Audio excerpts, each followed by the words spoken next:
What is up, YouTube? This is day 75. Just testing to see if my volume works. Yep, it works.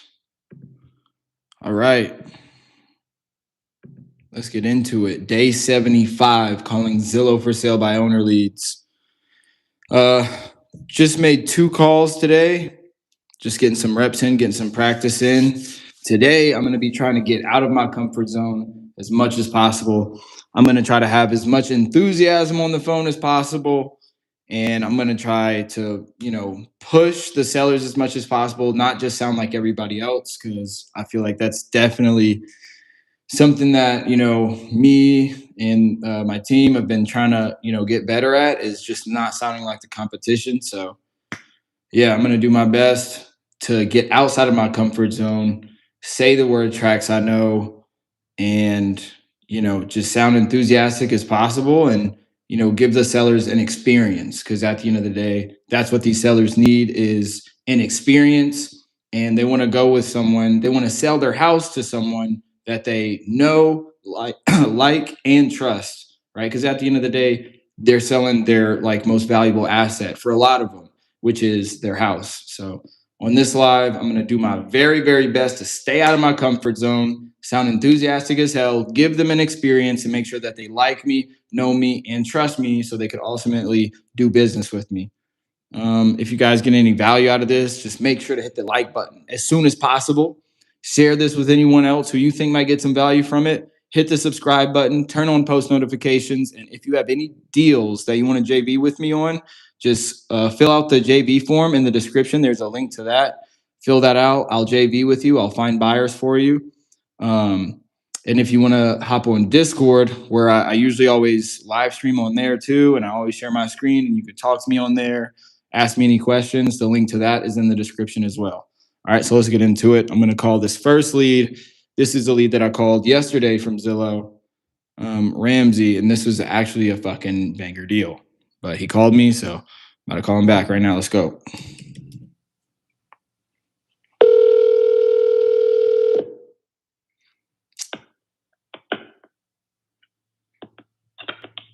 Hello.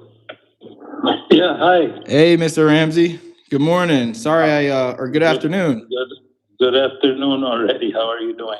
I'm blessed. You know that every day I'm blessed. Grateful to be alive. That's always good. Yep.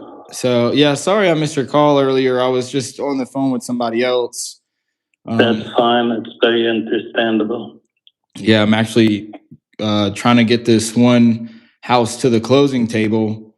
But she. Where is it? So this one is actually in Irving, Texas.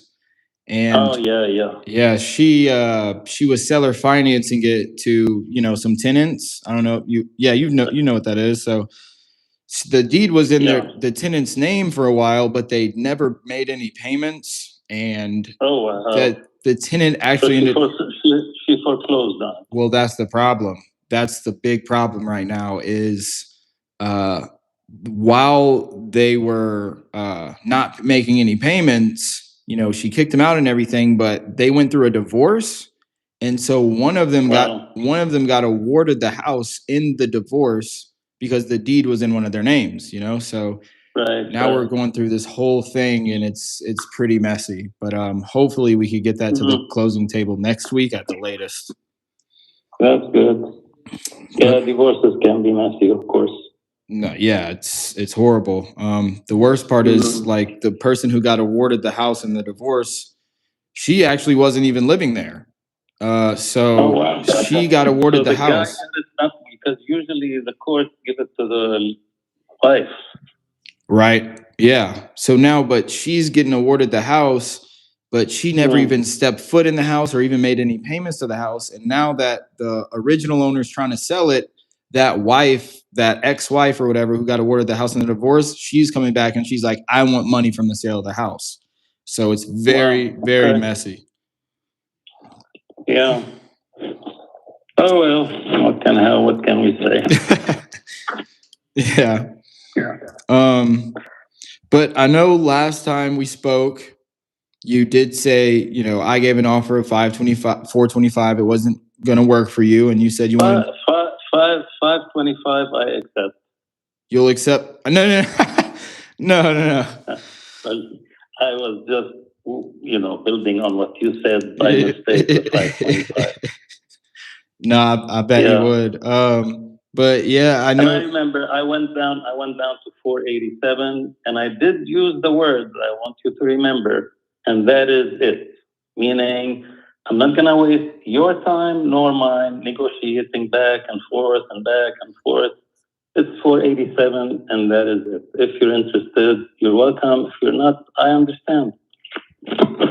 No, I got it. So after speaking with my team, they were, able to come all the way up to that through our equity protection program. I'm not sure. Okay. I'm not sure if I told you about that or not. So I don't think so. So basically, with the equity protection program, we're able to come up drastically on the price. Right? That's like almost $70,000. We could do that. The only thing that's different is it is going to have, instead of that, quick close in 2 weeks, we are going to be looking at a 30-day due diligence period. So as long as you're okay with a longer timeline to close and just a little bit more access to the property, so we would do more walkthroughs. I am, but I think I mentioned to you how I operate. That basically you're saying you want to put it under contract, right? Yeah, so we would put it under contract, and I know you said the earnest money was a big deal to you. No, actually, it isn't. Okay. What's big deal to me is option money. Okay. Option money. So, how much were you thinking of putting between earnest and option? What was your number? So earnest money, it's usually just typically across the board. It's about $1,000. Option money, we give anywhere from $100 to $200 that goes straight to you, and you get to keep it. Yeah. What we need to do for me to accept, how much is the option period? So we're looking at a 30-day due diligence. Right, but that's to close, right? So after the due diligence period, we'd need about anywhere from 15 to 20 days to close. Okay, I see. So you want 30 days option period is what you're saying? Yes, sir. Yeah, for option period, I will accept if the option money needs to equal roughly rent, which is in the order of $2,000 per month. If you want a whole month, then $2,000 is the option money. I can work with you a little bit on that number, but not a whole lot. I'll tell you, I've had many people approach me with option of 200 to 300 even. I don't accept that. I understand that 300 is a lot of money to many people, but I want to know that, the option money is going to be close to rent. Okay. Yeah, I know we usually don't go like there's probably one or two times that we did like more than $300 in option money. I know earnest money is typically a couple thousand. Well, yes. Earnest money is usually actually 1%. So in that case, it will be like more than, for nearly $5,000. However, I don't care if you drop the earnest money down to 500 only, as long as the option money is higher. Okay. So what? So instead of you're saying 2,000 option money. Earnest money. Usually, actually, rule of thumb only. There's nothing concrete, but usually it's 1%, which, like I said, is roughly 5,000. I'm not asking for any of that, and you can drop the earnest money nearly not as low as you want, but because the title company needs to see something as well, so it can be only 500 or whatever, and then on the option is what needs to be higher. So what were you thinking as far as option? I mean, like I said, for a whole month, roughly 2,000. I'll work with you a little bit on that number, but not a whole lot. And I'm saying we can lower the earnest. In other words, the cash upfront until the closing is nearly equal. If you were to say 2,000 total, 500 or 400 in earnest money and 1,600 in option, for example.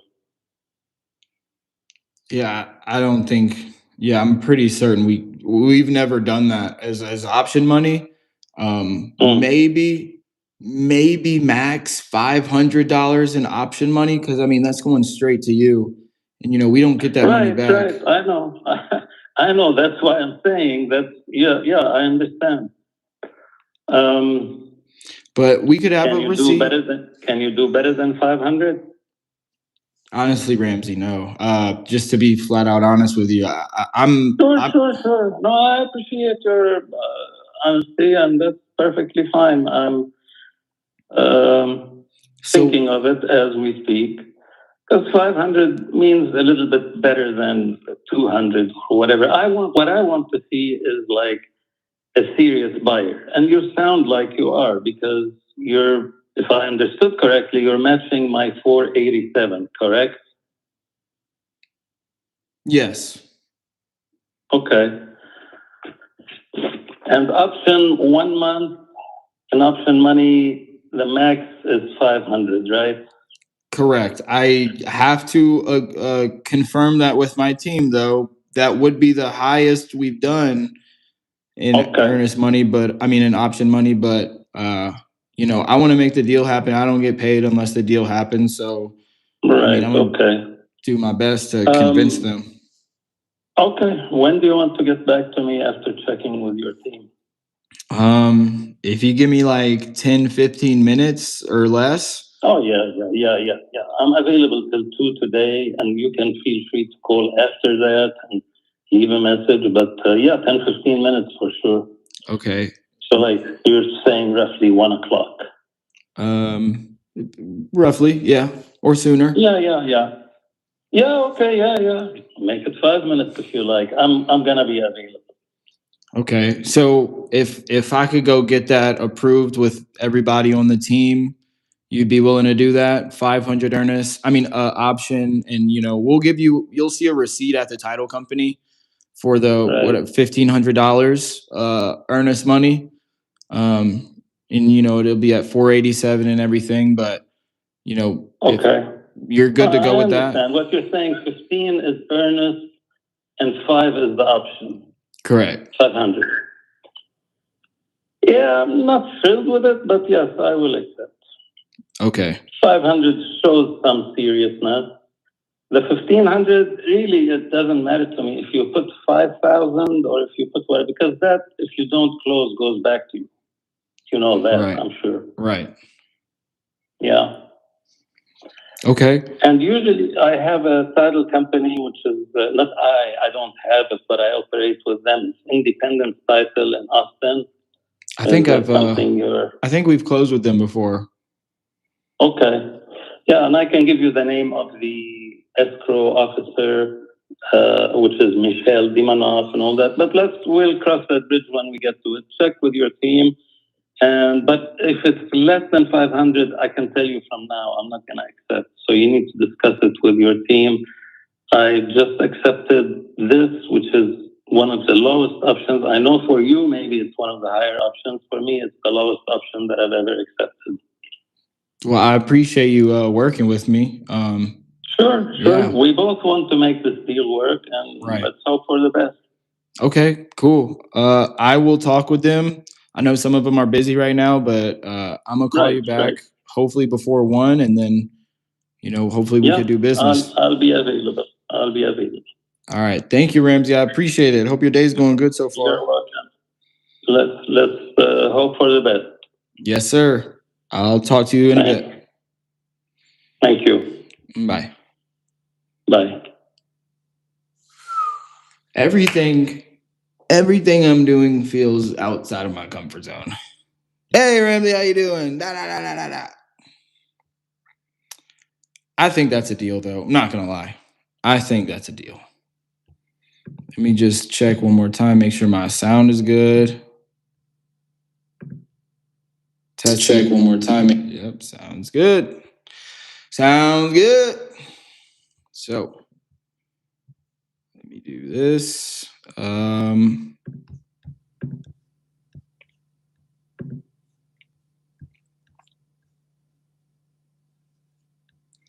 Yep. Let me go here.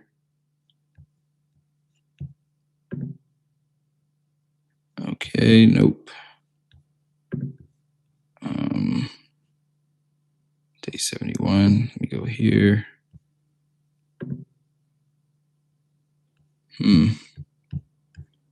Nope.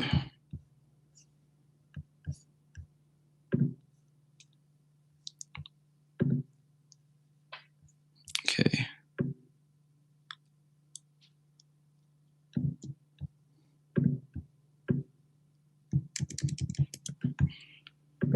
Bam, bam, bam. Put this in the chat right here.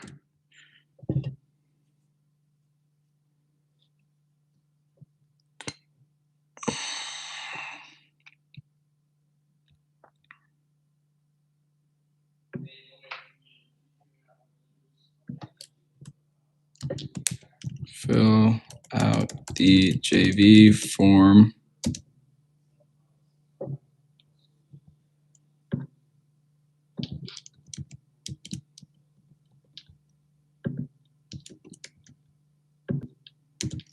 Click the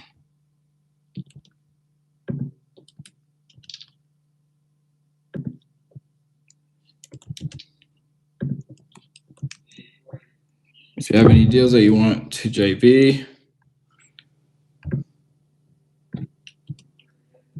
click the link in the description to fill out the JV form.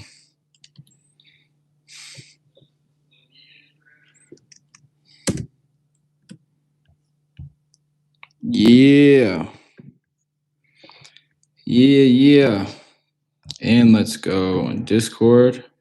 Let's live stream in there. If you guys want to hop in, can I JV with someone who has EMD available about locking a good deal? Depends on the deal. Send me the details and I'll let you know.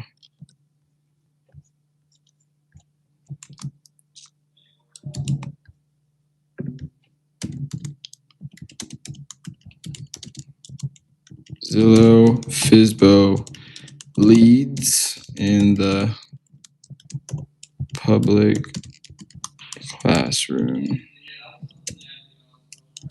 right now. Yeah. If y'all want to join this Discord and see what I'm doing, sharing my screen so you guys can actually see my screen, just click the link in the description to join the Discord server. And yeah, you can see I'm sharing my screen there so you could actually see what I'm doing. Let's go. Okay, so for this one, he said he'll do it. So I'm going to send him an agreement. I'm going to write up a contract right now.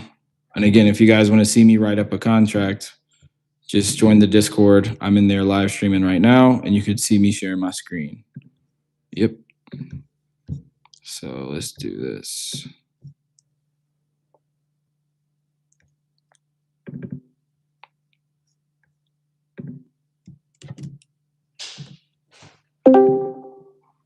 What's good? What's good? You think we can do 850 on, are we about to send an agreement right now? Yeah, but 850 on who? Corey Swanson. Corey Swanson. I offered him 825 on a novation. He's totally fine with novation terms. He said if I can get it approved at 850, he'll take it. But Oh shit. it was the one we were looking at that there was just like no good comps for.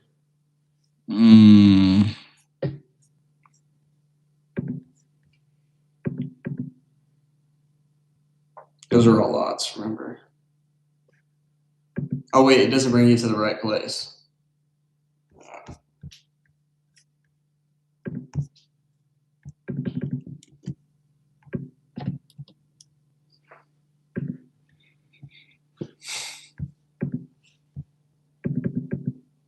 Mm. Yeah, it's at the very end of that cul-de-sac. I think it's on like 3 acres.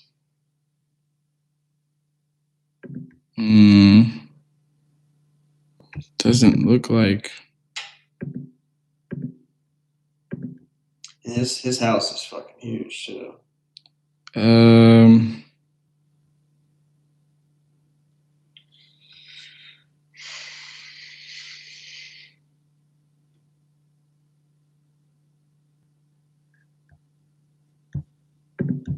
What up, YouTube?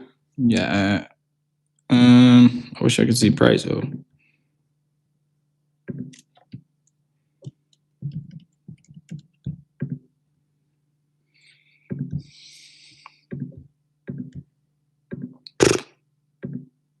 Shit.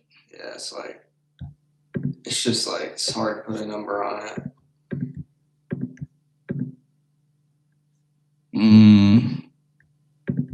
You said 825 was your number? We agreed on 825 when and you actually said 850 max. You did say that when we talked. You were like started at 825. You think 850 max. It's just hard to put a number on it, but I mean, fuck, if he's cool with novation terms, like I did tell him 30-day due diligence where we're gonna have to show it and we're gonna be marketing it. How many acres? It should say on there, but I think it was 3. I know the square footage is wrong. Like the square footage is anywhere between 9,000 and 11,000 square feet. It's 3 acres. I mean, shit, we could try. I know it's just not a good market. Like it reminds me of Chester and Michelle. I mean, it's near Atlanta. It reminds me of Chester and Michelle, where theirs was right outside Austin, Texas, but it was a house like this. But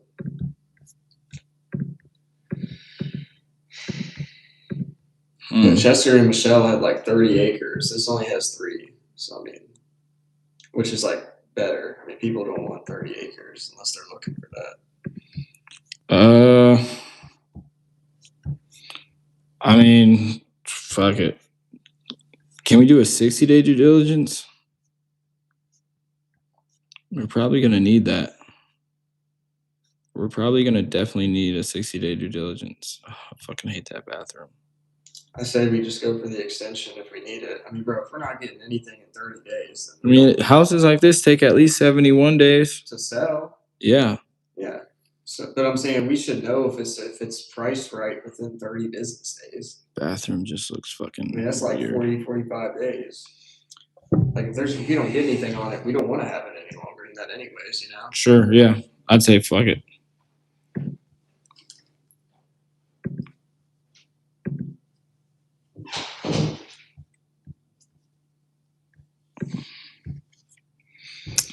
All right, let's send this other contract to this guy. What's up, Denasia? What's going on? All right, so I'm gonna get this. Can you hear me okay?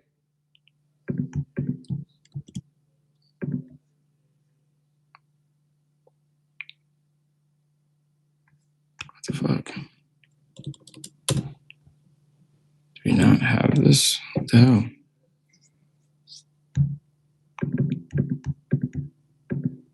Come on, damn it.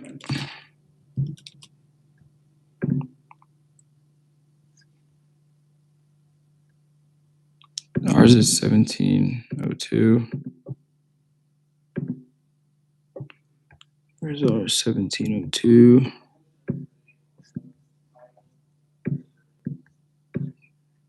$1702. Why was that not popping up? Ramsey Deeb. Okay, that's how you spell Ramsey. All right.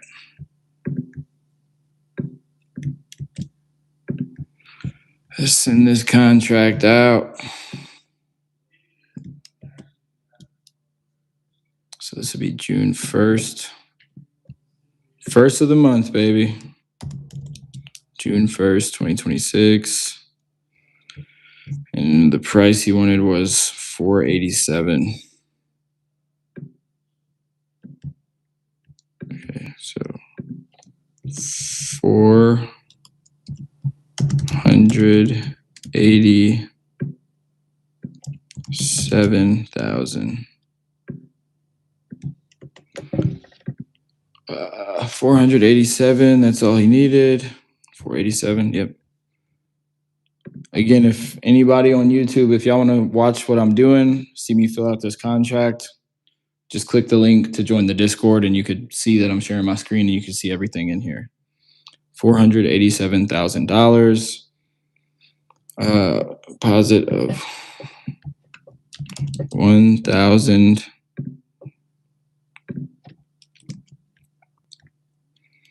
Okay, let me use ChatGPT really quick to see. Write me a clause for a $500 option fee. Yeah.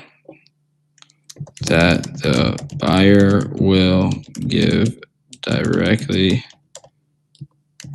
to the seller.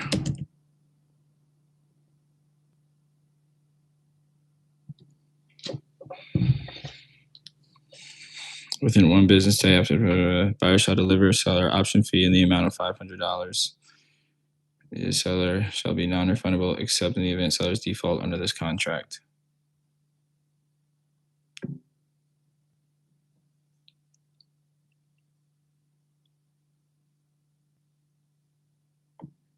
Okay.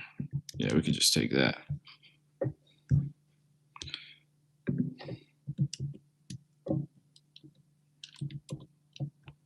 Okay, let me see here. What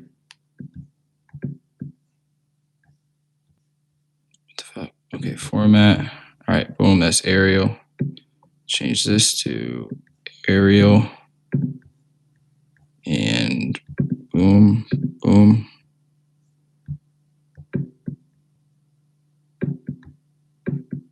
Okay. $500. Buyer shall deliver to seller an option fee in the amount of blah, blah, blah,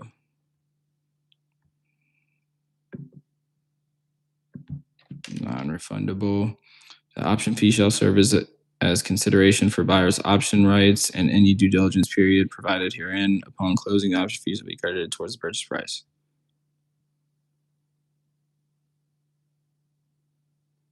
As liquidated consideration for granting such option rights.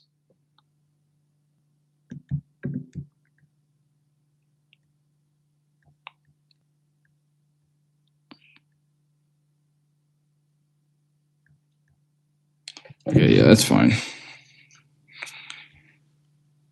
Option fee, deposit, okay. Yep, that's sweet. Okay, and then we're gonna do 30 business days.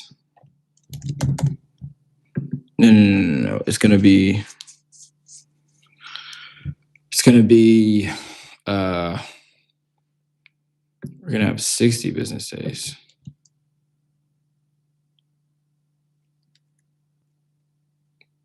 Yeah, fuck it. 50.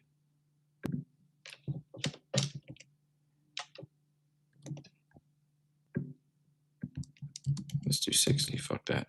60 business days, blah, blah, blah, blah, blah. Okay. So now we have to make the option for 30 business days for a whole house inspection. Blah, blah, blah, blah, blah. All right, now we need to put the marketing clause in there. Or should I just use Eric Klein's fucking contract? Yeah, fuck that. Let's use Eric Klein's contract, dude. Fuck that. Where is that at? Let me see. Going to DocuSign. Boom.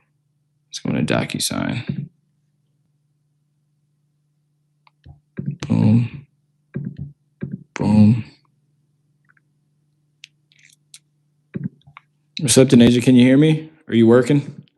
You can see what I'm doing?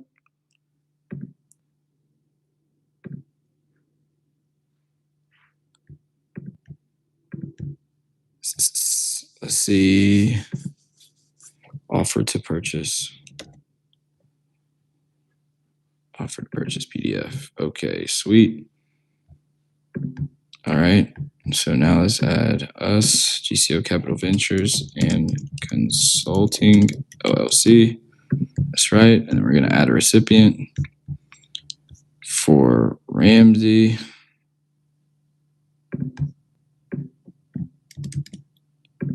Fuck, did he give me his email?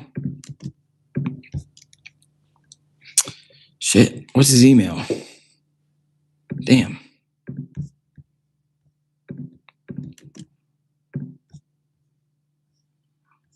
I never got his fucking email. Did I? Well, that sucks. I need his email. Let's go here. Enter email address. Just do that. All right. So seller is going to be right here. Name. So we're going to get a contract signed today. Seller. Buyer.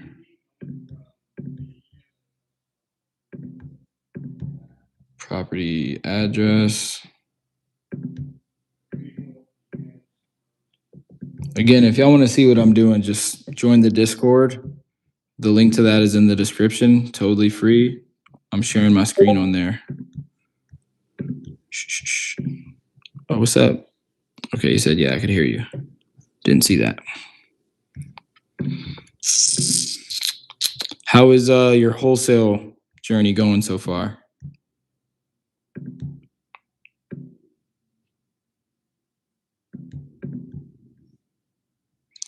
Damn, you know what? Earnest money deposit. Shit.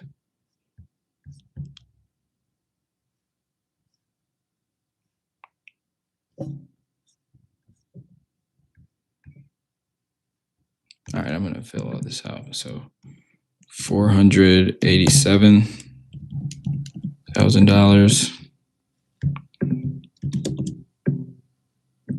So minus 1,000. So this is gonna be 1,000. Whoops.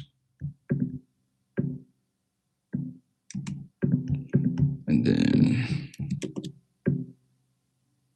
this is gonna be, so that's 486, 5.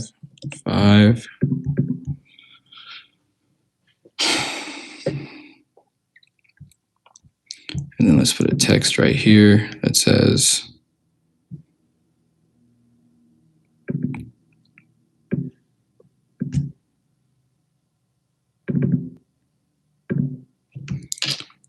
buyer shall, oh, let's just get $500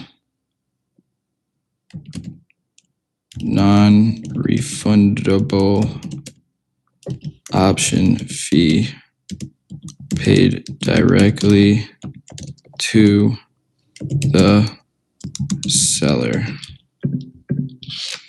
Non-refundable option fee paid directly to seller.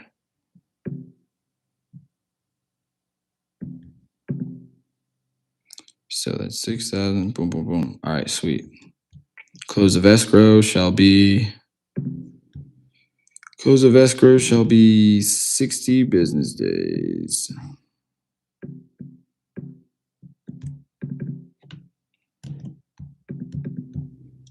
Then boom, so signature. Whoops, no. What am I looking for? Initial.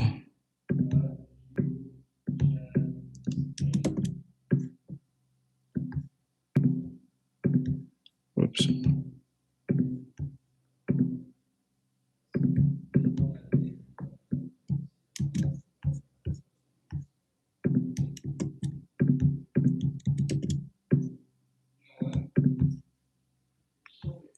And then checkbox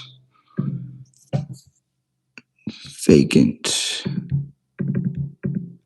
And then put 30 business days right here. It's gonna be hard to fucking, I'm probably not gonna walk him through this.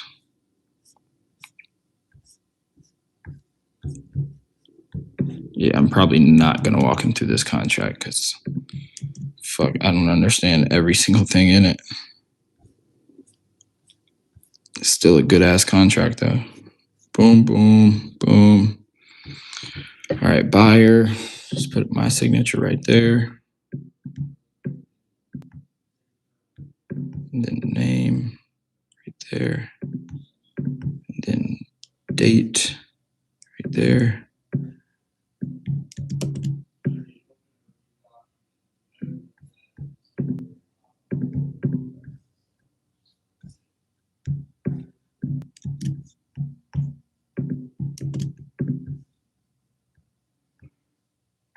Blank I, the seller. So name.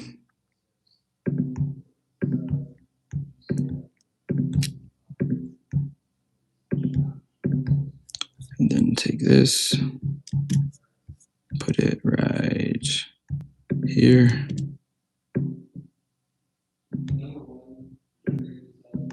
Ian's getting a contract right now too. I could hear him. Seller, let's take this, put that right here. Okay, looks like that's it. Okay, so now we're gonna let's go back one time.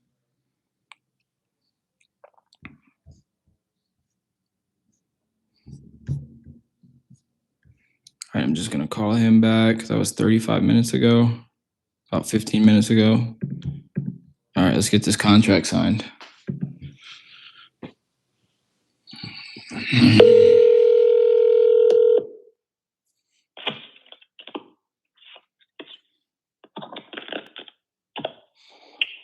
Hello. Hey Ramsey, good afternoon Hey. again. So Yeah. Hello. it wasn't easy, but they did agree to it. They said that they would give you $500 option that would be sent to you directly, whether you want that as a wire or Zelle, Cash App, however you want it.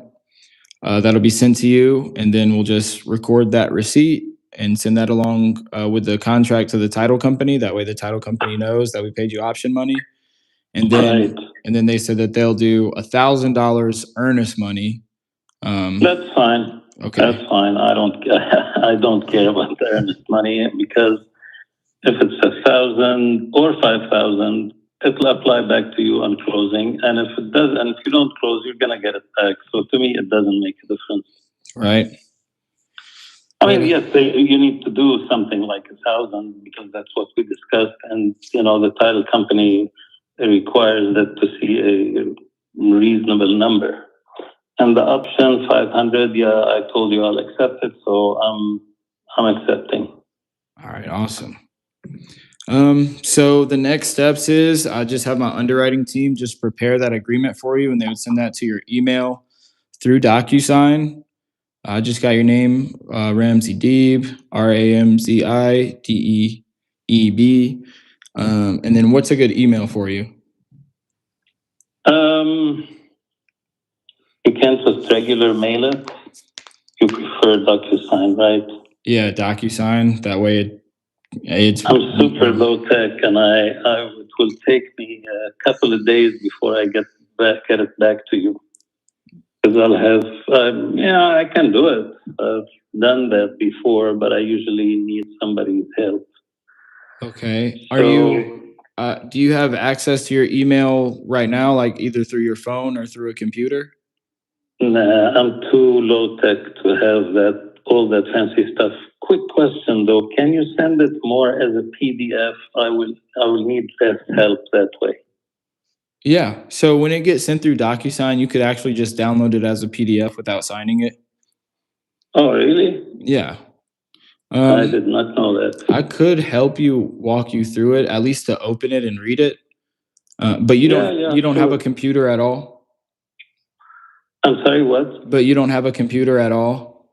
No, I do, and I can get on it. And I guess when are you going to send the contract because I would like to assign at least like a half hour to 1 hour, because you said you will walk me through it when you send it and I can download it and all that. Yes, sir. Okay. When do you plan to send it? We would send it right now. I think they're still typing it up, but they should be done like within the next 2 minutes at least. Oh my God, you're really fast. That's good though. That's good. Okay. Yeah, let's go for that. All right. What's your best email? It's my first last name, one word, no dots, no dashes, nothing. Mm-hmm. The domain name is sbcglobal.net, not .com. Most people make a mistake with putting it .com. This is sbcglobal.net. And I failed to ask you a question. This email doesn't go to anyone anywhere other than you to send me this contract, right? You don't sell email lists or whatever, right? Yeah, we don't send it to anybody else. It gets sent just to you. Is that what you were asking? Okay. Yeah. Not just that. No, my email address that I just gave you, you don't give it out to anyone. Oh, no. Yeah, okay, thank you. I receive less than an email a week, so I don't want to get inundated by other emails and whatever. I receive what is necessary, and I don't even look at it unless, I know, now, you're telling me you're going to send me something, so I will get on it and see what I can do. Okay. Give me 1 second while I just make sure that they send it, and then as soon as they tell me, then I'll just let you know. But just I'll put you on a silent hold just for not even 30 seconds. Okay, that's fine. All right, give me 1 second.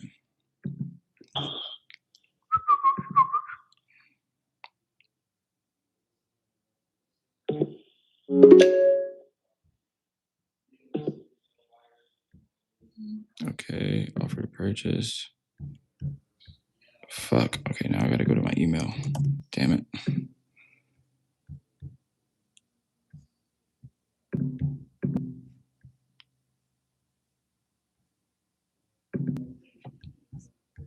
Gotta sign it really fast.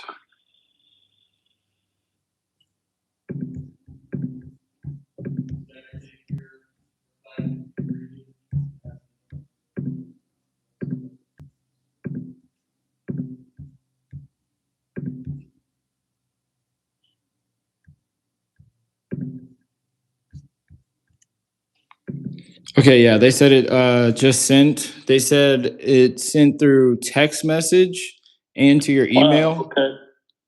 So I'm even worse with text than email. Emails I can handle a little. Text I really don't. I got you. Well, yeah, they sent it through both, so either text or email. Okay. So, and it's already sent, is what you're saying? Yes, sir. And you want to go over it now? I do have some time now, so if you want to, we can try that. Yeah, we can. Okay. How about give me 5 minutes and I'll call you back because I need to. So what you're saying is if I look at my email, I'm going to find it there, and then you will help me download it as a PDF and all that. Yes, sir. Okay. And when do you need me to get it signed back and sent back to you? So typically, I don't know if I told you this yesterday, but our offers are good for 24 hours. Sometimes we extend them to 48 hours, but I mean, if you could get it signed, I mean, at the latest, at the end of the day today, at the latest, it'll be good with us. Okay, or by tomorrow noon is okay? Yeah, that's fine. Okay. Give me 5 minutes and I'll call you back, and I will try or hope to be on my email at that time, and we can look through it together. Okay, sounds good. Thanks. All right, bye. Bye. Sent contract for 487K MLS with 30-day due diligence and $500 option money. Boom, boom. Let me look at this deal one more time.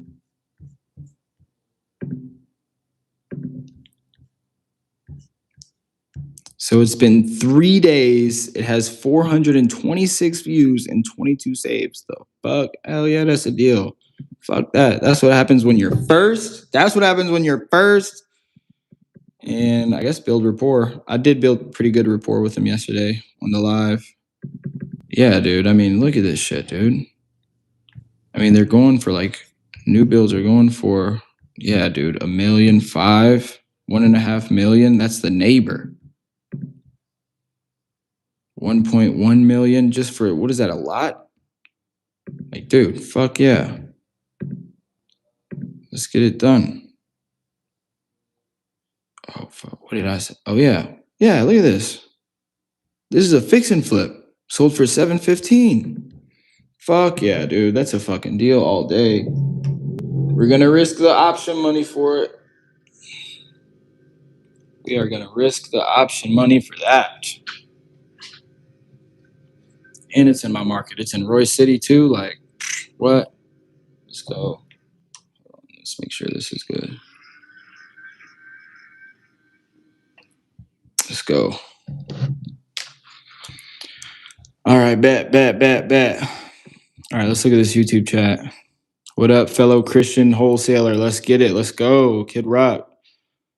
Tactical REI. What's up, my brother?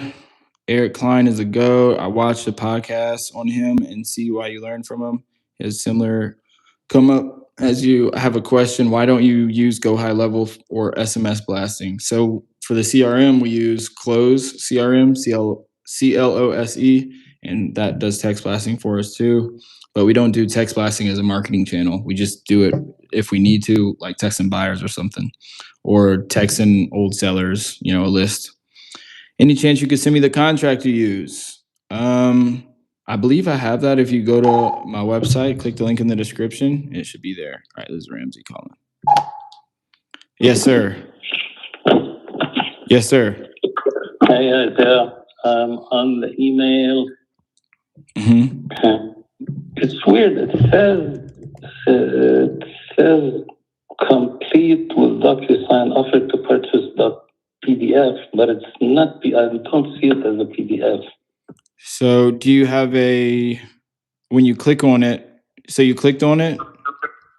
I'm open. Yeah, it says DocuSign, GCO Capital Ventures via DocuSign. So I know usually I would have a attachment at the bottom. Right. Which would say, yes, I don't have it. Right. So do you see a button that says review document? Where would that be?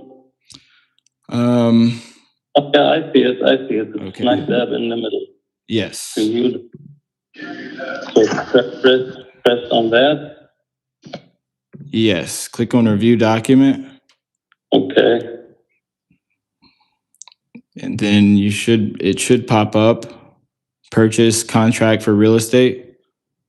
Security check, DocuSign. Let's see, I don't like all these things. Was also sent. Interesting. It says security check. Yeah, security check. This envelope was also sent by SMS to, and it has my number. Recognize this number, continue to review, don't recognize this number, decline. I guess I'll hit continue because that is my Right. number. Right. And you told me it was texted to me. Yes.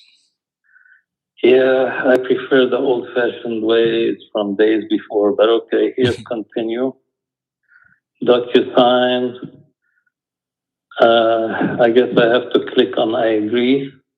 Yeah, I agree. It's just saying like you agree to use DocuSign. Right. Okay. All right. I think it's open now, but it's not a PDF. But anyway, let's go through. You see it though? I see it. Okay, so at the top, if you're on a computer, at the top right, they should have 3 dots all the way at the yeah, I see that. Okay. So you could click that, and then you should have a option there to download as a PDF or download. Yeah. Before I go through that, though, I'm looking at it, and the one thing that is not whatever it needs to be a track contract. You're familiar with track, I'm sure, right? Yes, I know what a track contract is. I mean, we usually always just use our plug and play simple contracts instead of like the 17 pages with a track. I mean, I could talk. It is 11, but I understand what you're saying.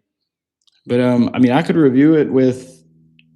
I mean, I could ask my team about that. I just know our policy is like we use these contracts, like because yeah, we paid money it's still quite lengthy. This one is not a short one. Here's page 1, 2, 3, 4, 5. Yeah, I guess the check is like twice as that, but that's what I'm usually used to. But if you want, we can try to go through this one. Yeah. And by tomorrow, let's see. So the buyer,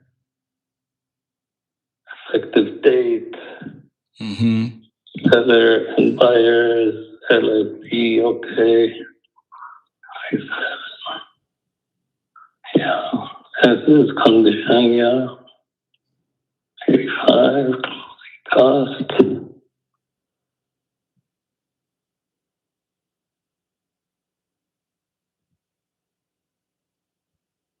Okay, commences.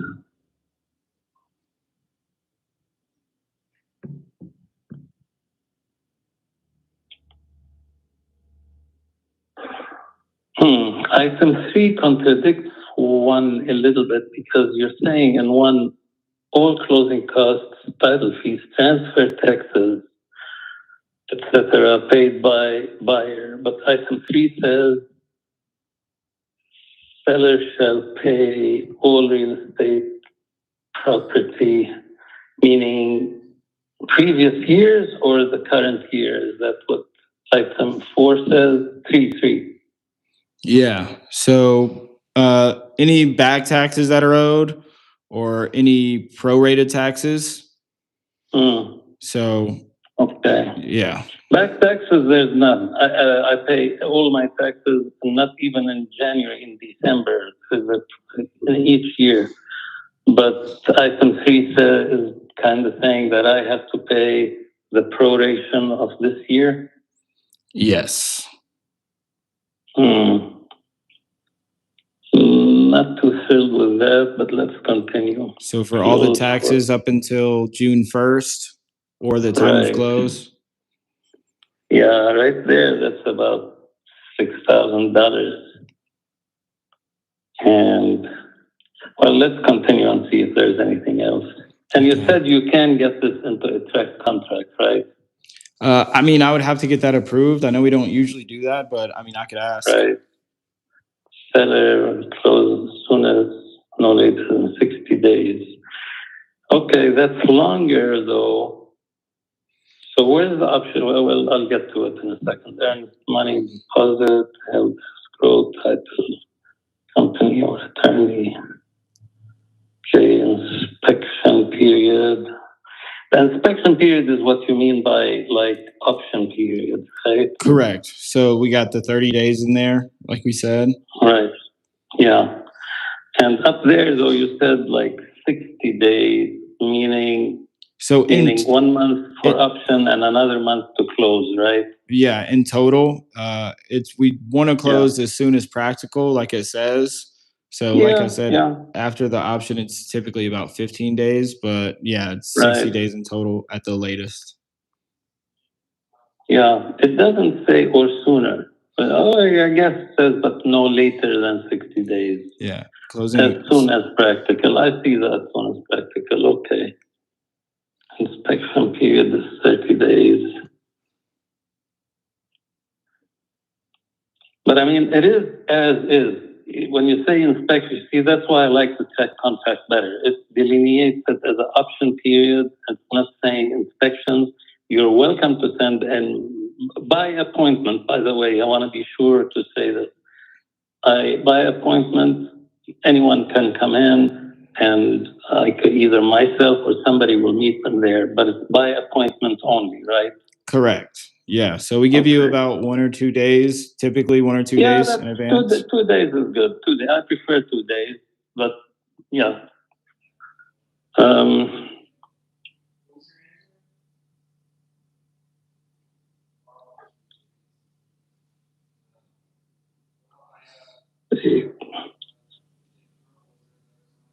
Closing. Okay, number 7, would like it to say by appointment. Okay. Yeah. I'm going to put some of my notes in here to tell my team. Yeah, number 7 by appointment. Occupancy of premises. It'll be vacant, but what does it say? Check here. Seller acknowledges. Agrees. Vacant. Yeah, upon closing, right? Yes, will be conveyed vacant at closing. Okay, yeah. Okay.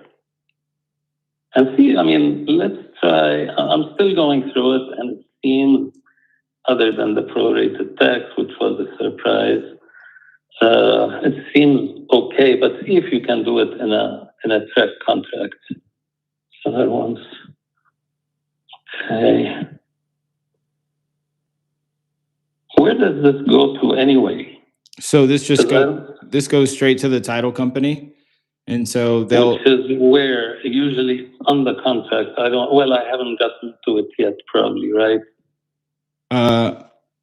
No, I don't think we've read anything about the title company, but I don't know if I sent you my information already. Yeah, I did. So we usually either use Secure Title of Texas or Fidelity National Title, but I could talk with my team and make sure that we could go with Independence Title. Usually, sometimes we do go with the seller's title company. It just depends on closing costs, average closing costs, things like that. I think title companies are regulated by, the closing cost is not going to be different from one title company to the other. Because I'm guessing you're going to buy title insurance, right? Yes. Yeah, and those numbers are given by the state to them. They can't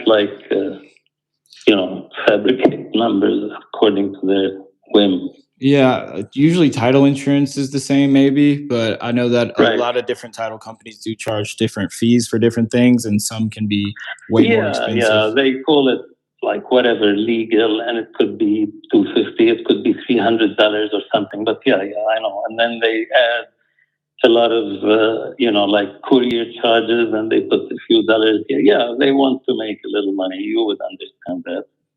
Right. Yeah, seller presentation and warranties.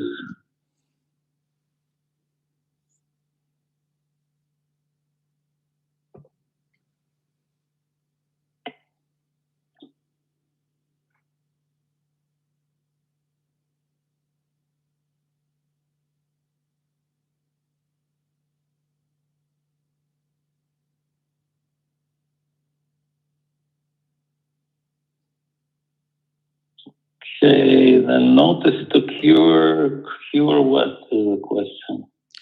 If party fails to comply with any provision of this contract, The other party shall deliver a notice to the non-complying parties specifying the non-compliance. If the non-compliance is not cured within the that usually stands for title issues. If there's any title issues on there, or the buyer isn't doesn't want to move out, or we have to evict them or something like that. Right. Okay. Got it. Yeah.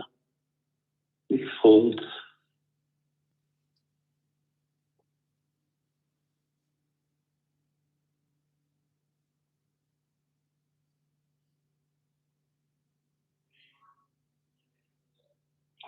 So you are going to try to wholesale it?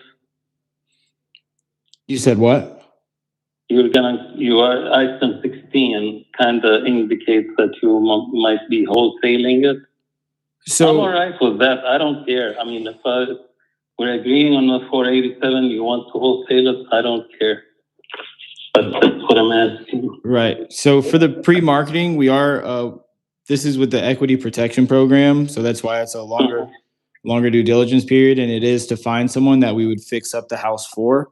So we would buy it from you, close within that timeline, and just make sure that we have somebody lined up to either sell it for and do the repairs for, or put in there as a tenant. Okay. It's not like, and I don't mind, because as I say, after closing, it's none of my business. But you're not trying to wholesale it to somebody else? What you mean assign the contract? Yeah, exactly. Sometimes we have assigned properties before. It just depends. But I know specifically for this one, the whole deal was finding someone to fix it up for. So we would close on it ourselves. So like at the time of closing, you'd see on the HUD statement, we're the buyers, you're the seller, and then whoever we line up for, it's not going to be sold directly to them immediately after. It's probably going to be someone who we have to fix it up first for them. Okay. Like I say, it's really none of my business. Even if you turn around, sell it for 500,000 the next day, and you make 13,000, I'll tell you, good for you. Okay. Well, that's good. I've sold to wholesalers before. That's what I'm saying. Okay. Yeah. I know for this one, we would definitely want to buy it ourselves. Okay. I can tell you, it's a fantastic location. There's no doubt about it. No, I know. Yeah. I know my team was telling me that. They said we have to have it. Yeah.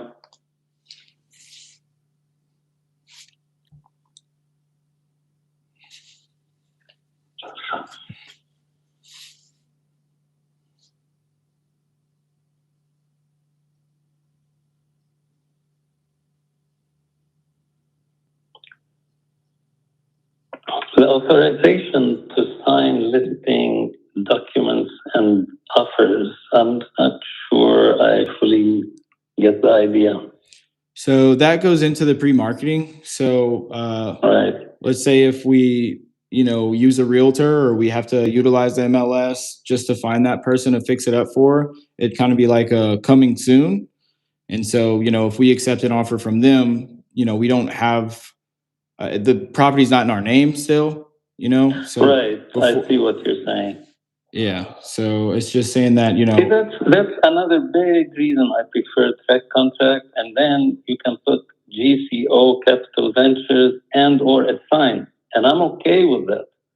And that means you can, during all the way up to closing, you can assign it to somebody else. It's more clear. It's the standard. I don't know why you would want another document. Yeah, it's 5 pages shorter, but it's just going out of the norm, basically, is the way I'm seeing it. Yeah. But you said you're going to go back to your team and see if you can do it in a check contract. I could try. I can't guarantee that, but I'll definitely try. I understand. I didn't see the name of the title company anywhere here. Or did I miss it? Let's see.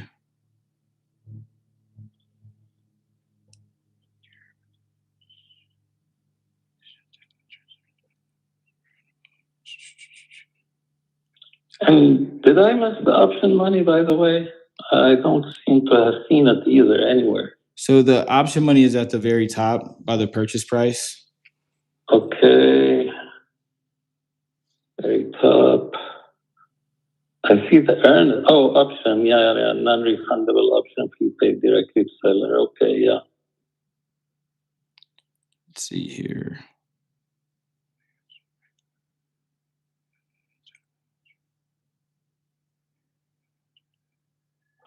I mean, it all sounds acceptable, short of, and I'm not trying to negotiate with you. I understand the prorating. I wasn't too thrilled about it. And I'm inclined to say I will accept the prorating. It's my property for this period of time, so I have to pay the taxes. Yeah, I was gonna say, out of all the transactions I've done, yeah, that's usually how it always goes. The seller pays for the time that they own the Actually, property. I've done it where I don't pay taxes. I've done it like I've sold quite a few, but they were more in month number 2 or something like that, and the buyer accepted. And like, in other words, when I say net to me, being that it's a cashier's check or whatever, however the title company does it, comes net to me, no deductions here, there, or whatever. Not even a transfer fee, but I usually go for a cashier's check. But yeah, it all sounds fine, but can you see if it can be done in a and where's the title company name, by the way? I didn't see it. So I actually, now that I'm looking at this, I don't think the exact name is in here, but I could have them put Right. that in there. And I did send you a text message with the title company we use. Let me send it one more time. It's one of these two.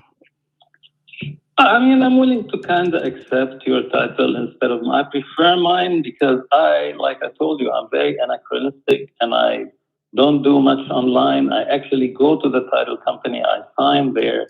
They're not far from me, and it's an independent title. It's not like a small, unknown company. You said the title company you use is a more like a small company? No, the opposite. I said it's not like a small company. It's independent title. And I said it is not like a small unknown company. It's a very well established, very well known company. I don't know if they have, I think they have offices in Dallas maybe, but I don't want to give you, I know their office just like around the corner. I go there and, Yeah, I think we have closed with them before. Yeah.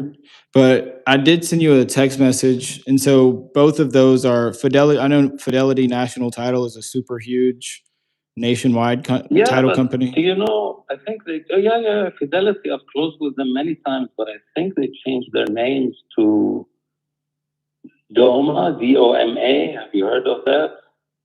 No, I haven't. The last time we closed a deal with them was honestly last week, I believe. And we called them Fidelity National Title, and that was on their website too. Yeah, I know Fidelity very well. They have been way before independence. They were my title company, but then they were bought. Strange that only last week you closed and their name was Fidelity National Title. Yeah. That is interesting, unless something changed, because some years ago they were bought or something by North American Title. And then North American Title changed their names to DOMA, DOMA. That's what I seem to remember, but that was years ago, and I've been with Independence since then. Yeah, I'm looking at their website. Fidelity National Title is still. Okay. No, I believe you. You're more high tech than me. I'm not anywhere there. It's probably a branch. It was probably a branch, maybe. That got sold out. I'm not sure. Yeah. Oh, I see what you mean, like one location or something. Yeah. Yeah, okay. But so, other than that, title company. All the terms you put are pretty much acceptable. And yes, I saw where the option money is. And if we can do track and see if the title company, because then if you send it today to the title company, say independence title, meaning I would be there tomorrow by like whatever and sign it. That's the way I do it usually. Okay. And if I think they should be okay with independence title, but if it's at Fidelity and we like have a Fidelity national title close to you in Austin, are you okay with that too? I will, begrudgingly, I'm saying, okay, I can do that. Yeah. Okay. I will tell. See what you can do. Yeah, I'll tell my team right now. I know they're busy again still, but I can maybe call you back. Okay. And I was mentioning by 2, I'm not that available. Do you want to follow this up tomorrow instead? I can. So, I mean, if it's soon enough, I could still be available for a little bit, and at least maybe so that by tomorrow, that way, if I know if it's Fidelity and where it's Fidelity and all that, but much more preferred if it's independent. Okay. And there are different locations. I'm getting it's earlier than I was expecting. Can I call you back in like 5 minutes? That's perfectly fine. And I'll talk with my team in the meantime. Thank you. Yes, sir. Okay, there you go. Shit. I'm just like, yeah, sign. Can you sign? Hurry up. Let me call Independence Title, Austin, Texas. So this is all in Austin. Let me unmute y'all in case y'all wanted to say something.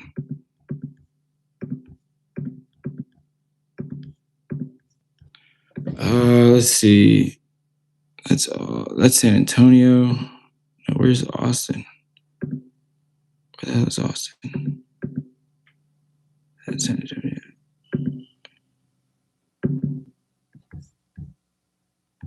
What is this? Okay, I guess these are all Austin, Texas. Okay, and his property is, let's see.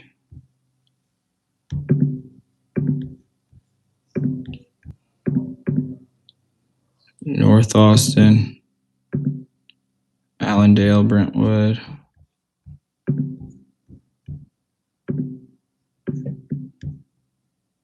Where the fuck is Austin? Like, where's the city of Austin?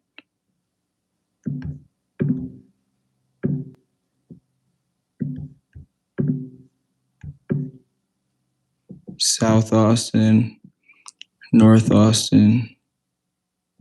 That looks good enough. All right, let me call them.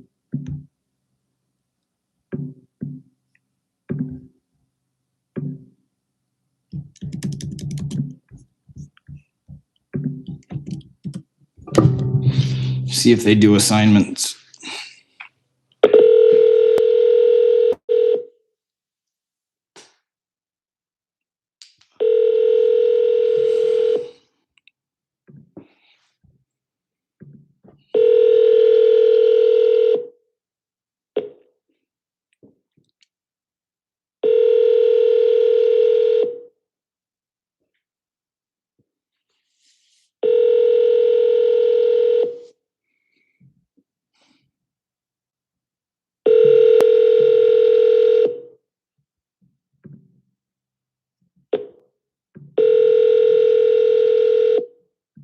Yes, right there.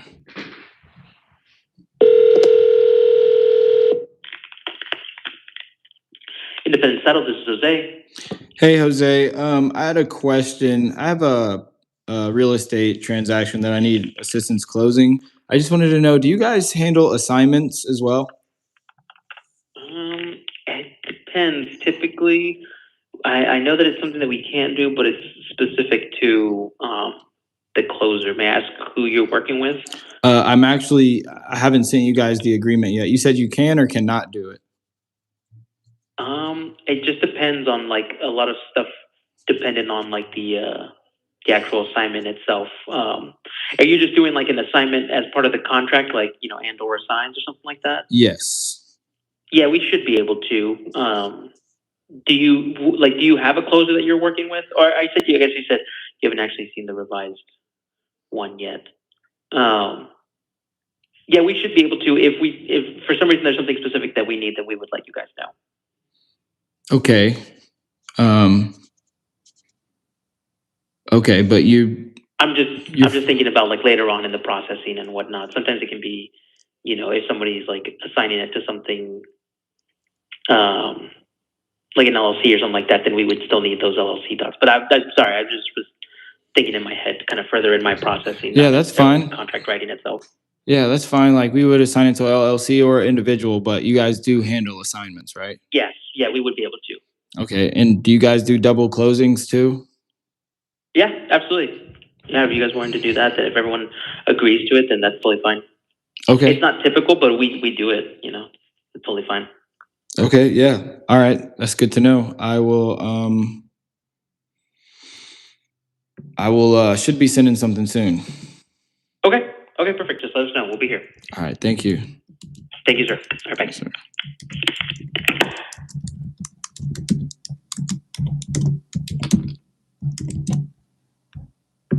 Very sweet.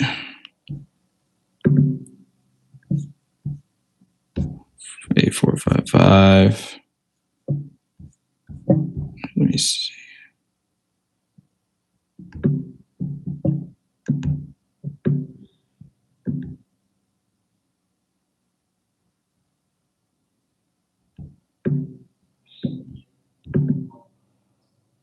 Copy.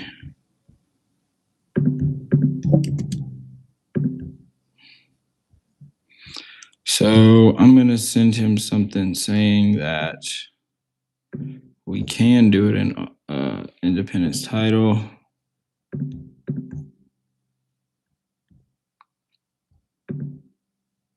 I wonder if I could like resend the document or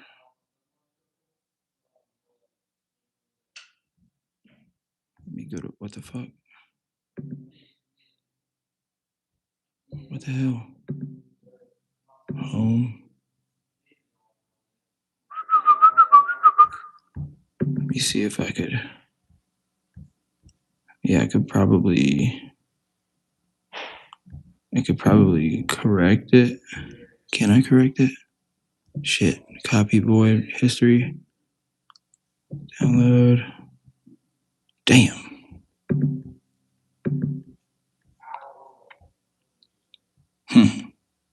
I cannot correct it.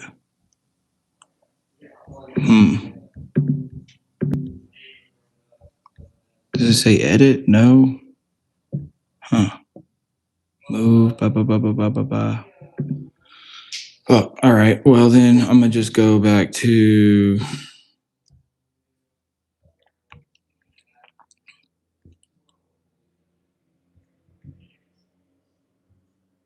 So let's go to. What the fuck? Addendum. Let's get an addendum in here.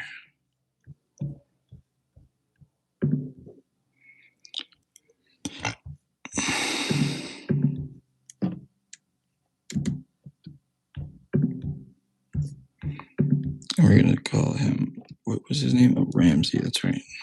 Ramsey. And then let's get the document, which is, it should be addendum. Addendum. Come on, man. What the hell?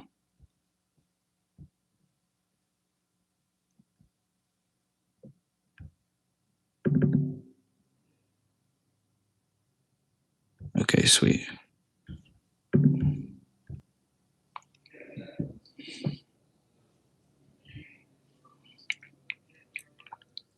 So we're going to put, boom, we're getting this contract signed now. Fuck that. So June 1st. June 1st. 2026.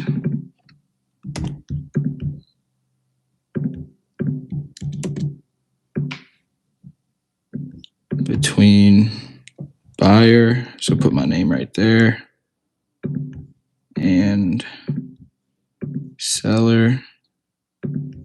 Purchase agreement signed on. Whoops. Purchase agreement signed on. Yeah, June 1st. Fuck it.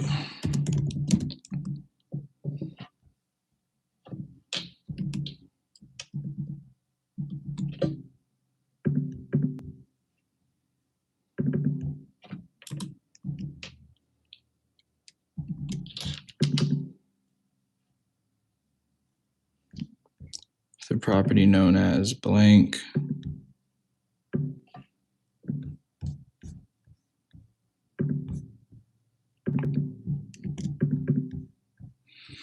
Purchase price has changed from, all right, so we're going to put blank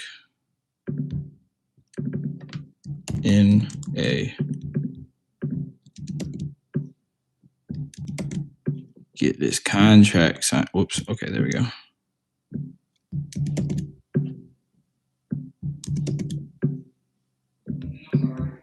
Other, and then we'll do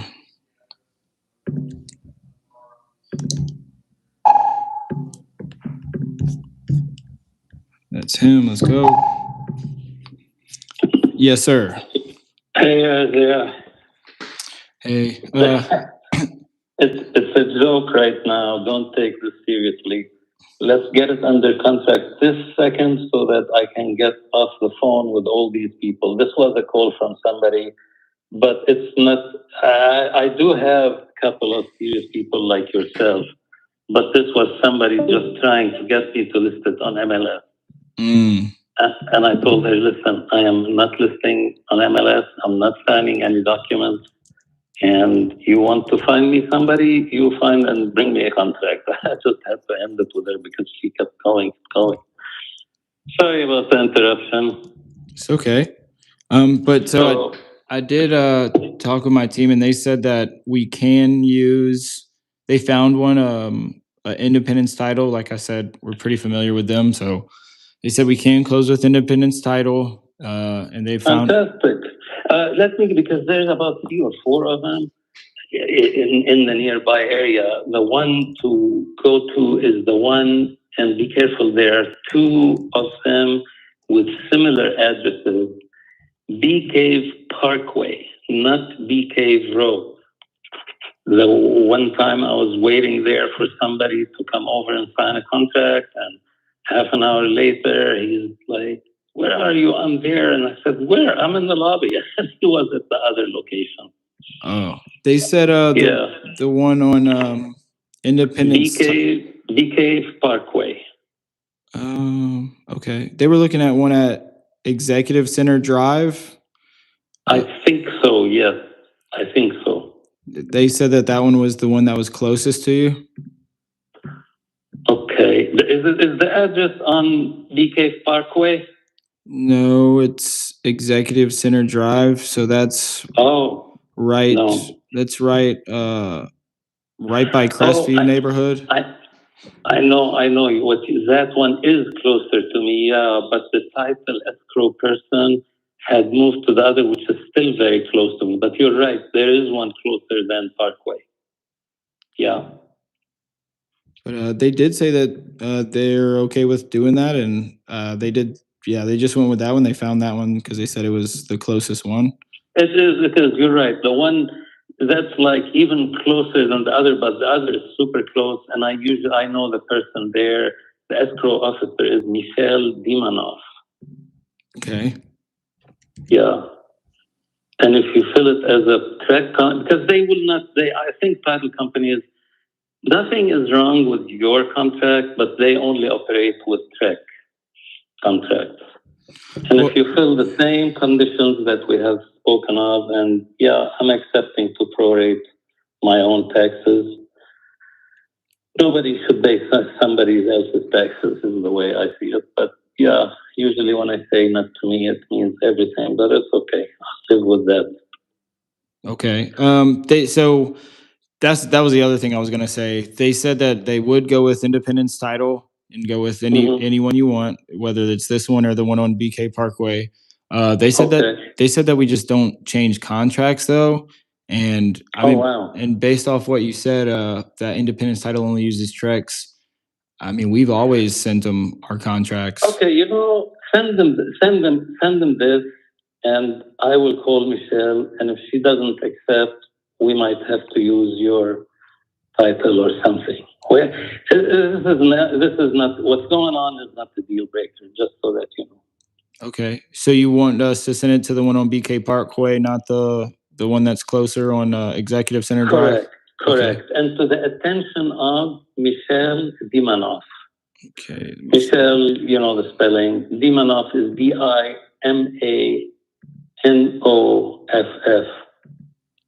Okay, let me see if I will try to find that and tell them if they could find it too. BK Parkway. I can tell you, I think I know that by heart because it's simply her name, I think. Let me see. Since I am on email.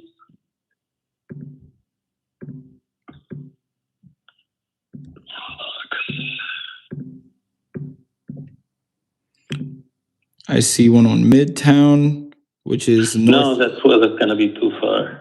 Okay, and then they have one. I see one on. This is the administrative office, Shepherd Mountain Cove Boulevard. That wouldn't be it. Did you find like Parkway, BK's Parkway? I have Lakeline, Pluggerville. No, that's way too far. I know it's the opposite direction even. BK's Parkway. Yeah, I'm actually just looking on Google, but okay, here's her email address if you want to jot it down. Okay. And it's very basic. Her first name is Michelle, but only the letter M is used. M, and then no dots, nothing, no spaces. M Dimanoff, Dimanoff, at Independence Title, one word, independencetitles.com. And then when you send it to her, she's going to, send you, ask her for transfer details because that's how you would do the transfer to her. And she would tell you the location and the address and all that kind of stuff. Okay. Yeah. And I'm going to call her now. Do you think you're sending that so that I would let her know? You think you're sending it today, now, or later? We would send it right now. Do you have Michelle's number? Yeah, phone number. Sure. Give me a second. That's definitely I will because that's how I operate with everyone. Independence Title.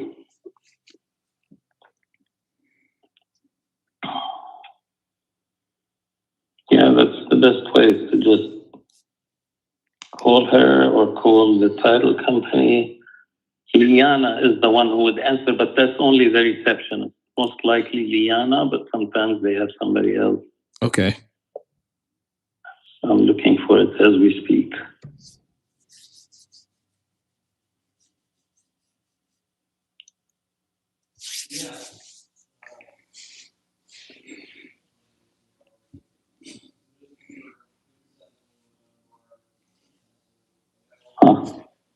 Oh, there it is. Finally, yeah, I'm not used to these high-tech screens and stuff. Okay, you ready for the number? I'm ready. 512 852 3433. Okay. I will I guess I'll just give him a call myself. I'm sure I could handle that, and then just ask them for just confirm the email and the address. And I'll send it to all her. the details, and she will call me when she receives it. Or you can send it to her, but you can copy me if you like. Okay, that works. That way I would know just in case although today is like not a busy day for title companies, but one never knows. It's the beginning of the month. Yeah. Usually the end of the month is busier, but also the beginning of the month. Correct. Yeah. So yeah, go ahead and I'll give her a call just to let her know that she would be receiving something and we'll go from there. Okay. So, all right. As soon as I hang up the phone, I'll give her a call and just send it to her email, and then I'll CC you in it. Sounds great. Thank you. Yes, sir. Take care. Bye. All right, bye. Let's go.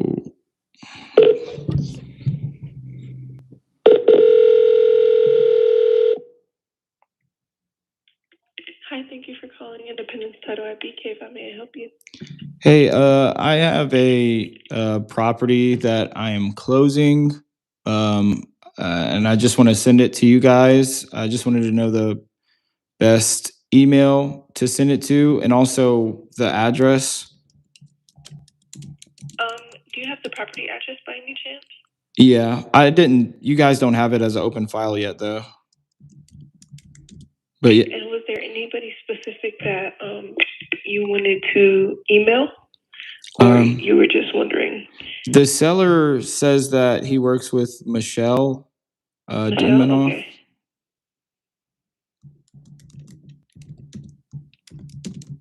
Okay, give me one moment. Okay.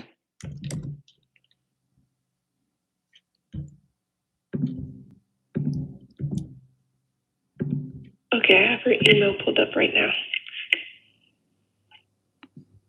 Okay. Let me see. Okay, I'm ready. Okay, it's MDIMANOFF at independencetitle.com. Okay, and what's you guys' address? Is 13215 Bee Cave Parkway, Building A, Suite 100, Bee Cave, Texas 78738. Wait, I'm sorry. BK, like Burger King, like just BK? No, Bee Cave, sorry. CAVE. CAZE. So BEE. CAVE, yes. BK's Parkway, and then Suite what? Building A, Suite 100. Building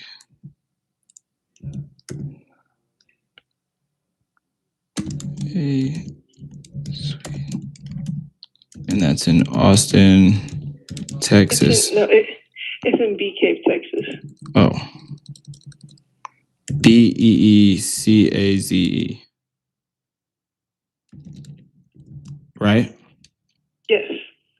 Let me see.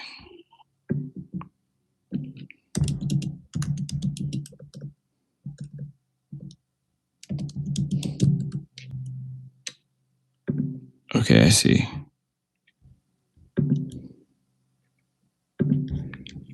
Okay, I will send this over to her. And yeah. Okay, no problem. Thank you. Thank you. Thank you. Bye. All right. Simple enough. Bug it.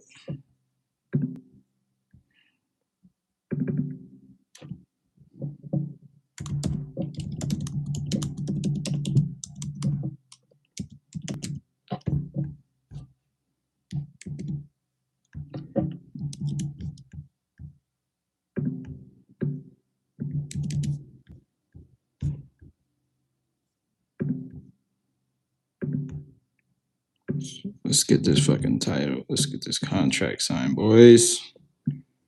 Let's go. He said, let's hurry up and get this signed. I bet. Let's do it then. He said, please hurry up, Isaiah. We need to sign this contract. That's a deal.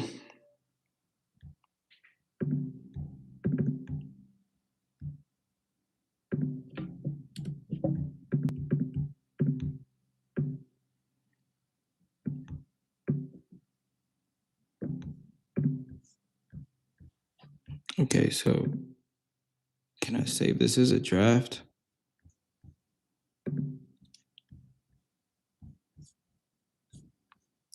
Let me save this as a draft, damn it. Save and close.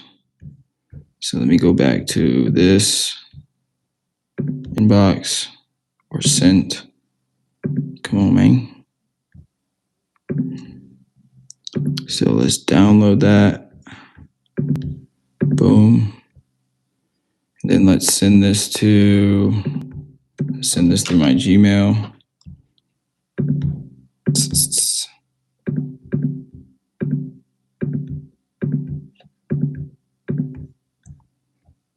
Boom. All right, let's send this to boom, boom, and CC the seller. CC the seller, baby. You better get this contract signed for real. This is a good contract too. Purchase and sale.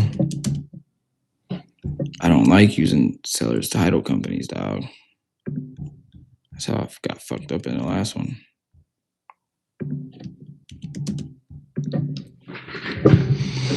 So I'm gonna say, hello, Michelle.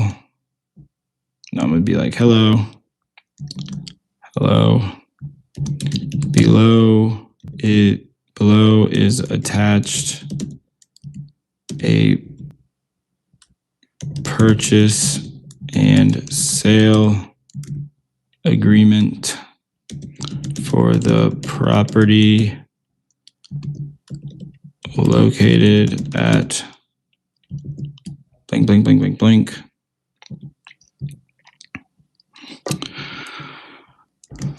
The buyer has signed on their end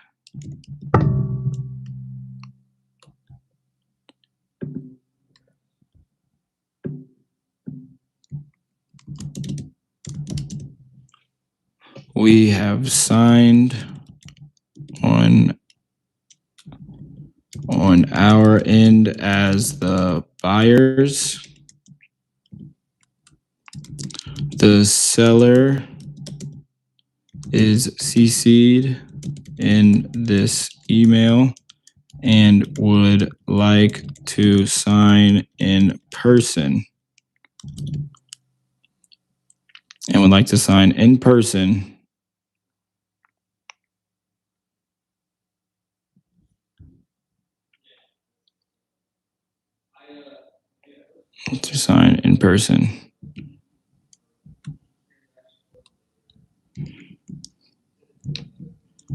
Seller name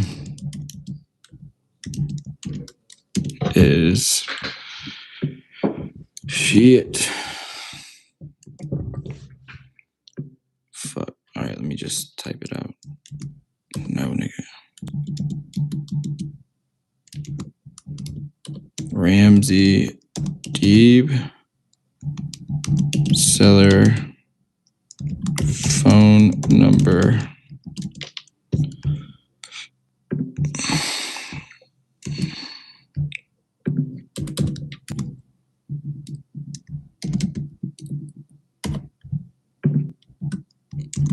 Seller email.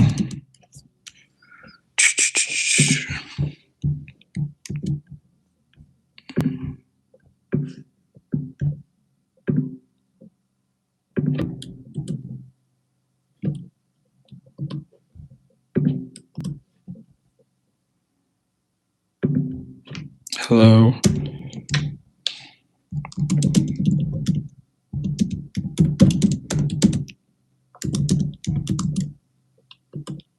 Facilitate a closing with Independence title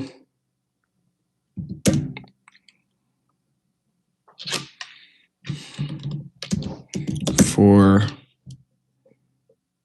blank, blank, blank, blank, blank.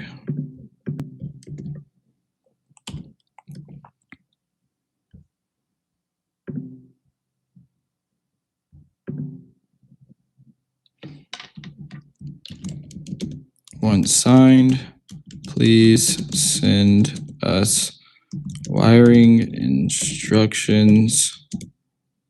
Once signed, please send us wiring instructions for EMD. Thank you.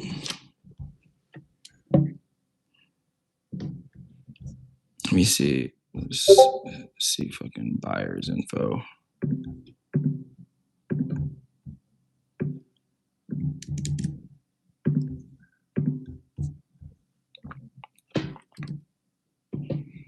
Let me see.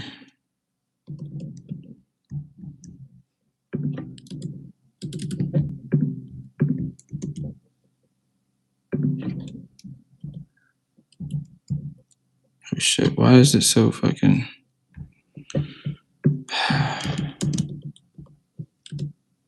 Why is it like that? Damn. Okay, well.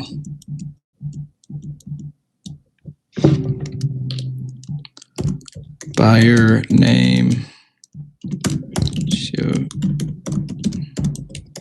actually, let's just fucking... Yeah, let's just send.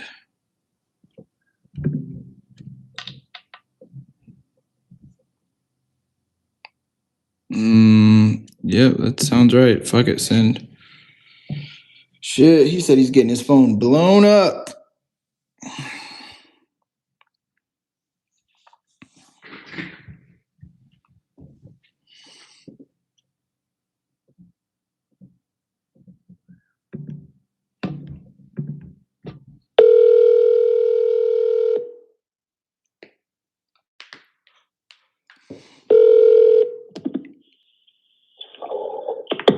Hey, hello. Yes, Hello? sir. Yes, Hello. sir. Can you hear me? Yes, sir. Yeah, I can hear you. Hello. Okay, good. So we just sent that email over to the title company and we contacted somebody over there. I don't think we spoke with Michelle directly, but she confirmed the email, the number, and the address. Okay. And then we sent the email to them and we But CC'd you. she confirmed this is the location where you sent it to Michelle Dimanoff, right? You said M. Dimanoff. Yes, and I confirmed the addresses and BKs.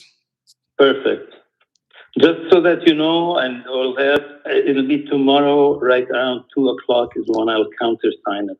Is that okay? Yes, that should be fine. I told my team that you would be signing in person at the title company. Yeah, exactly. I'll be there tomorrow and get it signed. You'll receive it back and we'll continue from there. Okay, sweet. Awesome. I'm excited. And So same here. Let's hope this works out and then we'll look at other properties with time.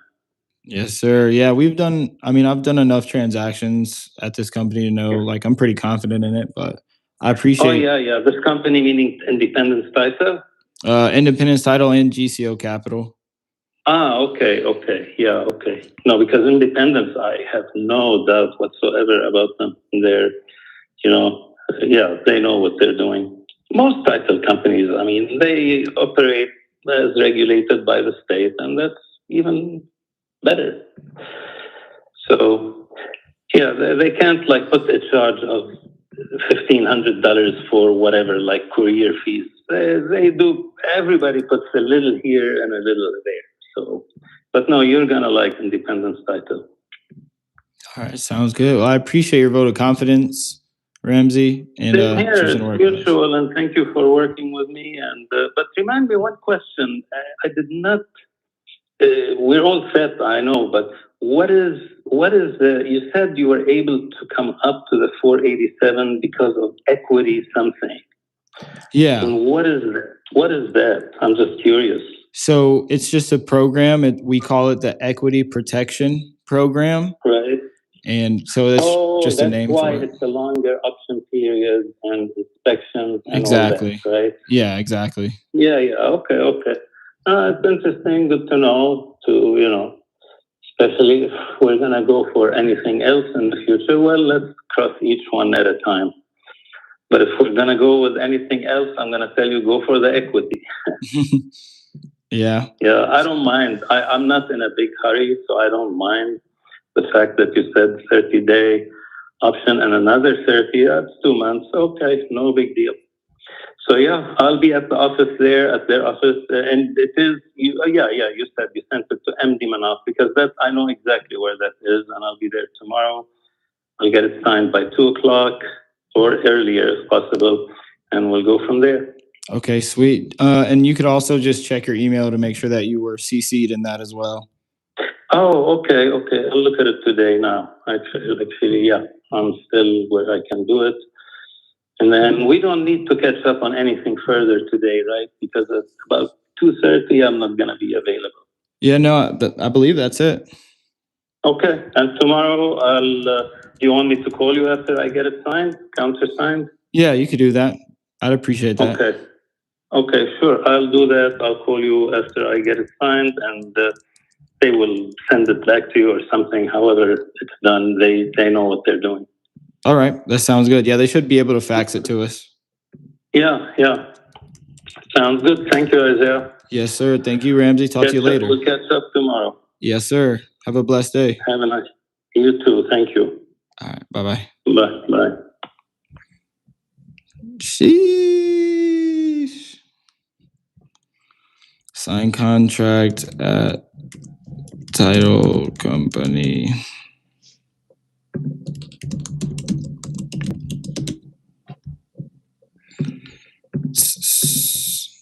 All I know is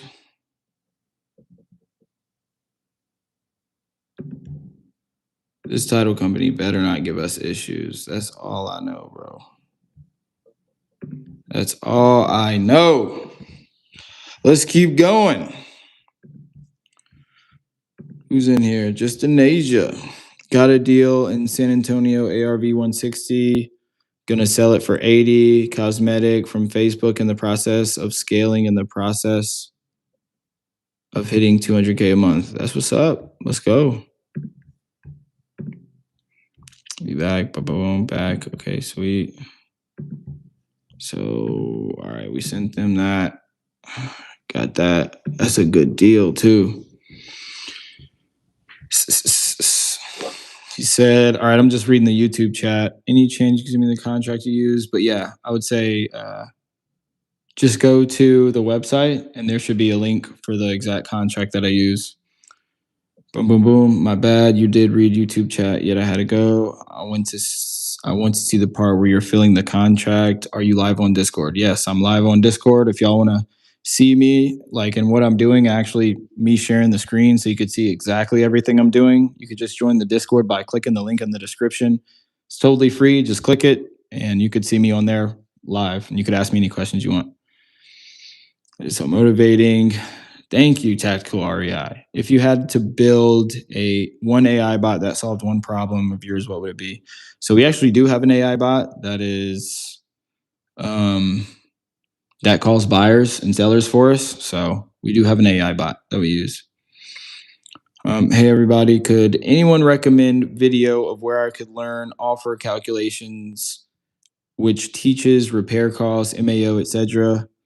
Having trouble comping. So I do have a video on my YouTube channel. If you go to the wholesale real estate playlist, it's one of the older videos. And in there, I pretty much break down how to comp, how to have the estimated cost of repairs, and yeah, how to give the max allowable offer.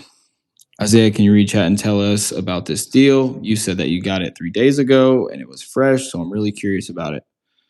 Talking about the one that I just, what's up, Zachary? What's up? But this deal that I just sent to the title company, I just found that on Zillow yesterday. So yeah, I just found that on Zillow yesterday. So before I call these Zillow listings, let me call some of these follow-ups. This lady texted me back and said the house is sold, but really, I don't believe her. So let's call her.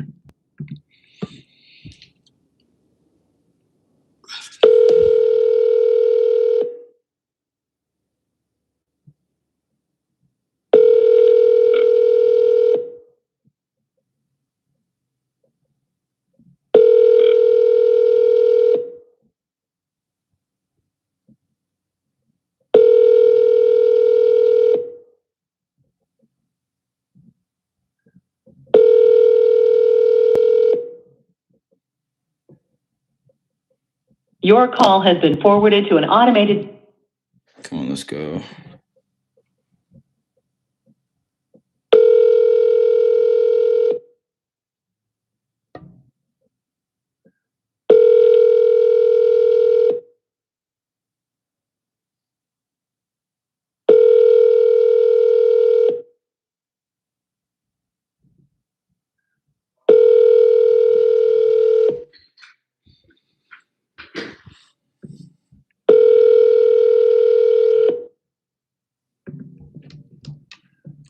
Your call has been forwarded to an automated voice messaging system. Come on. Nah, she better answer the phone. Fuck that.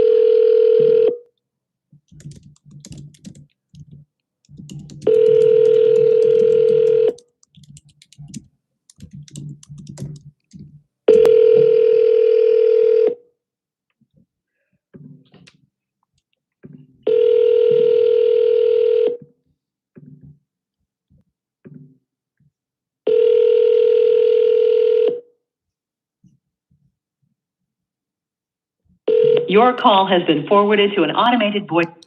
All right, so this lead right here is in Houston. It's an inbound Facebook lead, but she's saying she wants retail for it, but I'm going to go through the full offer call with her. Today, I'm saying out of my comfort zone, Eric Klein mode.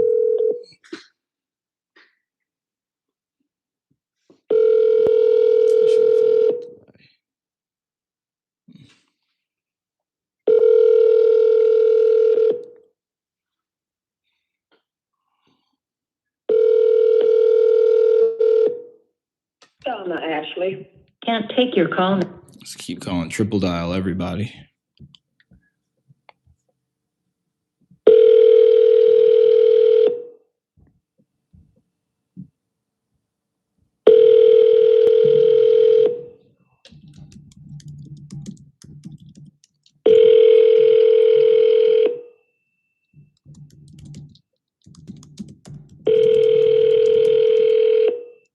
Donna Ashley.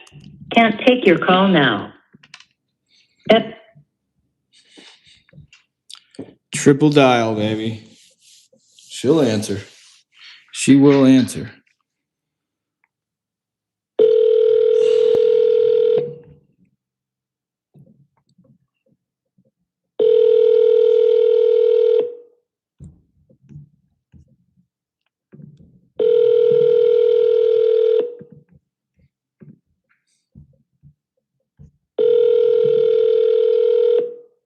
Donna Ashley. Can't take your call. But yeah, Tactical REI, the current deal that I just got under contract, yeah. Just found that on Zillow yesterday. I was like pretty much the first person to call. And yeah, that's a fucking banger deal. Banger deal from Zillow for sale by owner. Get that signed with the novation terms. Hell yeah. It's all about just finding the right deal, really. So it looks like Ian gave this person an offer, has an agent coming over Tuesday, and they're going to list it at $250. Paid $220 for the house. He likes me and wants to work with me, but too focused on price and says he knows it will sell quick at $250. Yeah, not really. But it looks like Ian already talked to them. Okay, what's next? All right, what is this? Oh, realtor. Boom, boom, boom. Okay. Looks like Danny is in contact with her. Sean Seward. Just switched over to start doing my text now. What the fuck is this? Through emails. First text I saw from Hey Sean, thank you very much for trying to make this work. Who the fuck is this? What the fuck? What the fuck are they talking about? Did he get on the phone with them? Please leave your message. Did we talk to Kimberly? Okay, Roger didn't answer. Did we talk to Kimberly? Part of me wants to call this damn title company, dude. Let me just call the title company.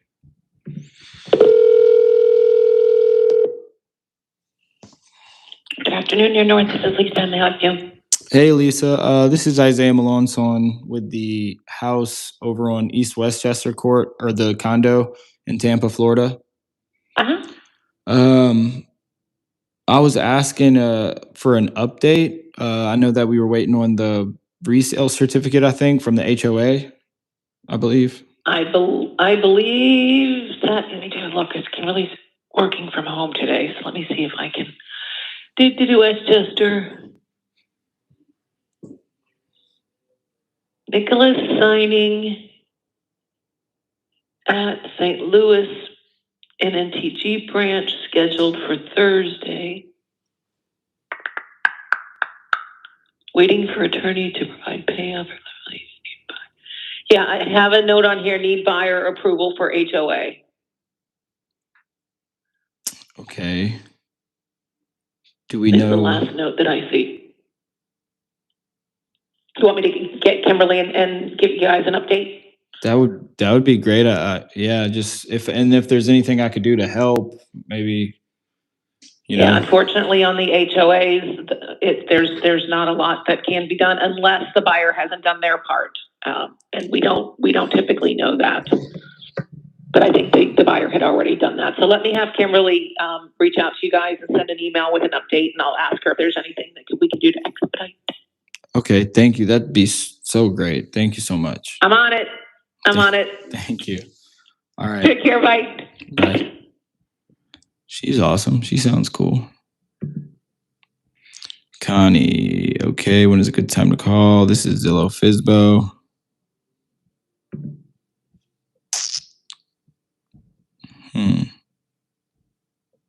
Connie. Let's call her and see.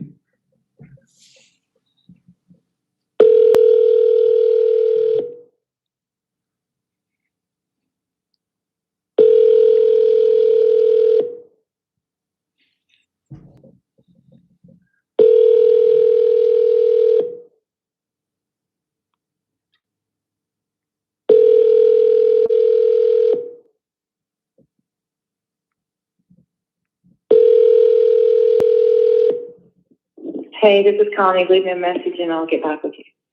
See you later. Bye.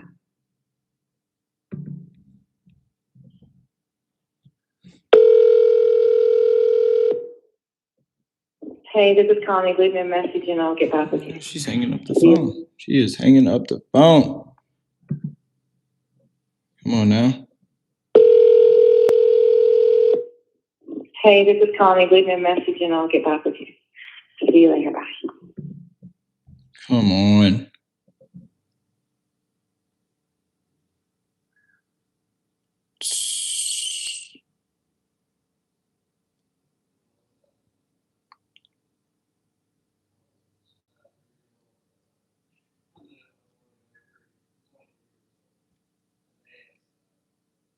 I hear Ian in there making offers.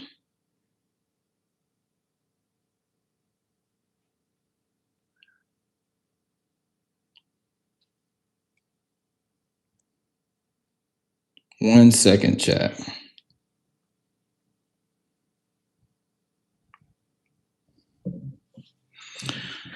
Connie never wants to answer the phone, dude. Why is this in my All right, Jill. Oh my gosh, Jill. Fuck. If you're looking and feeling like 150 is all you can do, then I would definitely blah blah blah. All right, let's just see. Zestimate is 299. Oh, Zestimate is 3077. Shit. Might be able to pay a tiny bit more. Let's see. Let's call Jill up.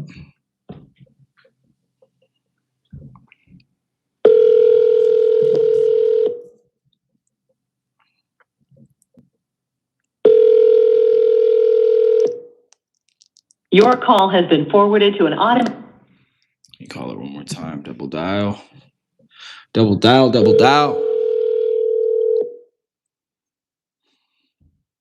Hey, I'm at work. I can't talk. Okay, sorry. All right, I guess I'll text you, but I just really quick, I wanted to see if there's anything better. I know I said that I wanted to be at 150 for the house on Abington Terrace.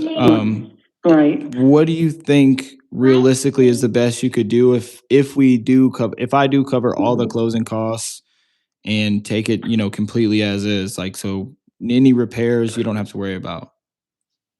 Okay. Yeah, this isn't a conversation I can have while I'm at work. Like I said, I have an offer that was higher, and that's to clear out the house as is and with closing costs. They are at 175. And she just sent me pictures of the house, and I didn't realize how badly my husband trashed the house.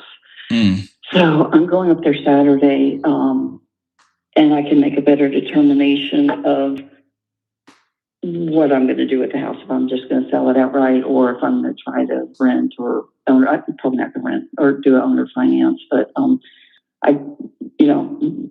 the offer that they gave me, the ones that were in the house gave me 175, and I have another 2 people coming, and I told the other realtor person that I wanted at least 200. So I don't know, he hasn't seen it. I don't know if he's going to offer it, but like I said, the people that went there the other day and changed my locks for me, it's someone that I know, and they're in the business. They had offered 175. Okay. I know that it is a little far drive from us. So, and yeah, just policy with us is we don't go out to properties anymore, but without, agreeing on something. But do you think you could send us or send me text those pictures that you have? No, because I'm come Saturday, I'm headed to North Carolina, and we're going to start. I think I'm going to rent a dumpster, and I've already hired a couple people, and we're going to start going through stuff just because I've got to get my personal items. He just tossed the whole house. So, yeah. And she sent me some pictures of, some repair work that needs to be done. So I'm not going to send it because I'm going to send you something that doesn't look like what it's going to look like when we get done. But I do have to go. I'm sorry. That's okay. I appreciate it, Jill. I'll contact. Okay. When did you say you'll be there? We're leaving Saturday and driving Saturday and Sunday, and then I have to go to another county on Monday to pick up some assets. And I think we're going to actually be at the house working on it Tuesday, Wednesday, Thursday. Wednesday, Thursday. Not this week, next week. Yeah. Tuesday, Wednesday, Thursday of next. Okay, yeah, I got you. Okay, I'll just call you Friday. Hopefully, you could send me some pictures until then. But it'll be the same pictures that I have. I'm not going to send you those pictures because, like I said, we're going up there Saturday and we're going to start working on the house. So, and you're going to take more pictures after you clear it out? I don't know if I can't talk. I'm sorry. I'm working, and it's not fair to my employer to talk about personal business on their time. So, let me either call you back or text you back when I get off work. Okay. Okay. All right. Thank you, Jill. Thank you. Bye. See, hold on. I got to push more. I have to push more. Didn't really push her too much right there. Did a little bit of pushing, but I could have been like, when's a good time? When are you getting off? Should have been like, well, let me do this. Let's do this. When do you actually get off? That way I know, something like that. Said she is going to the house this Saturday and Sunday. She will be cleaning out the house Tuesday through Thursday. Next Tuesday through Thursday. Call back Thursday/Friday of next week. That's all I can really do for that. Yeah, let's put the follow-up task for Thursday. It's a lead. It's a good lead. It's in my pipeline. This actually came from a Discord student. So if anything happens, I'll definitely let him know. Let's see here. Robert. Okay. All right. All right. Now we got, all right. So we have another lead that we sent an offer to. Damn, did I even send that shit? Yeah, I think I did. I sent the contract already. Wait, what?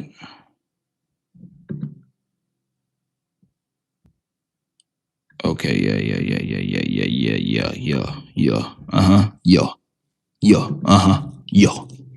Yeah. Let's delete this one.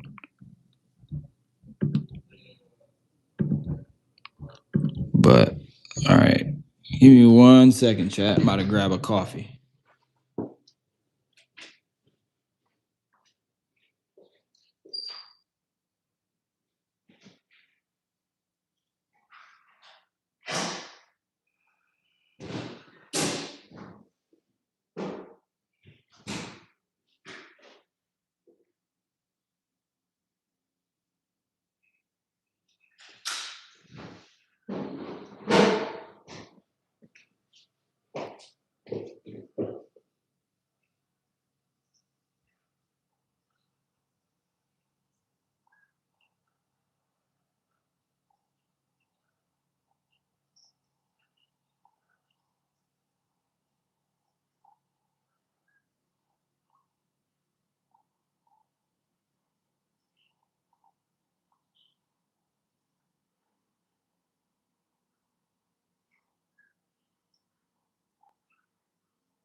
I can't even roll in peace.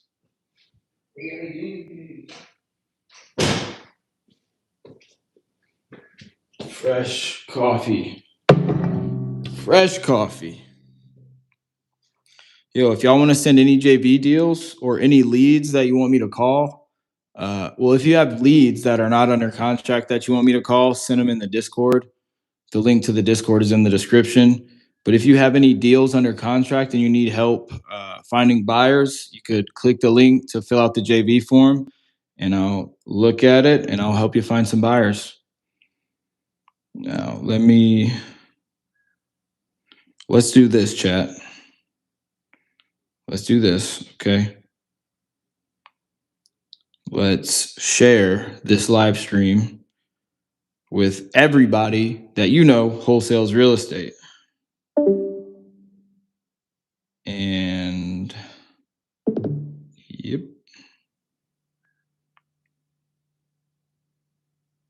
Anybody who you know wholesales real estate, send this to them. We got one contract out. Let's go. And he should be signing that at the title company.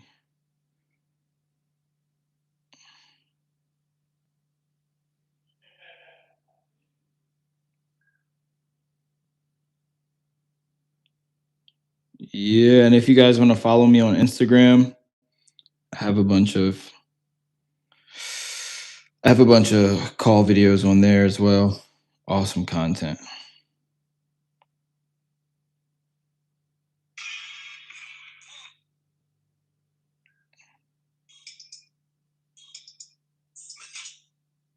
Let's go. Let's go. Let's get to it, chat. That's good. It's good. All right, yeah, the current deal. How do you know it's the right deal? I keep finding garbage. Well, what's your marketing channel? Nicholas Bravo M4Y. What is your marketing channel? Right. So, I mean, It just depends. Look, if you want to see what I'm actually doing and what I'm looking at on my screen, you could just go on the Discord and you can see that I'm sharing my screen. You could see me comp deals and stuff like that. But just looking at the comps, looking at the area, location is everything. Pretty much. Okay, let's call this lead up. Fareed.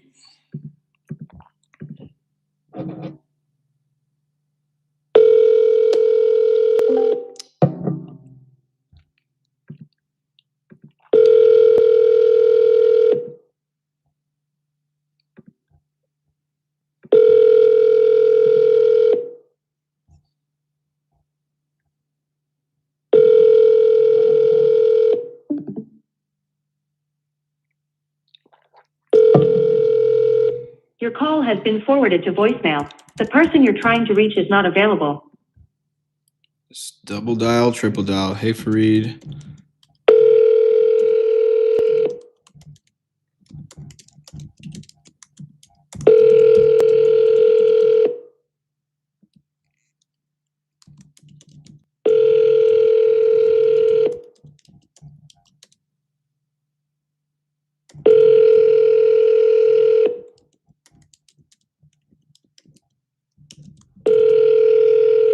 Your call has been forwarded to voicemail. The person you're trying. We sent to your email.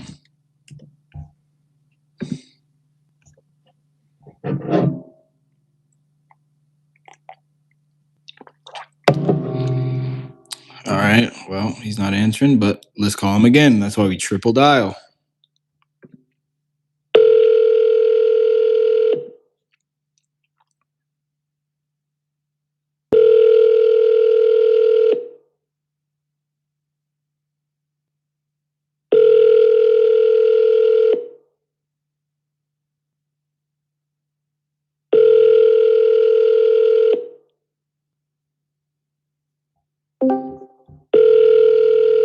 Your call has been forwarded to voice. So it looks like the title company that I just sent the purchase agreement to for the deal I just got off the phone with, they just received it. They sent me an email. They sent me wiring instructions for earnest money. Sweet. Sweet, sweet, sweet. It looks like she has a number too. Does she have a number? Escrow officer. Okay, that's the main. Okay, direct. So let's get that. So BK Parkway.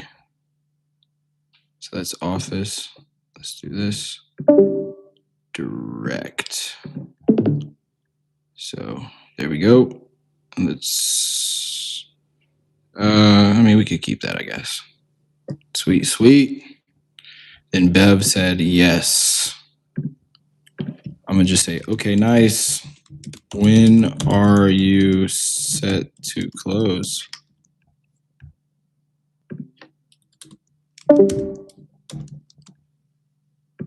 Bam, bam, bam. What's up, Vader? What's good, man? What's good? What you got going on? Okay, you're like the first person to like get off mute. Yeah, man, I was just listening. I've been in the wholesaling for a little while now. I was just watching you do these FISBOs. Hell yeah. How do you, you said you've been wholesaling for a while. How long you been wholesaling? I started like legitimately in like October. But yeah, that's just it. You know, I'm pretty young. But yeah, I've been making so many cold calls and, you know, trying to grow some capital so I can really get something moving. But yeah, other than that, I'm just trying to get as much knowledge as possible, you know. You said you're young. How old are you? I'm 17. I just turned 17. That's what's up.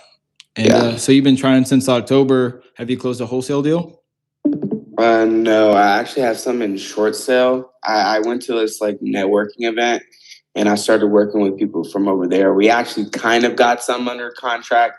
It's kind of in a short sale, so it's going to take a while. But I mean, to get like actually paid. So, but yeah, I don't know. It's just been kind of slow. Really, it's just I've been running in a capital wall. Like I don't have enough money to have dialers or these lead generations yet. So I just been trying to get into because I'm in Vegas. So I'll utilize like the government records and like the, pre-foreclosures and whatnot. Okay. Yeah. I was gonna say, yeah, you don't need capital. I mean, that I always advise people, if they're starting out and they've never got a deal before, to just do what I'm doing. And that's pretty much why I do these lives, is to show people how to wholesale real estate with no money. You don't need any money. Max, you could do $10 a month with a CRM, the same CRM that I use, but it's just about getting the skills. If you have the skill set and the network, you don't need to spend any money. You really don't. Like, there's tons of people who don't even spend money in marketing. They do it, as a side hustle, but they close 1 or 2 deals a month as a side hustle, but it's because they built up the network over time, and then the skill set. They know how to talk to a seller, and how the process works. Yeah. Have you how long have you been, have we talked before? No, we haven't. This is my first time coming across this channel. I had seen you were calling for sale by owners like on Zillow. I don't know. I just thought like it didn't really work, or like, I don't know. Because when I very first started, my biggest problem was like getting on the phone. Like, I was just scared. So what I would do is like I would call, bro, all day from like dawn to the end of the day, straight Zillow for sale by owners. Just getting kind of like cussed out, getting these numbers wrong, making these mistakes. So when I'm actually doing it, it's like, it's whatever. Yeah. I'd say it definitely does work. We closed a $9,500 deal last Friday, right? So like 3 days ago, almost 10K. I was trying to get it up to 10K, but just $9,500. So that closed Friday. That was from Zillow. A lot of the deals we're closing are from Zillow. I know we have like $90,000 in escrow right now, but one's from Facebook. I mean, how do you get these people to like agree to a price? Because when I talk to off-market properties or people who are in foreclosure or whatever, it's a whole lot more easy to negotiate the price on where we can both be at. Usually with these Zillow owners, like, they genuinely have their heart set on a specific price and they're not budging. Yeah, so it's all about perspective. Okay. It's a numbers game. It doesn't matter if you're doing it on Zillow, if you're paying for Facebook leads, Google leads, if you're doing text blasting, or if you have cold callers. 1 out of every 100 people that you talk to is going to be like reasonable. So it doesn't matter who it is, but change your perspective. Like, just get out of that mindset of like, oh, they all want delusional, or they're all blah, blah, blah, blah, blah. There's going to be days like that, dude. Like, 100%. And you want to, number one, you want to stand out from the competition, right? So on Zillow for sale by owner, there's a lot of people calling them, right? But I don't know how long you were watching this live stream, but there's one in Austin, Texas. I was just talking to him. He likes me, trusts me, wants to do business with me. Sent him the contract. He read over it. Yeah, so that's from Zillow, and that's a fucking banger deal. That's a banger deal. So, man, and novation terms. That's good. And novation terms. So, I could list it on the MLS, things like that. It's just about, one, being the first, especially if it's a hot deal on Zillow, like a for sale by owner. You want to be the first person to call them. And when you have that opportunity, you need to seize the opportunity. So make sure that you stay on the phone with them for 30 minutes. I'm assuming that most of your phone calls are not 30 minutes. I'm just guessing. And you want to give them an experience, have a sales process that you stick to, right? So I read my Zillow script.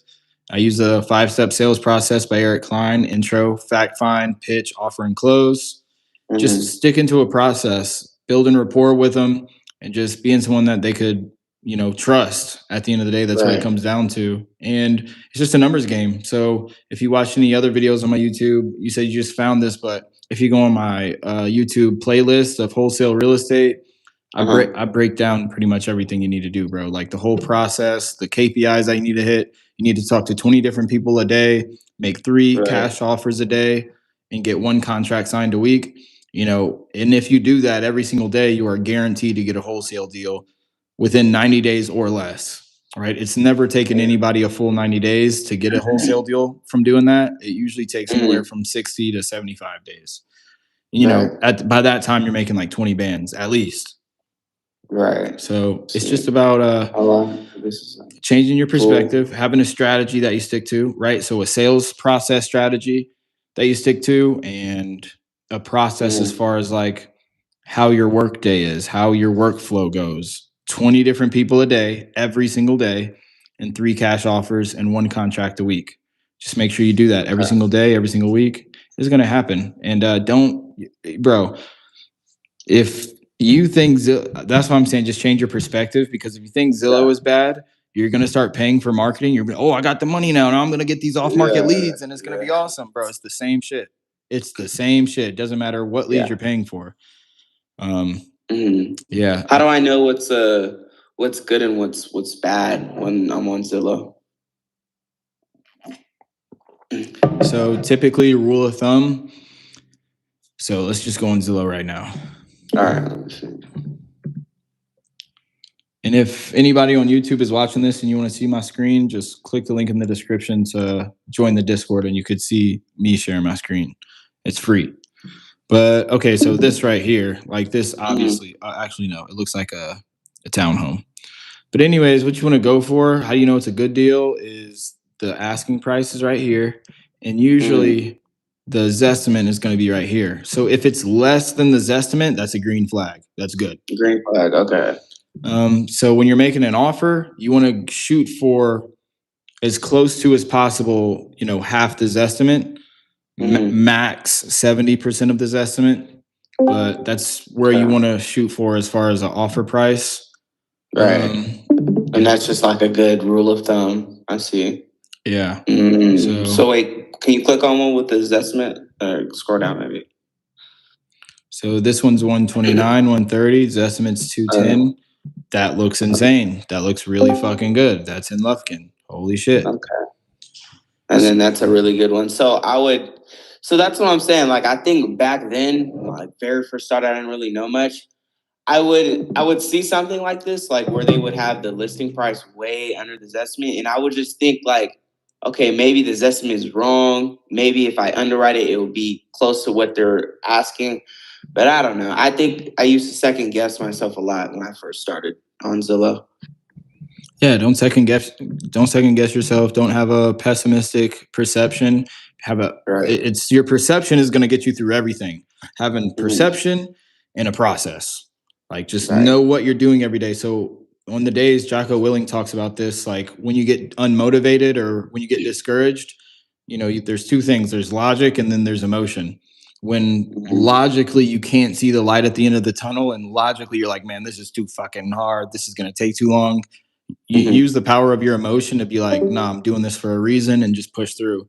But then on the other days when it's like you just feel defeated and your emotions are low, your motivation is low, that's when you could use logic. Like, okay, Isaiah told me if I hit these KPIs every single day, it is impossible for me to not get a wholesale deal within 90 days or less. Yeah, I see. So just use logic, like 3 months passes by so fast, dude. We're in the 6th month. It really does.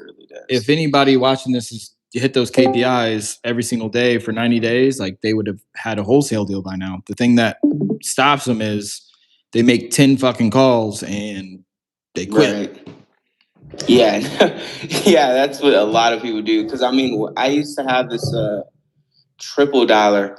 But it was me and my business partner. We were making 500 calls a day. And I would hear people on like other live streams, they're struggling calling like more than 10 people. And I'm just, how could you say you want to get into this game if you're not going to take it seriously?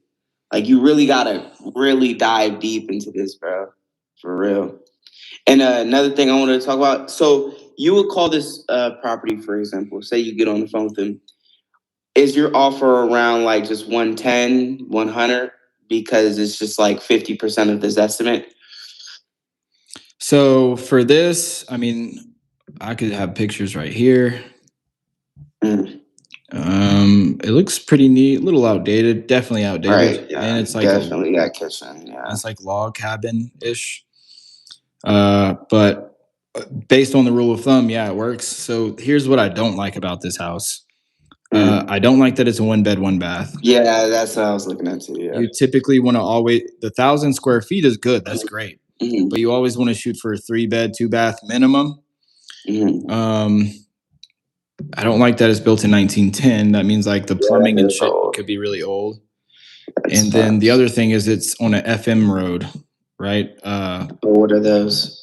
It's just like a county road. It just means it usually means it's in the middle of nowhere. I'm familiar with Lufkin. Lufkin, but Lufkin in and of itself, that is a rural place in Texas. It's on the west side of Texas, and it's pretty rural. And so it's in Lufkin, and it's on an FM road, and it's a 1-bed, 1-bath. That's what I don't like about it. Yeah, I don't think a lot of buyers would be interested in that.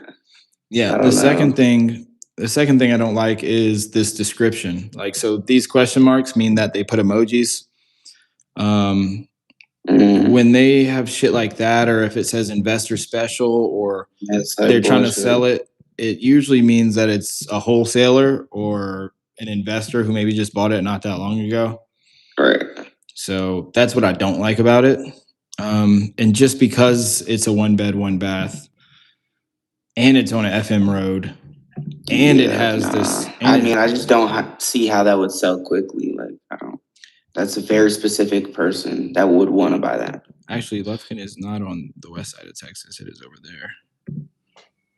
But either way, it's still rural. I know Lufkin is rural. But that's the reason I wouldn't like it. Do you have a script that's in the Discord or no? Or do you have to buy something? No, my script is not in the Discord. So yeah, if you go to my website, I do give the script away now. I don't give it away, but yeah, it's like $20. Okay. Right here, it's this same script. This script right here. Oh, okay. Yeah, I see. Okay, so that's like a full layout of like how an average Zillow call should go, huh? Yeah, negotiating, signing the contract, next steps, offer, timeline, condition, motivation, and then the intro. Intro is the most important. I'd say if you go to my Instagram, bro, I have a lot of like really valuable videos on there of like me making calls and like some like really savage calls, but then also like me explaining the script and shit like that. Let me see. Let me get mine. Actually, I can go on my computer. What's your Instagram? It's just Isaiah Malonzone 504. 0514? No, Isaiah Malonzone 504. It's a New Orleans area code. 504. Yeah, I got it.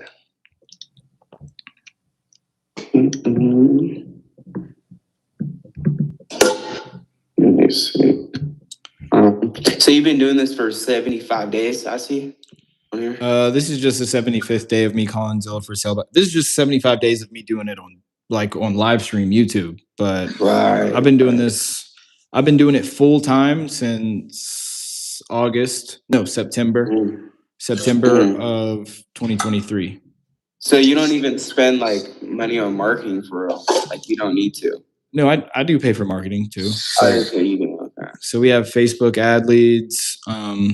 Eventually, we're going to start doing text blasting again. Text blasting is how I closed my 2 6-figure deals. So, okay, yeah, that's like with Go High Level and all that. So, no, Go High Level. What do you mean? Oh, text blasting, like SMS text blast. Yeah. No, I never used Go High Level. You don't? Oh, thought everybody did. No, I mean not everybody. That was like the go-to. No, so this is my CRM right here. This is my dispo pipeline. And so, oh yeah, that is a nice CRM. So we have $92K in escrow. So that means the buyers have EMD deposited already. This one's from Zillow. It's a $38,000 deal. So yeah. Sean. All right. Lisa mentioned you were looking to update any trends at this time. There have been no changes since our response on Friday afternoon. As I mentioned previously, I'm still waiting to receive the payoff information from attorney's office based on current expectations. We'd like to receive it toward the end of this week. Unfortunately, I'm unable to expedite the closing process until the payoff is received. Blah, blah, blah. Whatever. All right. Where are we at? Right here. Let's call it Zillow lead. So yeah, I'm trying to get out of my comfort zone and fucking sound like excited on the phones and shit. Right. Abilene. So see, this one is priced above the Zestimate. So it's a little bit of a red flag, and it's a 2-bed, 1-bath, so don't really like it. So let's do this. Wow. And all these like students, they close from like Zillow straight up? Let me see on my website. Yeah. All of them, yeah. Wow. That's crazy. Now, one of them, Ken, it was like he just knew somebody who was selling a house. Right, I see. But yeah, everybody else was all on Zillow.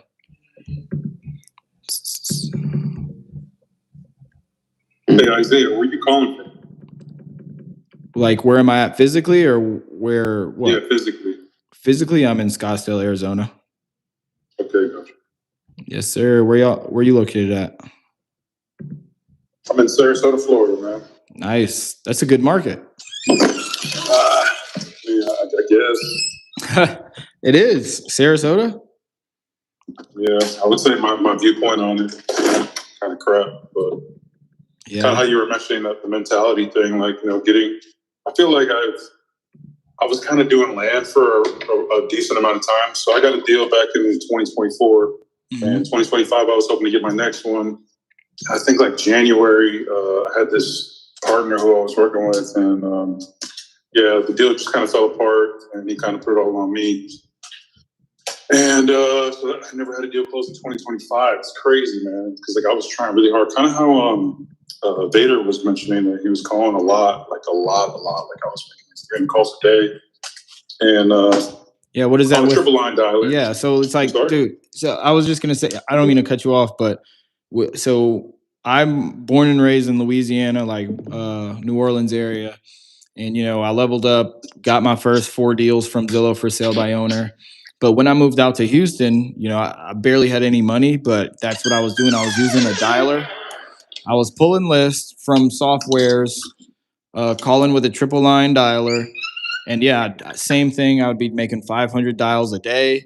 But like, what do you do? Like, all you're doing right there is just like sitting on the phone while it's ringing. And then as soon as it beeps, like you get to get on the phone with somebody. And like I said, 1 out of maybe 1,000 people are like maybe a lead. So I ran out of money. Yeah, maybe. I ran out of money really quick doing that shit, right? Paying for the software, the dialer, the skip tracing, the list, all that shit.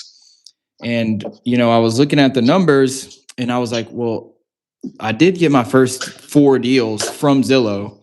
Let me try that again. So while I was using the dialer, I also called Zillow, and I looked like after 30 days, I looked at the results and it was like, this is even a match. I didn't close anything yet, but I was like, I have like 6 contracts from Zillow and like 2 from the calling, and those 2 contracts like fell through. So I'm like, all right, there's no match. Like I have to do Zillow. This obviously works. So I stopped paying for the dialer, stopped paying for skip tracing and all that shit.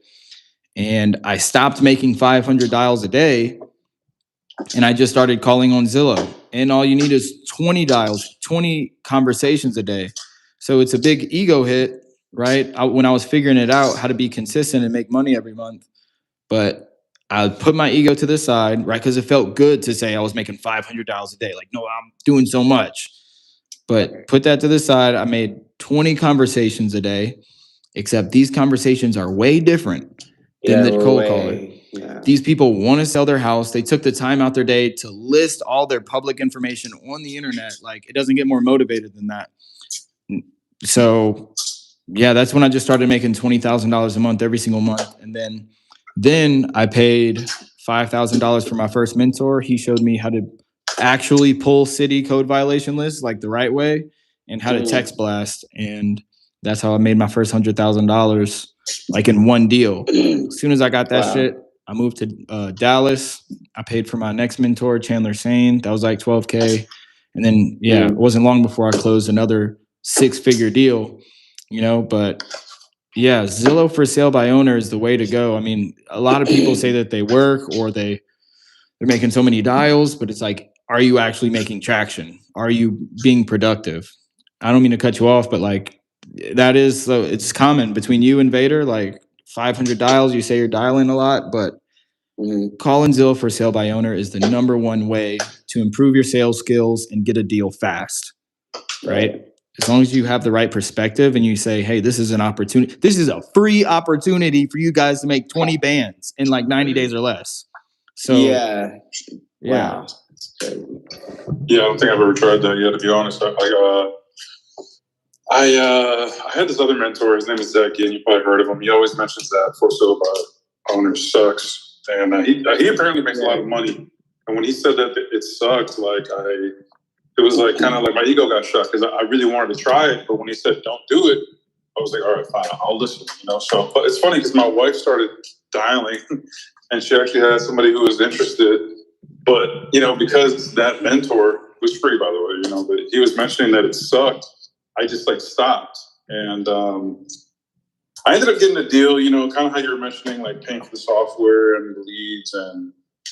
The software actually skip traced for it. It was Deal Machine back in 2024, but I've been really hesitant. I've been trying to do everything for free, like pulling the government list and skip tracing it one by one, which that doesn't really work that great. But I'm curious as far as the FISBOs, because I was actually looking at your thumbnail and I was like, am I going to click on this? And I was like, I really need some motivation because I've actually been out for a month. I went to Mexico for a wedding and everything, and I told myself I was going to start yesterday, and I never did. And so, I was looking at the time to kind of fly by right now. It's already 4:00 Eastern time, so I was thinking to myself, I need to get on my wholesaling because I need some money. I don't have a job right now, so I do have time, but I just don't know how to use my time wisely. So I might take you up on your offer as far as the FISBOs go, but I guess I just need a little bit more information. I am interested in that script that you got too, just because I feel like that's another thing that I've been trying to fumble around with is some people will say oh, you don't need a script, and then another person will say yeah, I got the best script, and then I've heard the Eric Klein hey, get Eric Klein's script, and it's well, I don't have however much money it is to pay for Eric Klein's script, but I'm just curious, I really need to get the ball rolling on this. And like I said, I don't have a job, so I kind of have a lot on the line right now. I got my rent due. I think my rent is actually increased by another $100. So it's and it sucks, man, being in that situation where it's man, $100 is hard pressing me right now. So it's I've kind of gone through the motion of okay, I've had the first deal. And I was really motivated by that, but at the same time, I was so that's the one reason why I never gave up. It's it's been a minute. It's 2024. I think it was August.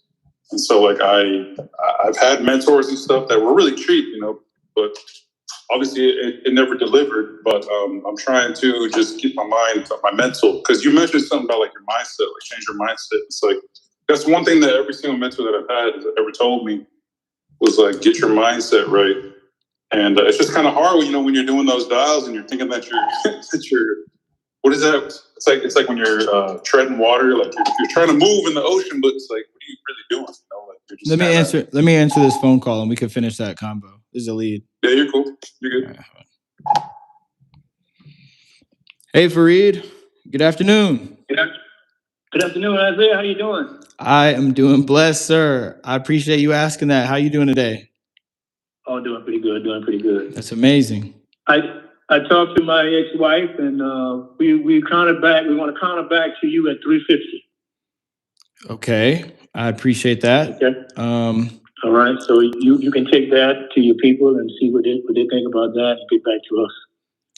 Okay, I will do that. And did you look at the agreement that I sent to your email? Yeah, I looked at the agreement. You didn't have, you wouldn't give me the 30 days after we closed to move everything off the property. Oh. I would like you to add that in. Okay, yeah, I'm gonna tell my team. Yeah, I need the 30 days after we close. After we close, I need 30 days. I got a lot of equipment and stuff on the property, and I got to move it off the property. Okay. 30 days. I'm gonna make sure to tell my team that. I know last week we were like, it was really hectic, but I will talk to them about that and see what I could do. Is there a better time to call you, or just call whenever and then you'll call me back if you don't answer? Just call me back. I'll call you back if I don't answer. All right, for sure. I appreciate you calling me back, Fareed. I will do my best to get the 350 approved for you. Okay, thank you. Yes, sir. Bye. Sweet. So let me put that in here. Countered at 350K. Wants to make sure that 30-day post-possession is in contract. Is in the contract. So follow up. Motivation at 350K. What?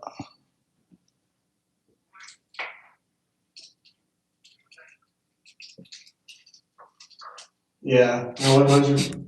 No. I'm just taking. No. It made total sense. I'm just kind of taking everything in. I was just thinking, if I go, I mean, let me run. Let me just run. That's my other acquisition manager. Try to be straight shooters, but give our best offer the first time. Let me just run right back over there. Tell them that you're really trying to work with us. And, if not, regardless. Again, I've really enjoyed our time and conversation now, but. Let me just go right over there one more time before we do get off the phone here and just see if there's anything I can do on this call, okay?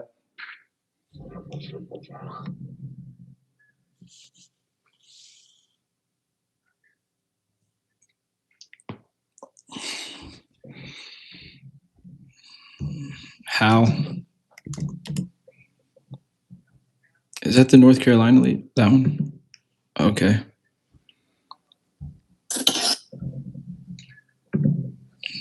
So he's Let me know if you think I can come up at all. Dunbar.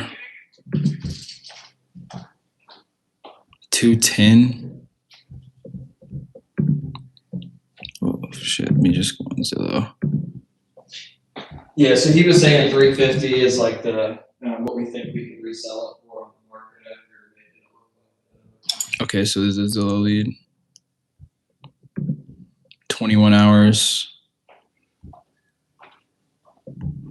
So let me just comp it really quick.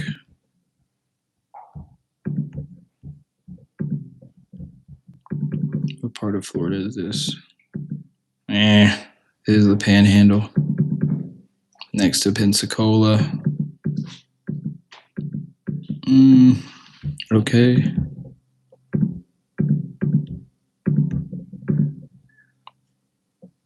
$210. What's the condition? Shit. So, yeah, and I guess I didn't want to. I shouldn't be. I shouldn't. I know you don't seem like you take any offense anyway, but we would be looking at redoing all the flooring. So, to make it look like that other one, they've got that luxury vinyl plank flooring that everybody likes nowadays. So we'd be looking at doing that, doing the granite countertops. The cabinets they look like they'd be fine. Just put the granite countertops. The roof, but. Regardless, usually when we come in there and do that much, it's like 25 a square foot. And again, that's 25 a square foot on a 19,076 or 2,000 square foot house is about $50,000, and that's before the roof.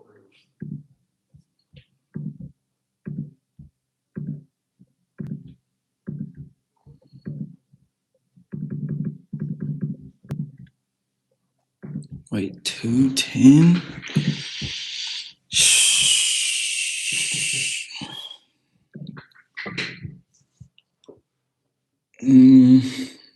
I'd say, the picture's right here. No inside pictures? Okay.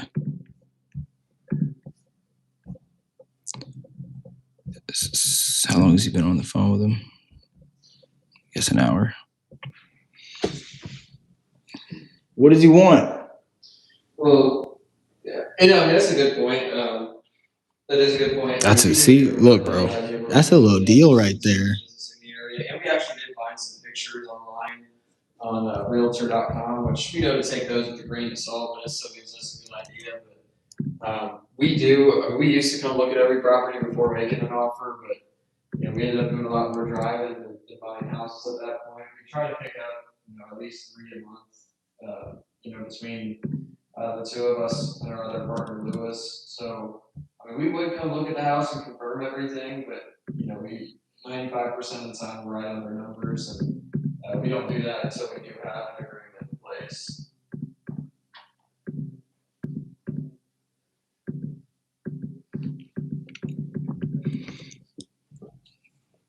Ask him what's a number that he'll go for today.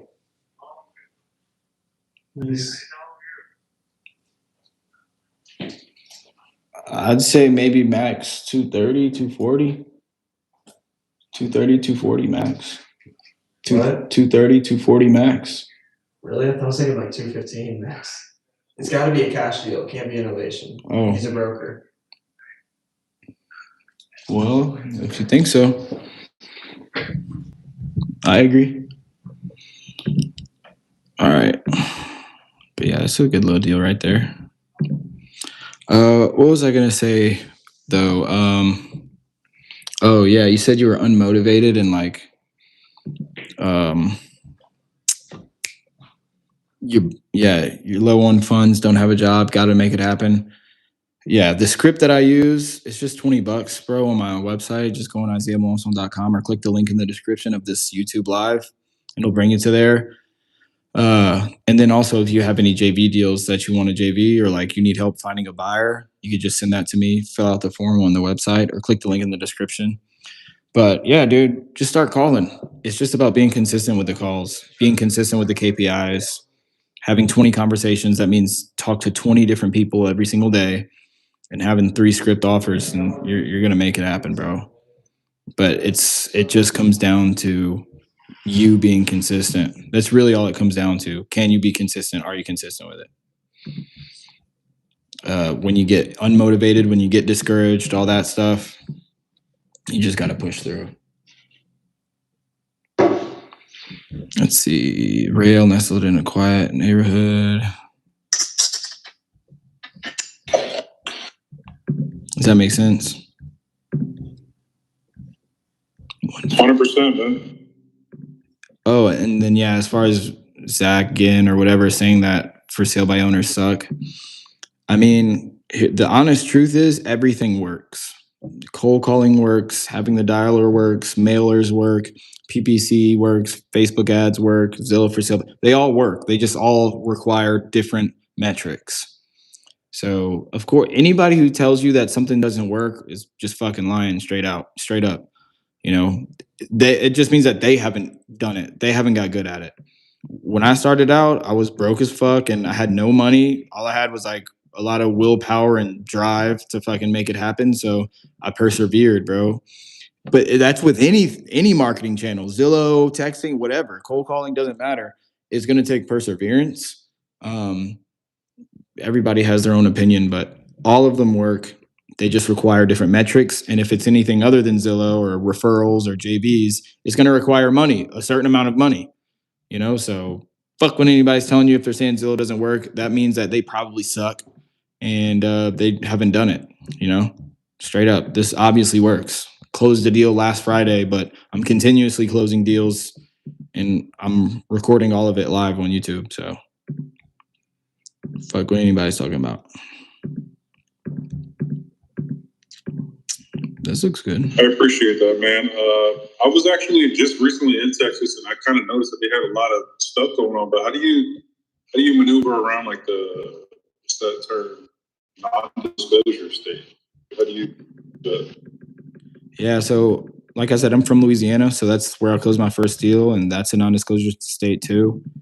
If you really want to see like when's the last time it sold, you just go down to the price history. Look, let me see what sold. If I change it to sold, I just click on a random one. This one. Okay, this is pending. Okay, well, Georgia's okay. Let me go to Texas and see what sold. So, right, so it doesn't have numbers right here. All you got to do is click on it, scroll down. Well, first of all, the Zestimate is usually always going to reflect what it sold for if it sold recently. So I just look at this estimate straight up. It's usually like 80% of the time it's accurate, but you could scroll down. At the minimum, you could see what it was last pending for, right? So in literally just last month, like not even 30 days ago, it was pending at 630. So you probably bet that it probably sold at 630. But look at this. This estimate is 628.8. So I bet it sold for 628.8. So that's it. Don't even, yeah, I used to think that was like a limiting factor too, but yeah, no, it's really all about perception.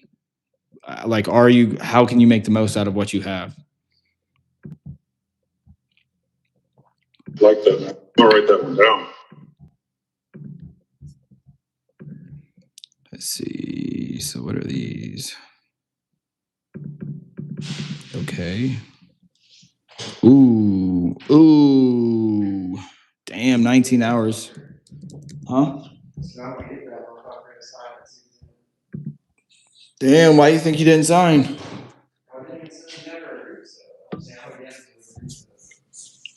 He really wants to do it. He's literally going to pray on everything and come to terms with Tuesday for it to make sense for him. That was.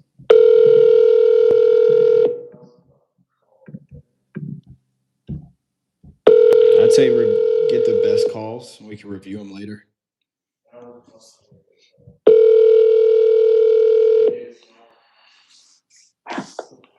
Hello. Hello, I was calling about the house on Planters Ridge Lane. I had just seen it on Zillow. Uh-huh. How you doing today? Okay. That's good. That's good. Better than bad. But my name's Isaiah. I was just seeing if I could make an offer on it right now. Is now a bad time? Okay. Have you seen it? So I did see it on Zillow. Saw the pictures? Yes, sir. Okay. All right. Oh, yeah.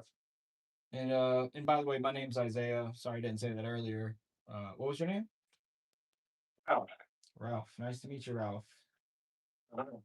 My best friend's name is Ralph. Oh, there aren't many of us. Yeah, it was not. Yeah, we went to high school together, so we pretty much grew up together. But yeah. So I mean, Ralph, I just to be transparent, I am an investor, so I am looking for our next project. So my partners and I, we primarily buy we buy houses to fix and flip, or sometimes we keep them as a rental, and we're just looking to add a few more. My partner's actually seen this listing and just wanted me to reach out to you and just ask you a few questions to see whether it'll be a good fit or not to put in our portfolio. And if they are interested, then by the end of the call, they'll have me give you an offer. But if not, for whatever reason, I'll at least have a reason why. Is that cool? Okay. Okay. Yeah, I'm gonna be honest. I mean, it looks like a great house based off the pictures. Was this a rental property for you, or is this your primary residence? We rented it for the last 16 years.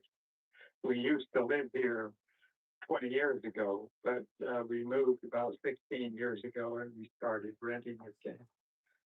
16 years ago. Okay. This is the only rental property you had?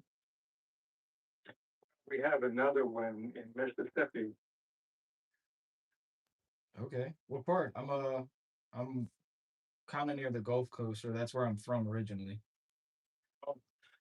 It's in Laurel, Actually, about 90 miles off the coast, about 90 miles south of Jackson.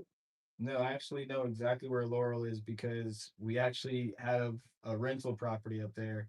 I mean, we sold it already, but yeah. We used to have 3 rental properties in Laurel, and we've sold 2 of them. Oh, wow. Is that where you're from? Would like to sell the 3rd one, but we're not able to right now. They have a tenant in there? Oh, yeah. Old friends. And they're both up in years, and Right. they're both in poor health and have limited income, and we just are concerned if we sold the property, what would happen to them? Where would they go? It's that kind of. It's not a business thing. It's more of an emotional thing. Yeah. Well, that's nice. That's always nice. To know that you're helping somebody out if they're good friends. The market's not easy right now. Yeah. But okay. And so is this tenant occupied? No, the tenant moved out about 3 weeks ago. And we've been discussing, me and my wife, whether to continue renting it or whether to just sell it. And we've pretty much decided it'd be more practical for our circumstances to just sell it. In the past, whenever there were things to be fixed or upgraded or things like that, I could do it myself for most things. But she claims that I'm getting too old to do all that. So thinks it's better if we just sell it and not have the pressures that way. Well, you don't sound in our conversation. I got you. I was about to say you don't sound a day over 30. Thanks. I'll be 88 tomorrow. Oh wow. June 2nd. Yeah. There you go. Still managing rental properties. Well, it's one of those things where if I can do the labor, we can afford to fix things. If I can't, then we probably can't afford to hire a professional to do it, Mm-hmm. For the years, that's sort of been the way we've operated. And now we are getting that time of life where, you're not a spring chicken. Don't have the stamina you once had. Maybe you don't have the good judgment you once had, but anyway. Yeah, I know. Not exactly a spring chicken, but I mean, sound like you're still there. Like I said, yeah, I mean, at least you're managing a rental property, you have the energy to do that. Sometimes I've had some disaster nightmare rental properties in the past. So yeah, I guess we all had one time or another. Yeah. So you had 3 rental properties, and you have one other one where your friends are living at, and you sold the other one, and then this is the other one. We have one in Mississippi and this one here in Georgia. And this is where we live now in Georgia. Okay. So you guys live pretty close by if we needed to send anybody. About 5 minutes. Okay. Actually, in the next subdivision. Okay, sweet. Well, it's easy to manage that then. Yeah, it's inconvenient for us. It's always good. And the last tenant that lived in there, has it been like a long-term tenant, or are you guys usually churning a bunch of tenants? They were here about 5 years. They took good care of it. They were good tenants. Yeah, they were. Yeah, the house is in pretty good shape. It has normal wear and tear, and as you may have noticed from the photograph, we haven't upgraded things. Like, for instance, the kitchen doesn't have stone countertops. Right. It's formica tops. Right. The dishwasher and the refrigerator and the stove all work, but the microwave above the stove has died. And it needs to be replaced. And also the garbage disposal is frozen up, and I tried my wrench to, unfreeze it like you usually can, but this time it just wouldn't budge. So I think this needs to be replaced. But everything else works. The plumbing works and all that. Okay, I gotcha. Plumbing works. Do you know what year this house was built? I believe it was 1985. Okay. And this, by the way, is a condominium. So this whole condominium place was built in 85. Okay, this is a condo. Mm-hmm. It's an end unit on one of the buildings. I see. Okay. Excuse me, sorry. Um, yeah, my partner probably didn't notice that, but now I'm seeing it looking at the pictures. And so this has an HOA, Yes. about $400 a month. Yeah. 400 a month is the current figure. Okay.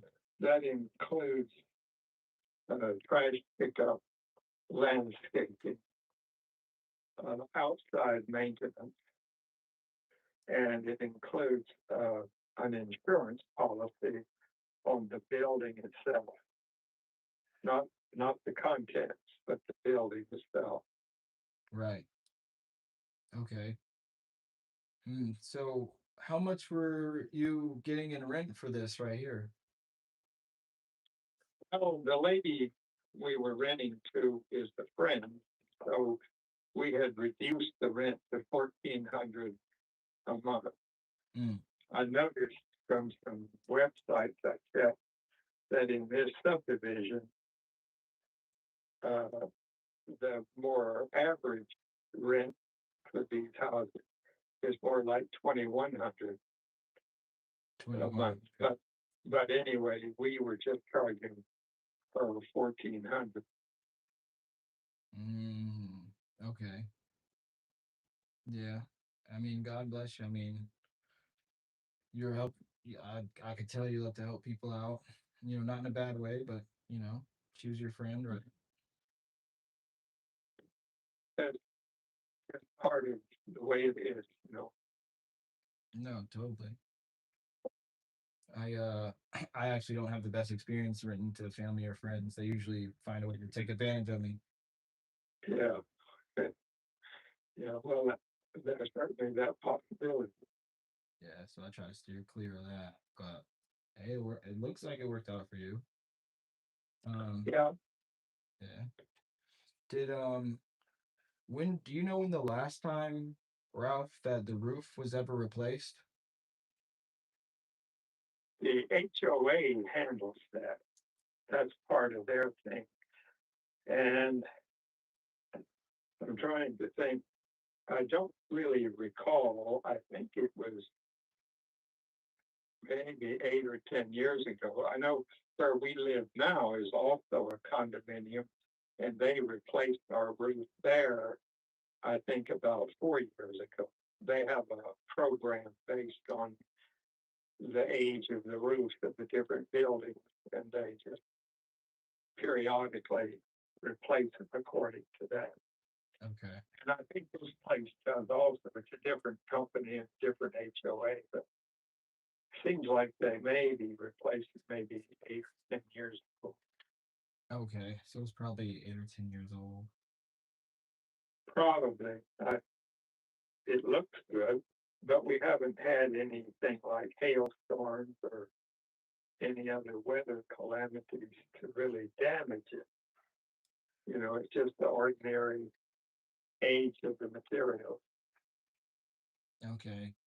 So I guess, well, I wanted to ask if you saw any missing shingles, but so if you did see missing shingles or if somebody bought it and they wanted the roof replaced, they just got to make a claim to the HOA and they usually handle that? I'm not acquainted with that situation, but Okay. according to the HOA rules, the roof is theirs. Right. And, so if there are missing shingles, that's them. And if there's a roof leak, that's them. And I think they have some contractors online to to go to for certain repairs. Okay. Yeah, it's probably Like if there's a plumbing problem outside the building, that's theirs, and they have plumbers lined up to do it. If it's inside the building, that's the owner. okay. That makes sense. Yeah. I was gonna say, I know you said that, the tenant moved out 3 weeks ago and, you know, even though you live 5 minutes away, you'd prefer not to do the repairs, if repairs did come up. I mean, was there any other reason, besides it being vacant that came up that made you want to look at selling it now? No, no, that's the whole story. And we've thought about it, that if the property doesn't sell, well, we're not totally averse to renting it. We could, if we do, of course, I'd need to buy a microwave and a garbage disposal unit and install those. There's one, the master bedroom in this house has a carpeted floor and it's terrible. So whoever gets this house, whether it's us to rent or someone else to buy, whoever gets the house will first thing replace that, probably with wood floor. I replaced the living room and dining room from carpet to wood about 6 or 8 years ago.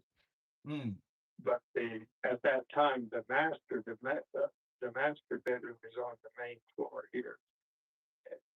The carpet was still looking good at that time, and so I didn't push the wood floor that way. I just ended it at the door to the bedroom. But now the carpet is really, really bad, and so it needs to be replaced. If I was going to rent it, I'd have to, tear that out and install the flooring.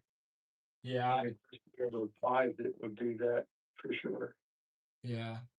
I had a rental property out in Marietta, and I had a lady who was living there. She didn't bother us for the most part, didn't have to repair anything, but she had a dog, and at the time, we were okay with it. But man, when she moved out, we should have did a better job at managing, but there was so much dog pee on the carpet. Yeah.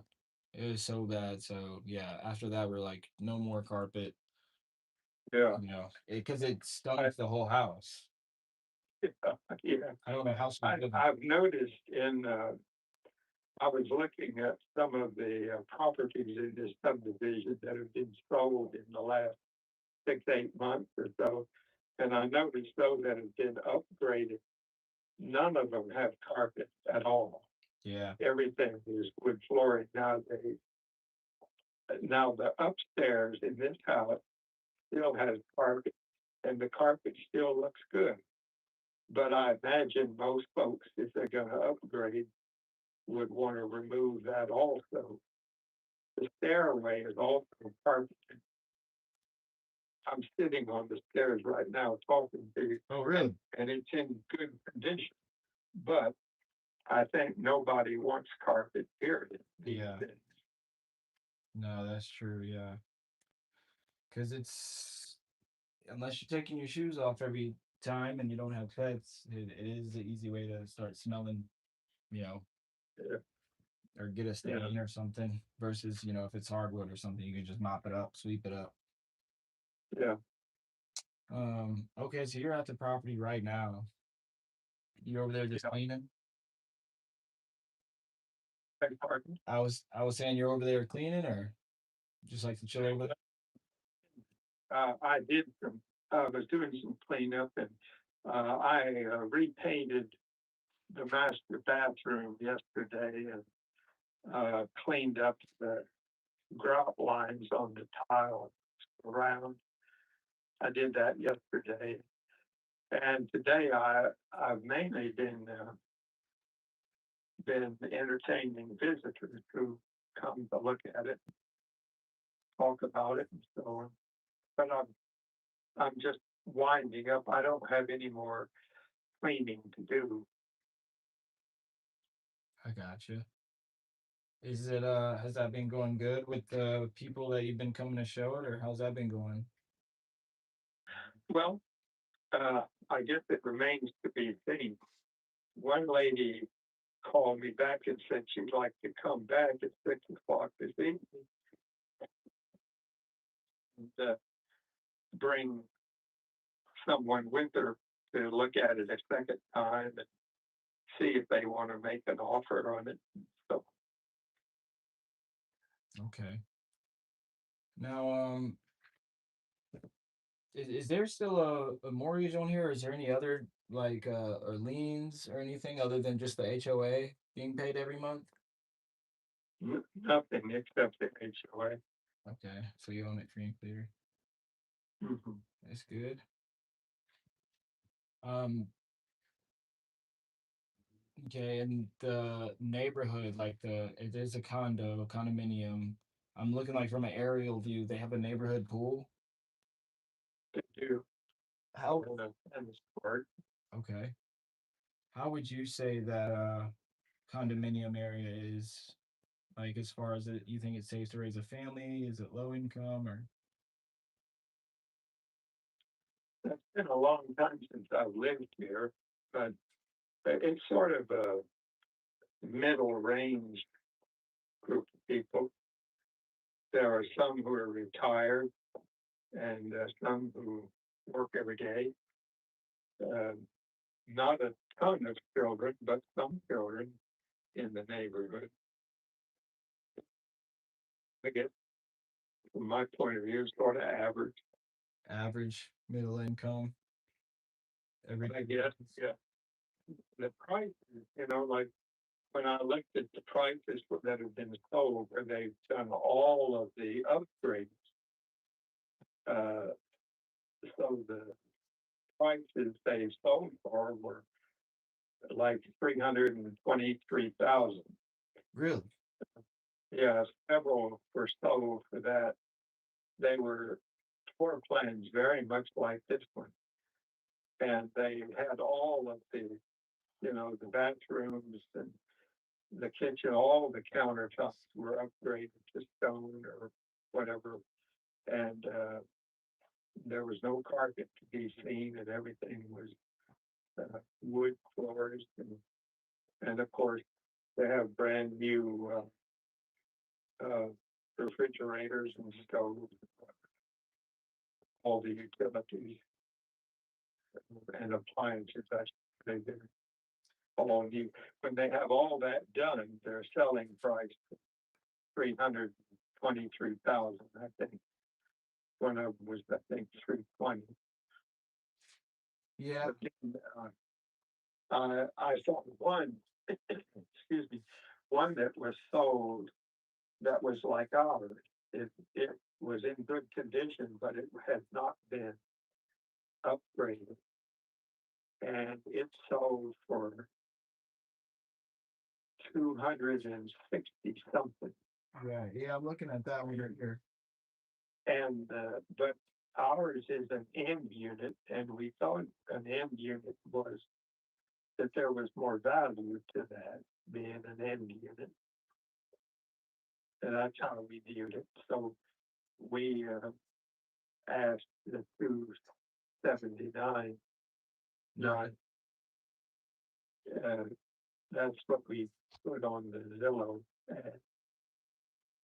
Yeah, I'm So we looking at figured that anyone who bought this, if they could walk in and live in it right now, except for this one carpet room. yeah. But otherwise, if they wanted to upgrade everything else, they could pay this and still come out a little cheaper than 323,000. Right. Yeah, I'm looking at that one that sold for 260. Yeah, it's pretty much kind of the same. It is pretty clean. But yeah, pretty much the same as yours. Obviously they probably just redid the carpet and maybe painted some. Yeah. And then this one picture with their washer and dryer, is that in upstairs or is that downstairs? Yeah. Okay. And is it coming? Are you selling it with the washer and dryer too? Yeah. Mhm. Okay. they work. They're not new, but they work. Right. And AC works and everything like that, central air. Yeah, Okay, but you don't know the age of it. I know that it's old, It but is. we've never had a problem with it. But when we bought this house, I think we bought it in 2004, and that unit was there, and we've never replaced it because we never had a need to. The only thing that happened was a couple of times the condenser needed to be replaced, and that was always an inexpensive repair. And then it's always performed okay down till now still. It still works. Yeah, Okay. but as far as age, it is. I don't know how old it is because it was there it was there before we bought it in 2004. Okay. It may have been pretty new then, but I don't have any idea. Okay, I gotcha. Still works though. So basically, yeah, it needs some updating. Carpet needs to be replaced. A little bit of TLC here and there. But yeah, you're right. It can, if it was completely fixed up, granite countertops, maybe update the bathroom. I know the tub is a little maybe dated. Paint here and there. Then we can maybe sell it for the 320 something, 350, 320. So I think, that may be where we want to go with that. But, at the end of the day, so it's my job to just make sure you get as much as possible. And I don't know if I said it, but, I have a underwriting department and a finance department. And basically they just run the CMA on this, which is basically a comparable market analysis. They're going to look at the other condos, what they sold for, those ones that sold recently, and what's for sale, average days on market, things like that. And they'll have me give you an exact number just at the end of this call. And I think it's almost everything I needed, other than I do know typically when we buy properties, we usually put the closing date 30 days out from when we get an offer accepted. You think that's good with you, or do you need more time than that? No, that we'd be glad to close as soon as possible. Okay, that's good. Um, I'm from assuming all the pictures are accurate. There's no belongings in there that you need to move out, or any belongings that you're looking to leave other than the appliances and the washer and dryer. Yes, yeah, that's correct. There is one. There is a chest of drawers, one piece of furniture that's here, and it's easy enough to donate it to a thrift store. Uh, but that's the only thing. It's like a 6 foot long, 30-inch high chest of drawers, like would go in a bedroom. Okay. Oh, And it's here if somebody wanted it, fine, and if they didn't, it's easy enough to get rid of it. okay. Yeah, typically, I mean, if you wanted to leave it there, you can. We usually take care of things like that. We buy it as is. So whether you wanted to donate it, or we would probably donate it too. Yeah. But okay. Well, Ralph, if let's say we could, the number that I come back with, if it gets approved, if the number does make sense for both you and us, I mean, you think you'd be ready to make a decision today? Maybe, depends on the number. Of course, of course. Yeah. Let's say it did make sense for you. You liked it. It made sense for us. I mean, is there anything else you'd have to figure out before, moving forward and signing an agreement for agreed upon price? Yeah, well, I would be interested in what I'm interested in. I would like to not pay closing costs. Okay. I would like to uh, just receive the money and pay my prorated taxes for the year. Okay. and be done with it. That's what I would like. Okay. And it's you and your wife that's on title? Yes, Okay.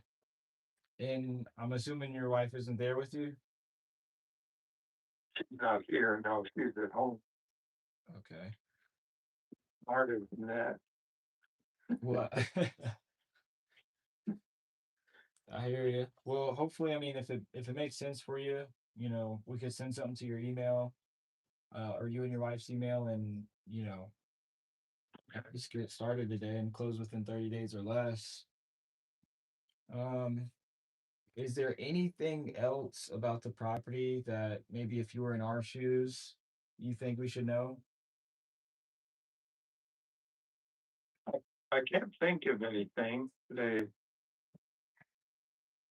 structure here is solid, and I don't know of any problems that an inspection would show up.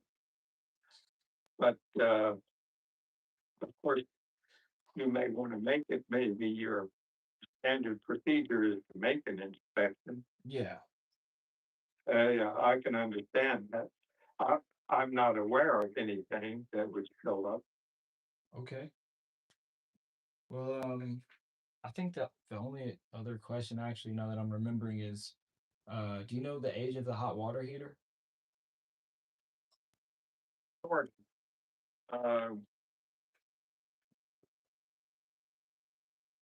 Let me think. I think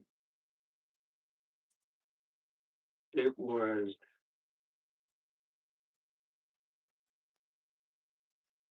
the date on the thing is something like 04. Is that right? No. Okay, 2004. Let me just walk upstairs and look at the date on that thing. Okay, I appreciate that.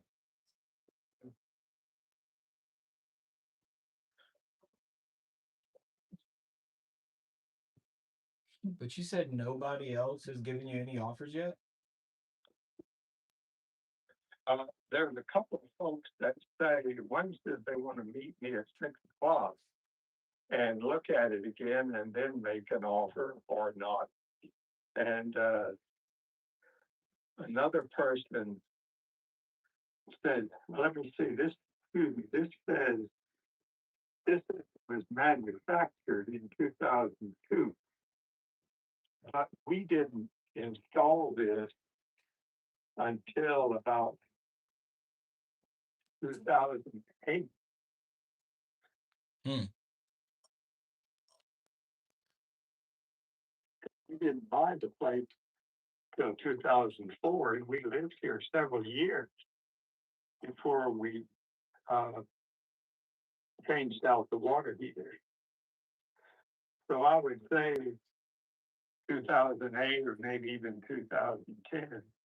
Okay.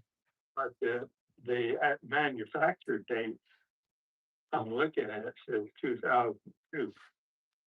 Okay, so probably made it 2002, but didn't start using it till 2008, 2010. Like that. Okay. Now, I do want to say this, at the end of the day, Ralph, it's my job to call these houses up and just get you as much as I possibly can. It is my underwriters who are going to look at all the numbers, analyze everything, and what we think we could fix it up for, like the price, and then what we think we could resell it for. I know that you have it listed for about 280. I mean, if we were to pay all cash, which means, no financing contingencies with a bank or anything, it could be a quick, convenient close. And we did take it as is, so you don't have to replace the carpet or do any painting or update the bathrooms or countertops or nothing. And we covered all the closing costs, so you don't have to come out of pocket for anything, and obviously no realtor commissions either. I mean, what would you say you and the wife absolutely need to walk away with just for, you to be okay with it and be able to walk away? Well, I think the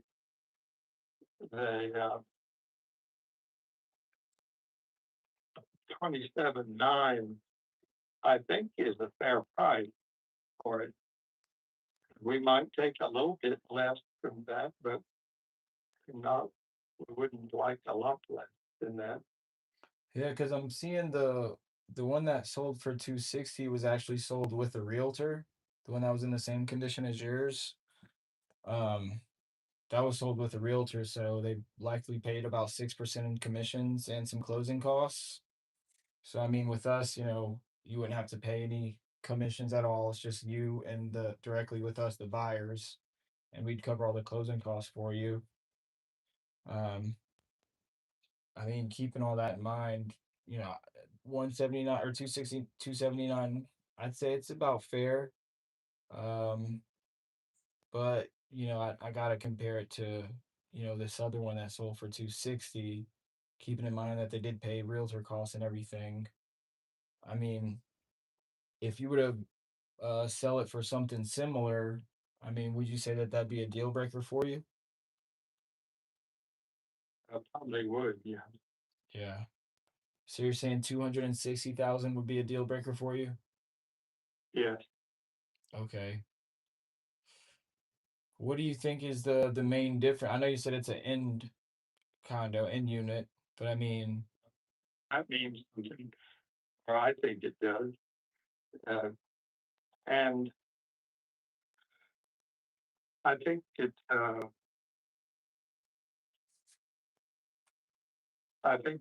a matter of the condition of the house is basically good. For instance, on painting, this house has been painted inside in the last 4 or 5 years, about the last 5 years, painted inside. So the paint is good, but if a person doesn't like the color and to repaint something, that's up to them. But in my mind, that's not necessary. But I understand if that's what a person wants and they want to say, well, I've got to spend a few $1,000s to have it repainted. That's up to them. But to me, looking at the condition of the painted walls now, I don't think that's necessary. But that's my opinion on things like that. right? I'd say first. Go ahead. Understand market conditions change and what customers want and require changes over time. But anyway, just send me a notice of what you think your best offer is. Yeah. Yeah. Lines up. Yeah. I'm gonna get you an offer right now, but I'd say, it is in good condition, well kept, I'd say. If it was painted within the last 4 or 5 years, that means that the tenant was living in there after it was painted. But definitely the carpets, like you said, those need to be replaced. The kitchen cabinets, I mean, nothing against the house. It's a good house. It's in good condition, but I mean, they are dated. They need to be painted. Um, and just comparing it to the one, it's like 1519 Planters Ridge Lane.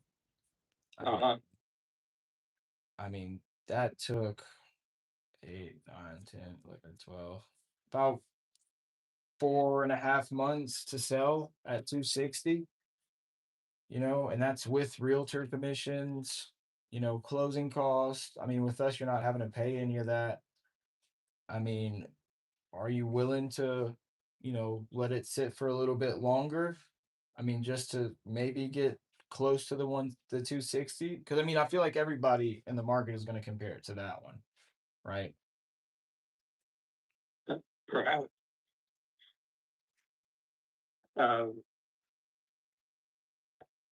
And I mean, with us, if we did get you an offer, again, you're not coming out of pocket for anything, hassle free, quick. You don't have to replace the carpet or replace the Formica countertops. I mean, realistically, do you think somewhere I mean, you don't think 260 is reasonable if we were to cover all the closing costs and you're not paying realtor commissions or paying more holding costs, the $400 a month in taxes? I think it does not work for us. Yeah. Is that If that's the deal breaker, well, that's deal breaker, but 260 doesn't work for us. yeah. Is that just because you were looking to invest this in something else or Partly, yes. I got you. I got you. Well, I'm gonna make sure I'm gonna try my best, Ralph, to get it up to the 279 or somewhere in the 270s for sure. Um, but I mean, then again, if it doesn't work for you, I completely understand, and at least we could part ways as friends. So I want to do Yeah, this. Go ahead. just do what you can and let me know. Okay. So I'm gonna do this. I'm gonna just put you on a quick silent hold. It's gonna be about 30 to 60 seconds, and I'm gonna just pull that CMA report from my underwriting team, and they're gonna have that exact number for me. Do you have a pen and a paper to write down my info and the offer? Yeah. Uh-huh. Okay. All right. I'm gonna put you on a quick hold for about 30, 60 seconds, and I'm gonna be right back with an exact number, okay? And you can write that down. Okay. All right, give me 1 minute. I'll be right back. Sheesh. Real persistent. Huh? You were real persistent. I see. That was good. Persistent. Yeah, I mean, I could have did better. I feel like I could have did like wow. Wait, Niggas won't budge. yeah, like wow. Your house is dated. It's being pretty unrealistic, man. I'm just being honest, because you even pointed out the 260, pretty similar everything, and he was like, "No, I mean, kind of made a really good point though. That 400 a month, is, obviously time, but Yeah. I like seeing this though. I like seeing that you're still, I don't want to say milking it, but yeah, you're trying to milk it for what it's worth. Yeah, I mean, yeah, I'm trying my best. I could do better. Me knowing what I could do, you know, definitely always strive to be better on every phone call. So don't ever look at a phone call as a waste of time. Like, I don't know if you guys would have got on this phone call probably 10 minutes into it, he would have told you it's a deal breaker, or you would have talked about price and, you know, it's not a waste of time. It's a time to practice, get better at negotiating and just making it happen. What are you gonna offer him, bro? Uh, I'd say just because that other one sold at 260 and it was extremely similar. It's pretty much Too. I mean, that's with a real. Um, they first had it listed at 300. Definitely is. So it could sell for at least 260 minimum. I would probably make it an ovation, but yeah, an ARV is definitely 320, 330 without a doubt. So I mean, and it's pretty good. I mean, just need to, like you said, replace the carpet, maybe paint, replace the cabinets, maybe update the bathroom, but I'd say 200 as an ovation. But I would just offer him 200. I know he's gonna not accept it. Um, I don't think I would go above that at all. so you're gonna offer 200,000. Yeah. Let me see.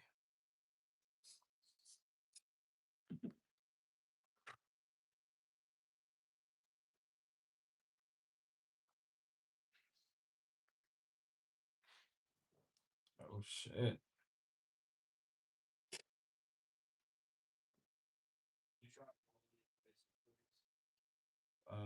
No.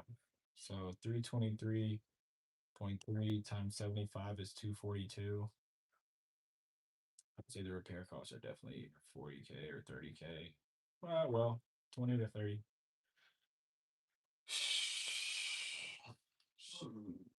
Yeah, we probably do need it.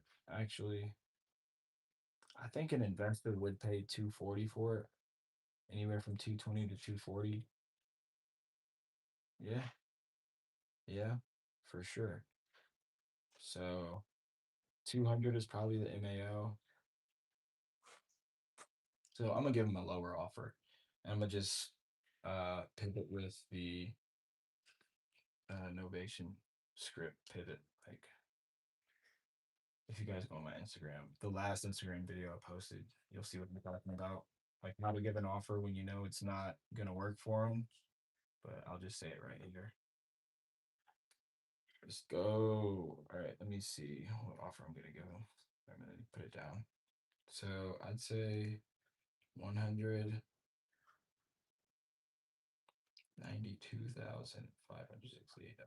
Actually, fuck that. 180, 186. Fuck that.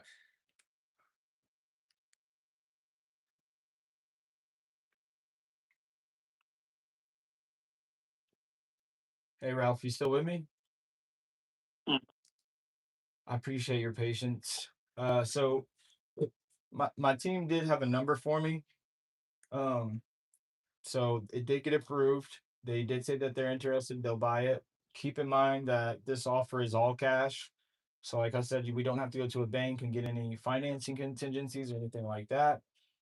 And we'll buy it completely as is, so you don't have to sweep, paint, mop, any of that. You know, the way it sits today is the way that we'll buy it. And you also don't have to cover any closing costs. So, you know, this is going to be a net number straight to you at the time of closing. And also, Ralph, I did just want to say on a personal note, you know, I don't think that, you know, this offer is going to help your situation just because you told me, you know, $260,000 is a deal breaker, you know, and you needed, you know, you need to use the funds for other things. But I mean, my boss would kill me if I did spend all this time on the phone with you and I didn't at least give you this offer. So before I do go back there and see if we could come up on the offer or if there's any other options for us to pay closer to what you need, I do have to at least give you this number first. Okay, does that make sense? Okay. So yeah, keep in mind I could always go back there, but just because it's policy, I have to give you this offer first. Um, but with all that being said, the cash number that we could pay for your property is going to be $186,568. Okay. Well, I appreciate your time and efforts, and thank you very much. I appreciate that, Ralph, and I did want to say, like, I completely understand, like, it's not, you know, what you're looking for and probably wouldn't work for you. But No, the hard part is over with. The property did get approved. I know we don't approve every property, but I am on your side. And I do want to make it work for you. And I can go back there and, you know, go to bat for you against the underwriting team. Um, I know you're at, you know, 279. I mean, is there any wiggle room at all that I could see if maybe there's another program? Or I know that there's a program that we have where we could pay closer to retail, but is there anything you could do as far as, you know? no, not really. And we're so far apart, it's not reasonable to think there would be something to draw Right. that from. Right. So No, thank you very much again for I your got you. time. Some I did want to say sometimes we do get to pay like I said closer to retail and it lets us come up drastically on the price. So I mean coming up, you know, closer to that 279 is not an impossibility. Like I said, this If they want to do that, fine. Give me a call back later and tell me what they want to do that close to 79. yeah. So I mean, You know, with almost $90,000. yeah. Yeah, it is. Difference. Yeah, it is a big difference. But if they All right, could, well, I'm- I need to get going. So thanks a lot. if I could get them up, Ralph, even if I could get them up to maybe like 265, do you think that's something realistically that you may consider? I don't think so. Really? Yeah, I already have someone that's coming back at 6 o'clock this evening that has talked about something over 265. So Oh, I thought you said they didn't give you an offer yet. they haven't, but they were talking about it, and they're bringing somebody back with them to, get a second opinion on things and whether that's good or not. So nobody's made an offer, but they're certainly talking above 265. Mm-hmm. Thanks a lot. I appreciate it. I appreciate it, Ralph. Have a blessed day. Yep. Cash offer, why not accepted? Won't even accept. I like the tenacity, man. Yeah. Follow up in 1 week. General notes. Tired. Landlord. Vacant. Him and his wife are both on title. Yeah, buddy. So I'm gonna put a task to follow up 1 week. Say it's Tuesday. Then I'll just put him as maybe a warm follow up. Did Tracy have a call you oh no, I guess I could call Tracy. I made one offer. This is all from 20 calls, and then out of those 20 calls, make 30 offers. Those offers make send one contract. You said. So it's 20 conversations a day, not 20 calls. So, Right. Yeah. Conversation. so you have to talk to 20 different people, not the same person twice in one day or 3 times in one day, 20 different people. And then 3 offer calls. Ideally, you want them to be 30 minutes. Right. And yeah, 1 contract a week. Okay. All right. So let me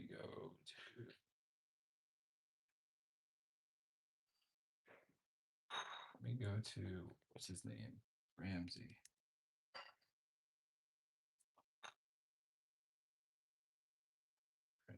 Ramsey. Right there.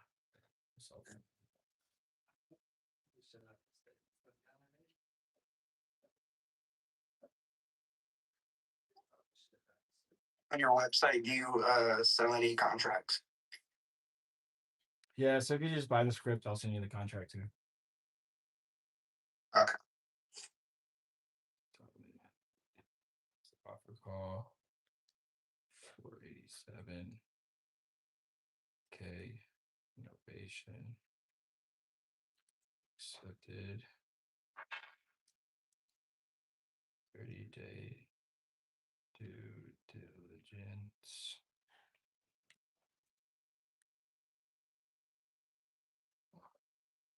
Mix actions, sign, contract, general notes, tenant occupied.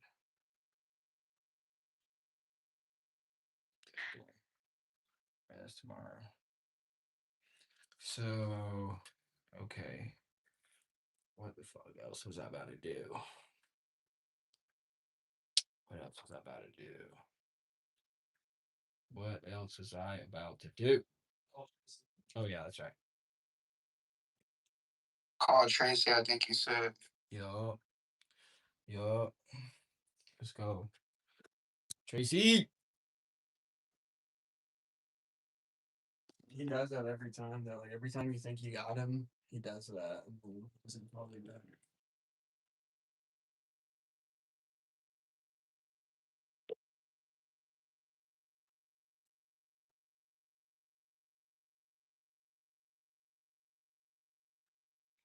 Sorry, the mailbox is full. This was actually a tough call earlier today, but Probably the best call I've ever seen you make. really, Yeah. That should have been on the live stream. I recorded it, so it'll go on Instagram. Should make that all Instagram. Sorry, the mailbox is full.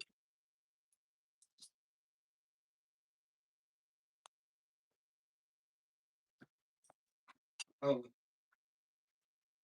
Talk to Danny.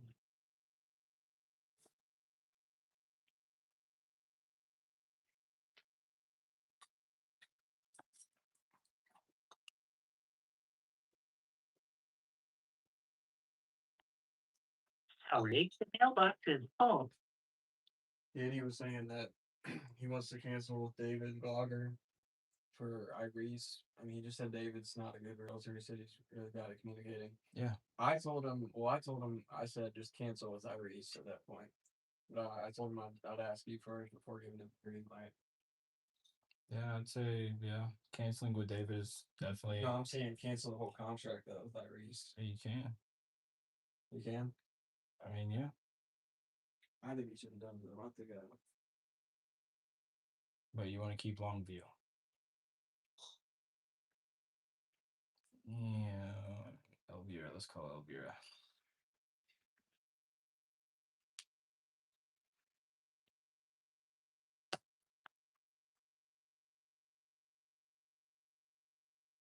Please leave your message for 90. Come on, Elvira.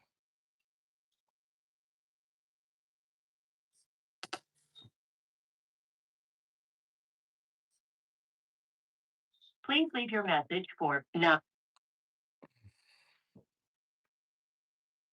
Let's put her into a drip campaign. Let's change numbers really quick.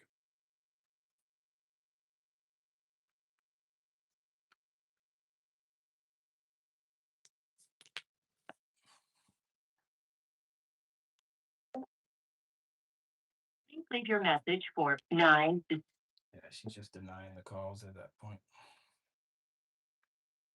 Let's put her into a drip campaign. Trent Sherman.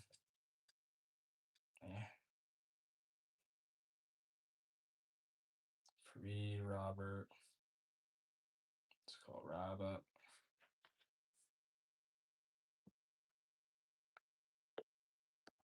Telephone number 6. Rob, come on now.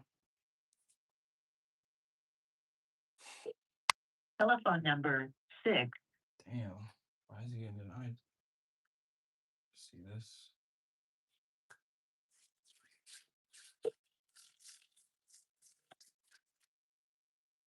Blocked me. It's crazy. Telephone number 6. Must have changed phones on the team.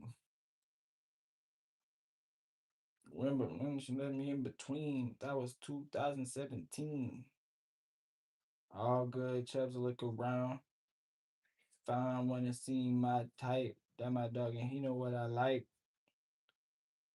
Let's see. Owes 15 and 25 left on mortgage. No HOA. I don't even remember this shit. Let me see. Number 10. Sheesh. Park is just behind the home. Wait, I remember this. I remember this a little bit. Hey, Isaiah, do you, looks like you don't really use any type of, software or anything. Do you really just mostly use Zillow?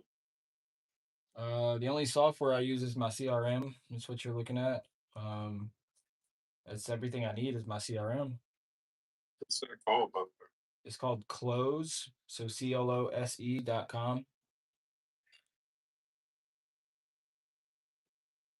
Yeah, I mean everything I need is right there. I could text blast from it. Any leads, buyers, things like that. Oh, I think I want another thing of coffee. Sheesh. But KPIs for the day. we're at 2 hours, 21 minutes talk time, 2 offer calls, 32 outbound calls, 32 dials. I mean, 1 lead created from Zillow. Let me get some coffee. But do y'all have any questions about anything so far, about anything I've done or CRM or process? What is that exact CRM called? Again, you said it was 10 a month. Yeah. That CRM. This CRM is called Close, so CLOSE.com. And so if you get it and you're just a one-man band, like you could buy it for $10 a month. You could pay monthly or you could pay yearly. And it does everything you need. Send out text messages, call from the CRM. Obviously, that's what I'm doing. Um, Save leads. You have a pipeline. I love it. And so, yeah, I have a video. I mean, I have a course. I mean, but I just give that to my students. But how to set up the CRM. But it's pretty simple. You just play with it. Like, um, yeah, yeah. But if y'all buy the script, I need to update it to say that. But if you get the script for the $20, then you just get the contract too. So script, contract, I don't know what. An assignment contract. So I'll give you those three. I just need to make sure that it says that on there because right now it just says the script. Yeah, that's what I was reading. But yeah, just let me know, and I'll send you the contract for the seller and then the assignment contract for the buyer, so you could assign it. And really, if you want, I have a whole course on how to make $20,000 a month. I usually don't sell my shit like this, but if you do need it, I'd sell that for like what, $100 or whatever it says. Yeah. Okay.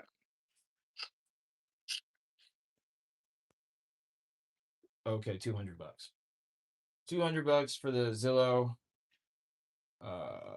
20 bucks for the script and the two contracts, and then innovation course, and then the 6-figure vault, which is basically just everything. Okay. Yeah, I see.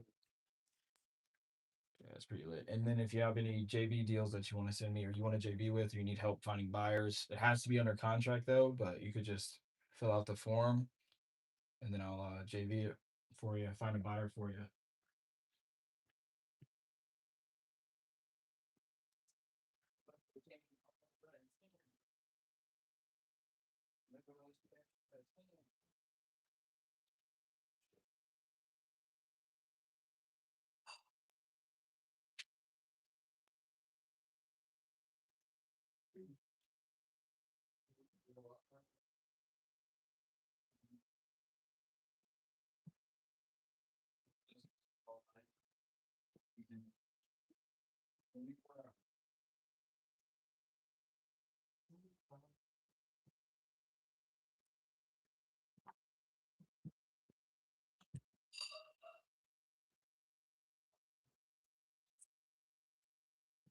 All right.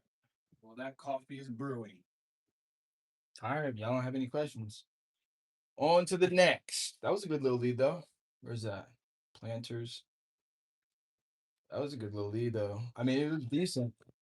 So something like that, you just follow up with. He's in my CRM. You know, I have a task to follow up with him in a week. That's the most important other thing. So when you guys are trying to get make at least $10,000 a month, that's the minimum. Like literally, that's the minimum a month from Zillow for sale by owner. I don't give a fuck what nobody says. If you follow the systems and processes, if you just follow the processes, it'll work. But the other main thing is what a lot of people do is they'll make all these calls and calls and calls and calls, but they don't organize their leads or they don't follow up with their leads.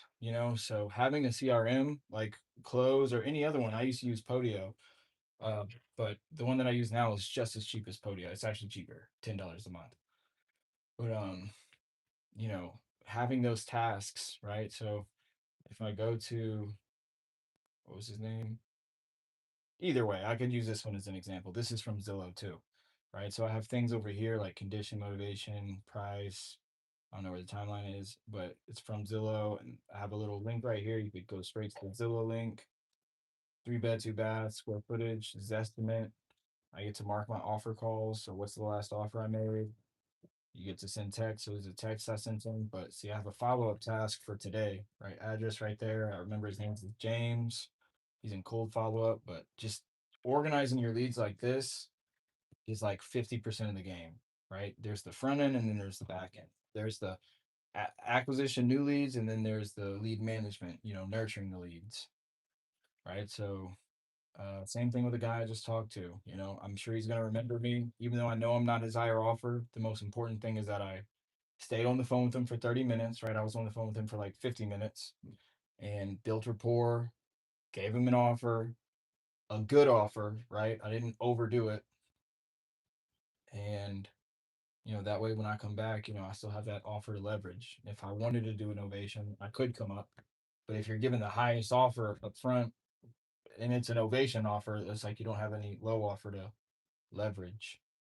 But yeah, if you guys want like quick, uh, if anybody in here wants like quick, really valuable shit, really valuable knowledge to practically use, I would just go on my Instagram. On my Instagram is like the most valuable to the point information.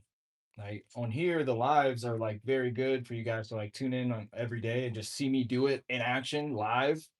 But like if you want shit to study and like write down word for word, go on my Instagram. Best shit ever. Very proud of all the shit I made on there. But there's like the normal like front page, but then there's also like you go on the reels tab, straight pressure, bro. Straight pressure. Like, man, fuck that. I'm about to just show y'all like an example. Wait, whoops. Let's go on. Whoop, whoop. Let's go on. Say, wait. Shit. Let me share the screen correctly. Let me make sure everybody's muted. Let me share my screen like this really quick. That way you can hear it too. So, this right here, like, bro. But if you go on the Reels tab, like, this right here is like what I just did with that other lead, but it just breaks it down and it has like words to follow along and like, information of why you do what I do. So look, I'm about to use this script that I made and I put in my YouTube video about innovation. So I want to say this to sellers who already told you what a deal breaker was for them, and you know that the offer that you're going to give them is not going to work for them. That's what the script is. So just pay attention to how I say it, write it down word for word, and then use it next time you're going to give an offer to a seller who you know the offer is not going to work for. He already told me 150 is a deal breaker. My offer is going to be 120. So I already know it's not going to work for him. So I'm going to say this script, prep myself for innovation. Hey, Keith, you still there? Yeah. All right, I appreciate your patience. So he did have a number for me. Keep in mind that it is. So right there it says give the terms first. Start by giving the terms. Boom, boom, boom. And then I have like in the description like why it's important to do it. But yeah, you just give them the like you act like you're about to give them a normal offer first. Like okay, it's cash as is, cover all the closing costs, and then you do a personal interrupt. Hey, Mr. Seller, I just wanted to say I don't think this offer is going to help your situation based on XYZ, and because you told me ABC, but my boss would kill me if I didn't at least give you this number first or whatever. It's a cash offer and we would take it as is, so you don't have to do any repairs. And I do want to say this, Keith, honestly, based on what you were telling me and the conversation we had, I don't think that this offer would help your situation just because you told me that you have an offer at 148 or 150 and that anything below that is a deal breaker. But I mean, my partner would literally kill me if I spent all this time on the phone with you and I didn't at least give you this offer. So, I mean, before I go back there and see if we can come up on the price at all or if there's other options to buy this, I have to at least just give you this number first. Is that fair? Oh, yeah. Like I said, it's not personal. You're an investor. You gotta run your numbers. If it doesn't work, it doesn't work. Right. And so this is going to be our first cash offer, but I could always go back there and see if there's any other way that we could maybe purchase this. But as far as cash with a quick close, we're looking at an offer of $121,568. Well, that's all right. I appreciate it. I can tell you how many people have told me between 120 and 130. So that's good. You guys know what you're doing and you've got your line. So that's fine. Not a big deal. But yeah, I'd rather have 250 invested in it than only walk away with little profit on there. Because I know I'll hold on to it for 10 years. I'll make more. Okay. I appreciate it. Absolutely. I did want to say, I just had to give you that offer. Sometimes there is a way that we could pay more for properties, like come up significant. So yeah, just pivot to novation offer. What I could have done on that call though is I could have negotiated and pushed them way more, but for the sake of education, and it just wasn't even, the house was really fucked up, like really fucked up, like it needed to be torn down. But for the sake of education purposes, I pivoted to the novation offer, and just when you do pivot to novation, just make sure like you could read the screen. We can come up on the price if we, if we could have these three things. So a 30-day due diligence with a 60-day close, more access to the property, which means just more walkthroughs. And then number three, let us market the property. So, I mean, this is a 5-minute video. We don't have to watch the whole thing, but if you do want to watch that and you know how to give, because a lot of wholesalers, they're scared to give really low ball offers or half this estimate. And so this is a good way to prep yourself to give that low ball offer without the fear of them hanging up on you or whatever. And you could still come to a higher offer for the novation price, but you still have that low ball cash offer to leverage. So if you ever go into negotiation, and they're like, well, I don't want to wait that longer. I don't want that many walkthroughs. Okay, well, if you want to, quicker timeline, a quicker close date, and not that many walkthroughs, well, then we're going to need to be at that, first cash offer instead of that higher offer that we were talking about, things like that. And then, Instagram just has like a lot of information on it. bro, it's a lot, and it's all savage. Like the actual, like the call recordings. I mean, there's more than just that, but like there's times where I'm just like sitting in front of the camera and telling you what to say, but like take control of the take control and guide the process. That's really good for the intro of the call. Two-person manager close. That's me and Ian. That's fucking good. Building rapport. And then just crazy people on the phone. This one is the most fire one. All we need to do is send in paperwork and I'll cancel it. So do you just not want to close for is it the price, the 60,000? You just don't want to do that anymore? No, it's not that. I have not gotten any higher offers or anything like that.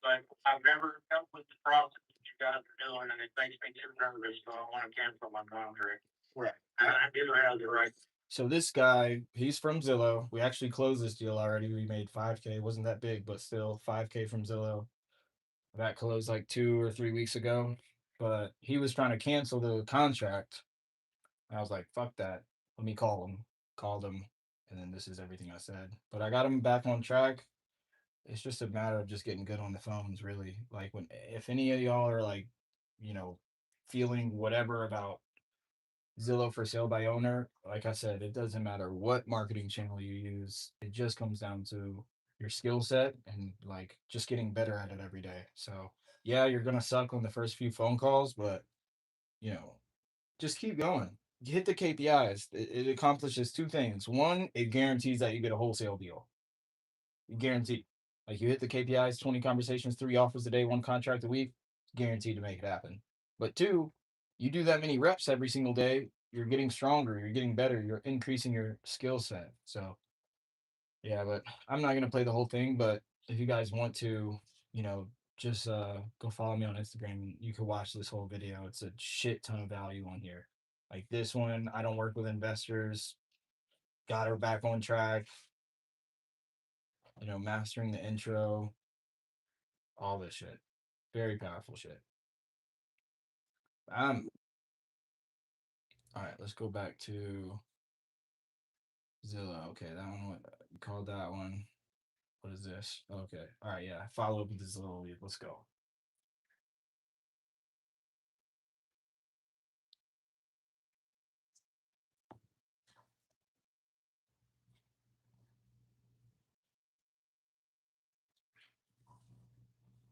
Yeah.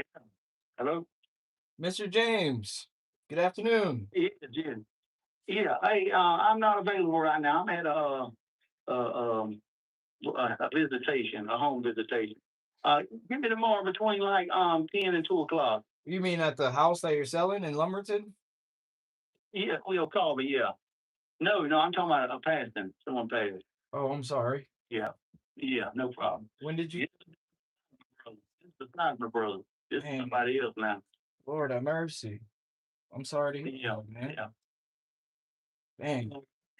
We haven't done anything at the house. I'm getting some paint going on next week, but like I said, I'm just putting everything on hold right now because we've got other things more important. Yeah. So you're still not trying to move or move on the house or on anything or any offers? No, I ain't entertaining anything. People call. Matter of fact, somebody just called and I told them, I have no time for it right now. I got you. When? We might be talking a little bit. Tomorrow? Yeah. Okay. Same time you said, like around 4:30. Just between 10 and 2, somewhere like that. All right. I'll call you back tomorrow. I Yeah. hope everything goes well, and All right. I'm gonna keep you in my prayers. Okay, appreciate it. Yes, Bye-bye. sir. Could I have kept him on the phone? I don't know. Maybe. Probably. I'd say 90% yes, but yeah, he said somebody did pass and said his brother just passed too. So said he's with visitors at the moment. Said someone else in the family just recently passed as well.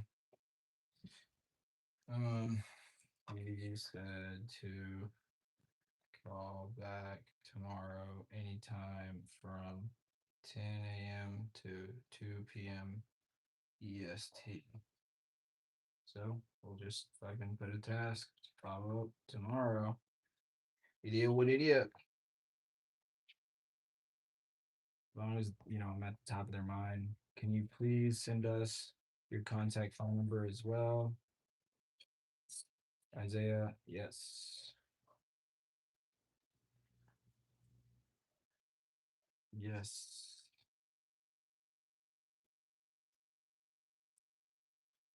My phone number is this right here.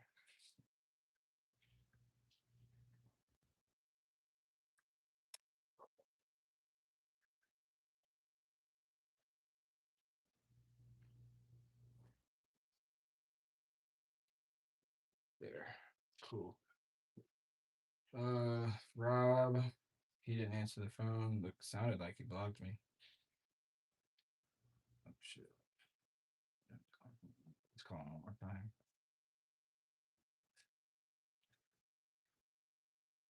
Telephone number. Whatever. I'm gonna put him in a fucking drip campaign. Fuck that. Schedule workflow. Sweet. Trent. Are the prices unknown on some of these properties in Texas?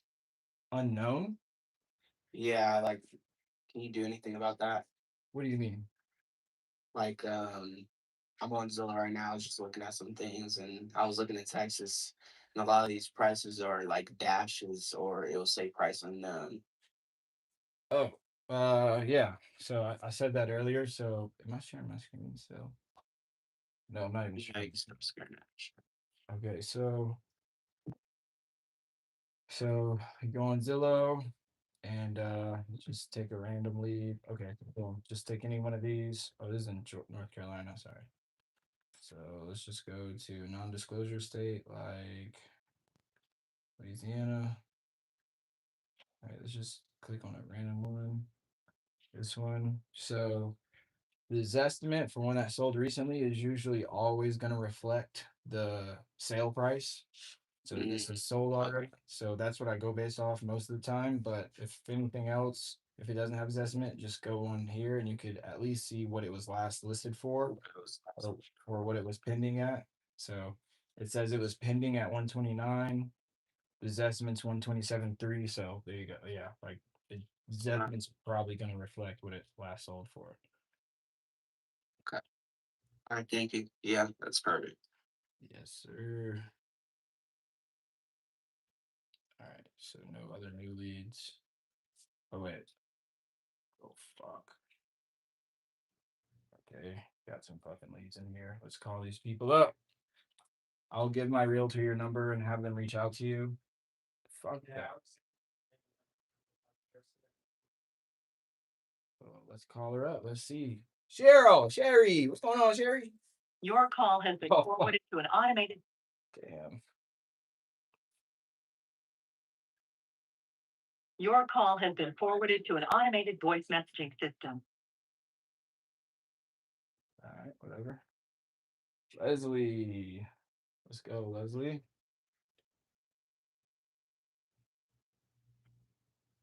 I'm sorry, you can't leave a message because the person you call.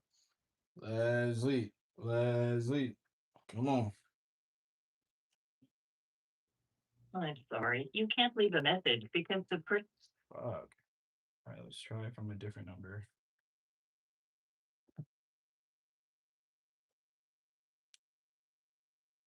I'm sorry, you can't leave a message because the person you called.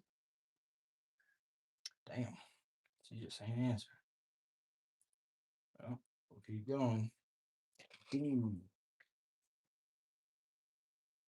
She's in cold follow up. Let's keep going. Miss D. Or Mr. D.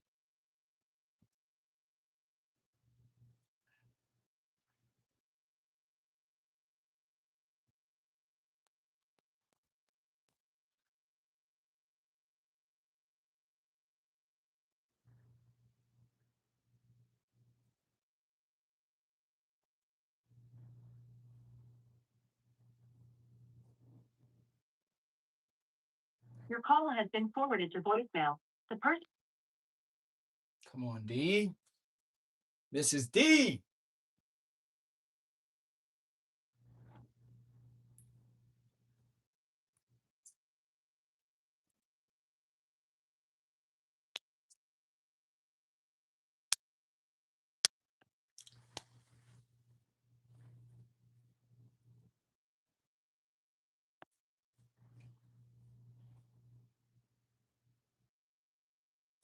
Your call has been forwarded to voicemail. All right, I want to point something out really quick before I continue. The people in here, Shua, I don't know if that's how you pronounce your name, S. Gucci, Vader, Denasia, and Carolyn. If you guys are thinking, like, especially Gucci, right? You said, you need to get a deal fast, or you don't have a job right now, funds are tight, whatever. I want to point something out. Y'all see me doing this, like, this is nonstop. My talk time so far is like almost 3 hours. That means I've been standing here or sitting down here, whatever, standing, sitting, doesn't matter. I've been on this computer dialing nonstop since what? 7:30 or 7 o'clock my time, or 7:30, 8 o'clock my time, max, right? So it doesn't stop until I hit the KPIs. I'm just saying, a lot of y'all, and a big part of this that helps me to do this is YouTube. YouTube does keep me accountable. I'm live streaming, so I can't just leave and take like a 30-minute break. I'm here till I get it done. So I just want to say, if you guys want this, you 100% can make it happen. That's why I do these live streams. It's to show you guys, like, you could do this with no money. All you need to do is sit down and don't stop until you hit the KPIs. Period. I do have a lot of things keeping me accountable, like YouTube, and then I have a team. I have to set an example and things like that. But, before I had any of that, I was doing this by myself, you know, fresh out of jail, living at my mom's house. I had to make it happen, So just, if you want to make it happen, you can. Trust me, trust my word, take my word for it. My whole entire wholesale journey is documented on YouTube. So you could see my first wholesale deal that I got, my first wholesale deal, that video.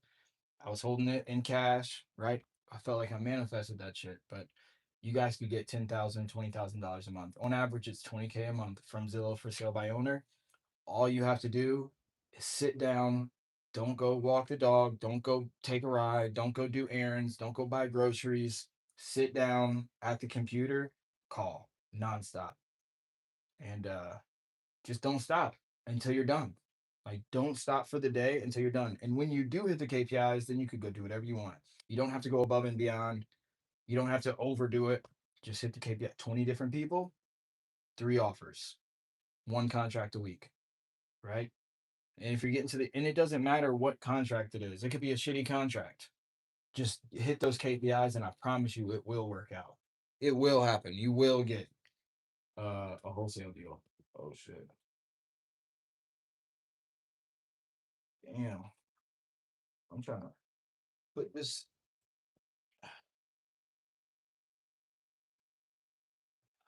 Damn, is it broke? Oh, I think my desk is broke. I'm trying to sit down now. Shit.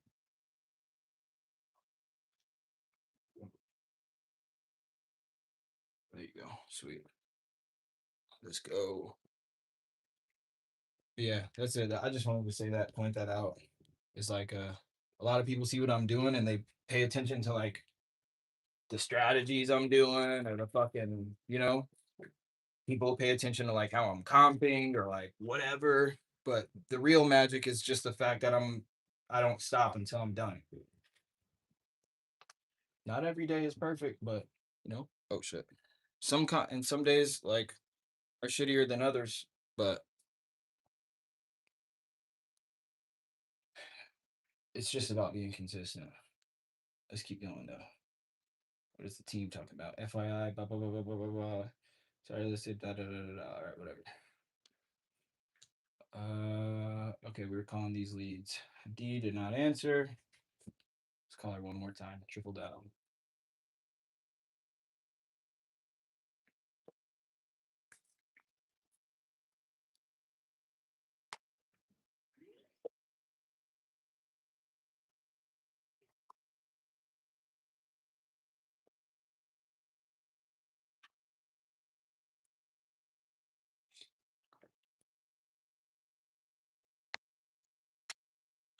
Your call has been forwarded to voicemail.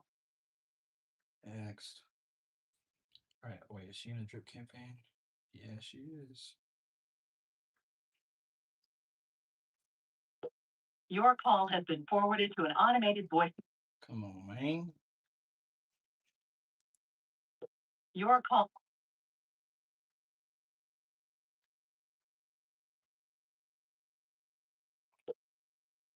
She blocked me. Your call has been forwarded. Damn, come on now. Shantara? Your call has been forwarded. I'll blow her shit up. Your call has been forwarded.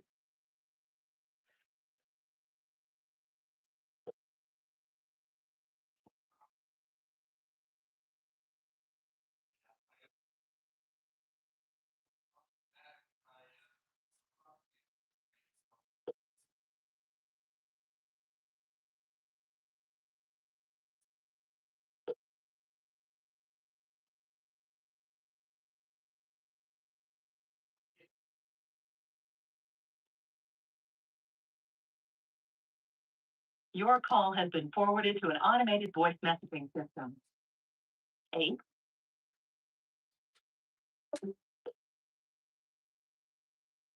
Your call has been forwarded to an automated.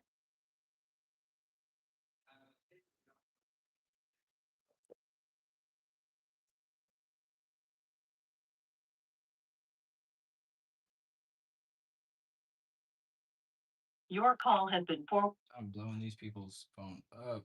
All right, she's not answering. Fuck it. You just put her in no answer. All right, Rebecca. Looks like she never answers the phone. All right.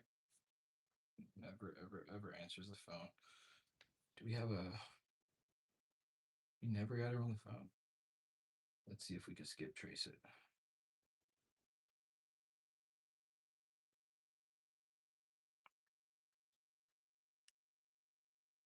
Whoops, let me find it on Zillow first.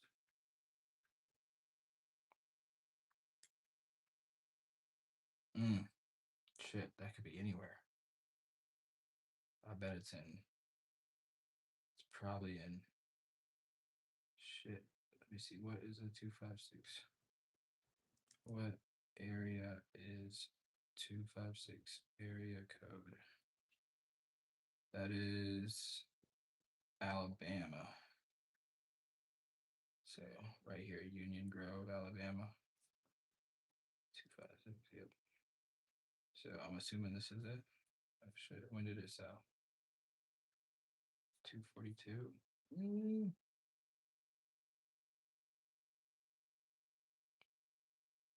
Covering cities like Huntsville, Decatur, Florence, Tennessee, Central Time Zone, blah blah blah blah blah. Shit. I'm not sure. Let's see though. Let's skip trace it. Find out.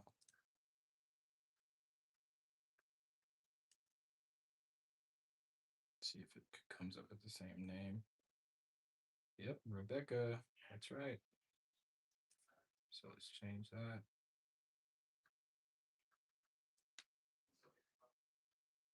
Let's try to skip trace. See the other numbers it comes up as. What number is in here? 9237. Let's call her up.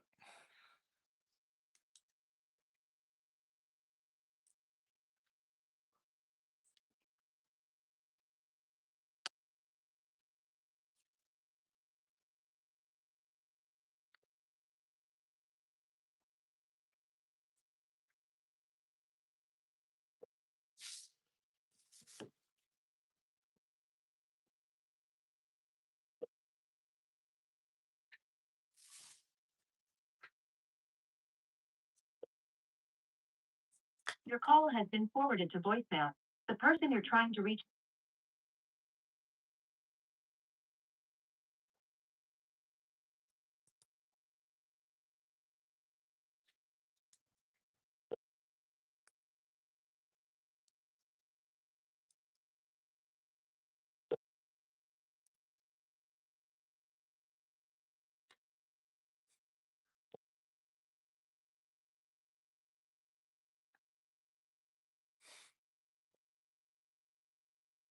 Your call has been forwarded to voicemail. The person you're trying to reach is not available. Let's see. Got two other numbers.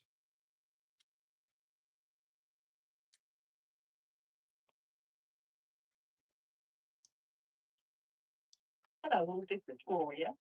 Apparently, I'm not at the phone. Don't know who Gloria is.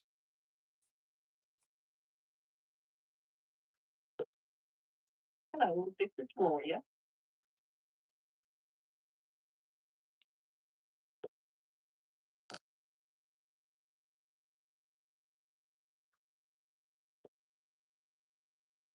I'm sorry, you can't leave a message.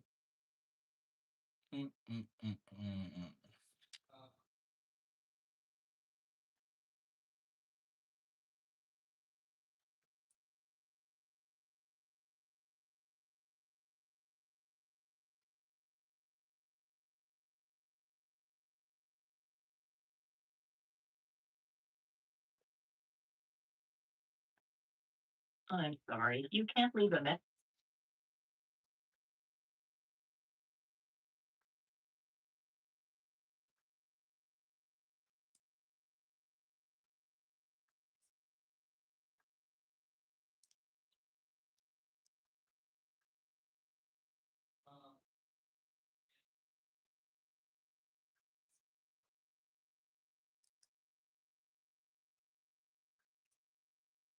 Oh wait, no, that's not this. Anyways, Donna.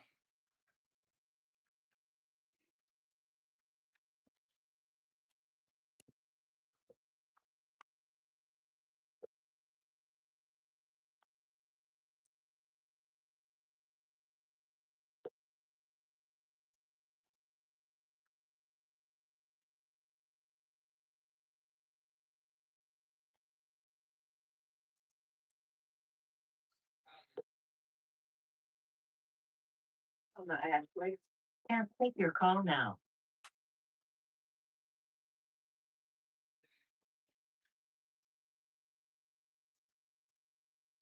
Calling somebody on my phone.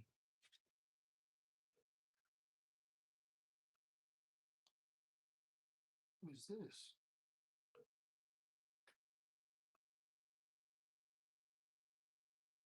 Your call has been forwarded to voicemail. Who is this? All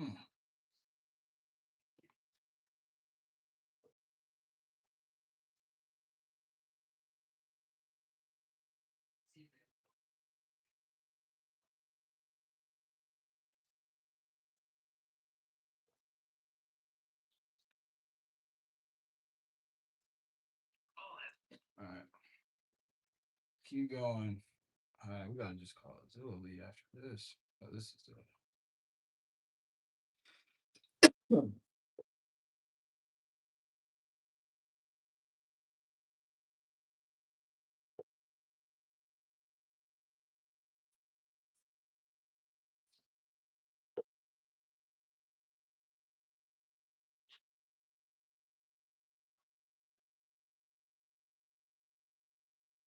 Ashley, can't take your call now.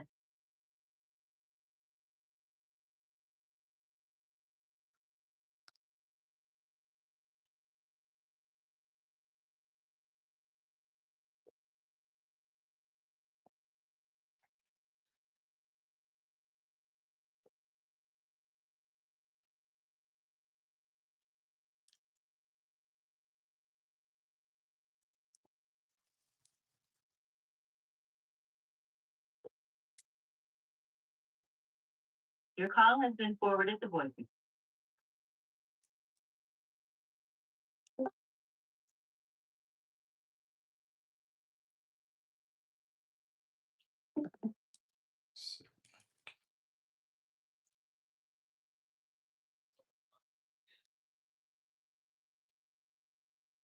Closing costs.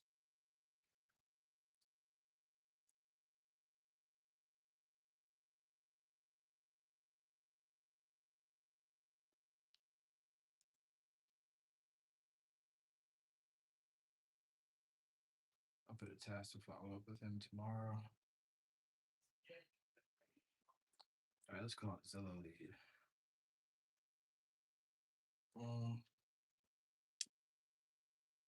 Yeah. Let me call these people. They never answered. These are from a couple days ago. I said anything? Nope, nope, nope. Okay.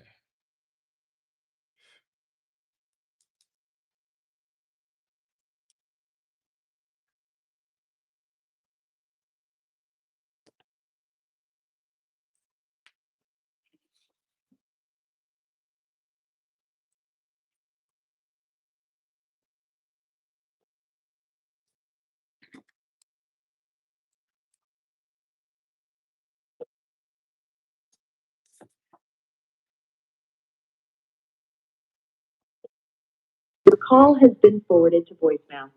Let me make sure my audio is working on YouTube. I just plugged my mic in. Boom, boom, boom. Testing, testing, testing, testing. Boom. All right, sweet. Oh, wait, what? Somebody said something in the YouTube chat? Oh, didn't even see this. These leads actually work, LOL. When I started out, I was just calling them for practice. You can use them as practice because they're free. How am I just now finding out about you, bro? This is legit. Do you send EMD before title clears? It just depends, but usually no. I have $10 million buyers in Wisconsin. All you need is buyers. Don't know what that means. 10 million, what's up, Midnight, Newton, but all you need is buyers, Wisconsin.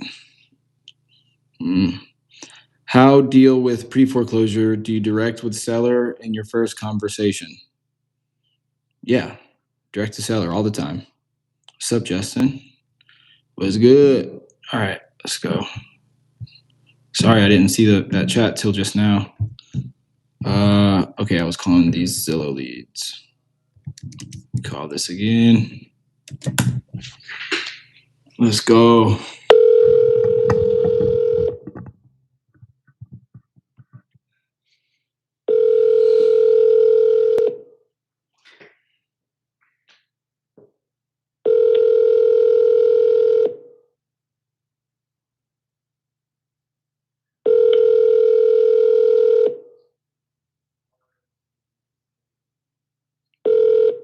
Your call has been forwarded to voice.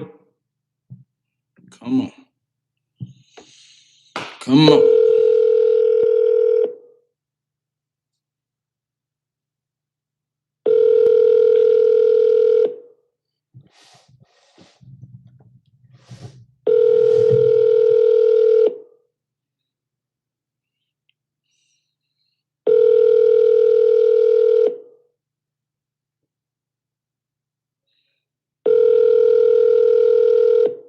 Your call has been Triple dial. Last time. Triple dial. Answer the fucking phone. Shit makes me want to skip trace it for real. Your call has been forwarded. Hung up the phone on me that time. Stockdale. This person never answered.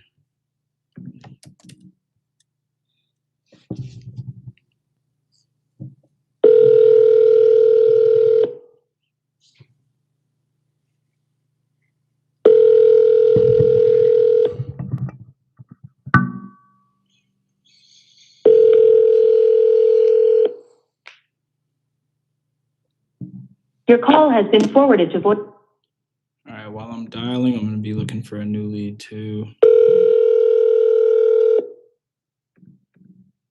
I'll call that one.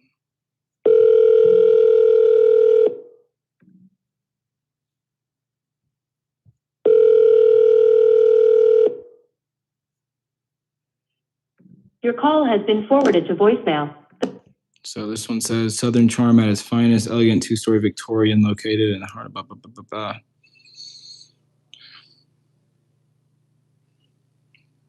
Let's see what's up with it. They're asking 267.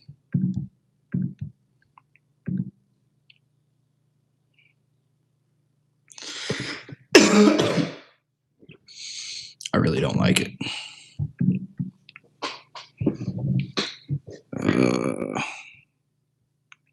Macon, Alfreda, called that one already. Douglasville.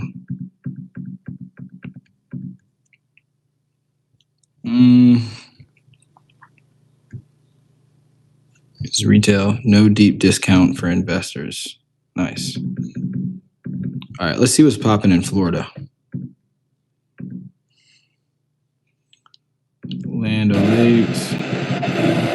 What's up? What's up? Who's that? Oh, what's up, Gucci? My phone died. Oh, you good?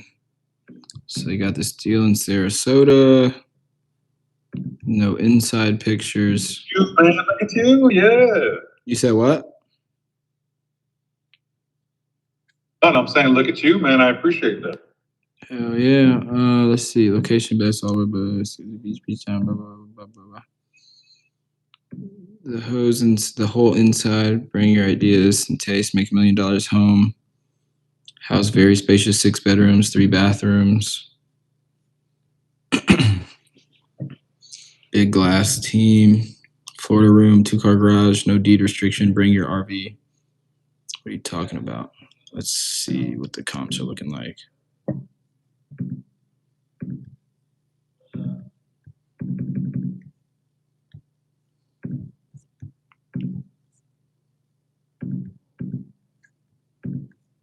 Yeah, no, not good. Not good.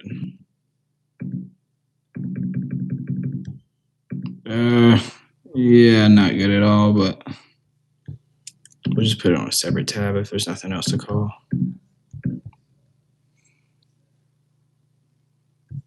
Let's see, Mims, Florida. Nope. Acadia. Not really. Kinda. Nope. Let's see. Chiefland. Kissimmee.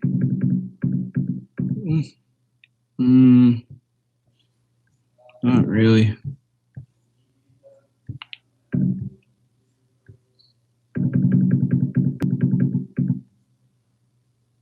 $395.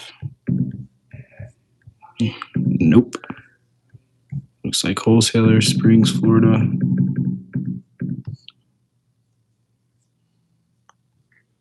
No rear neighbors here. Property up to over 20 acres. What the fuck?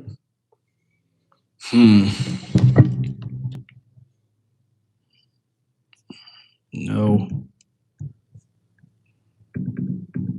Fort Myers. Looks like a condo. Yeah. St. Petersburg. It's fixed up. Ocala. Maybe.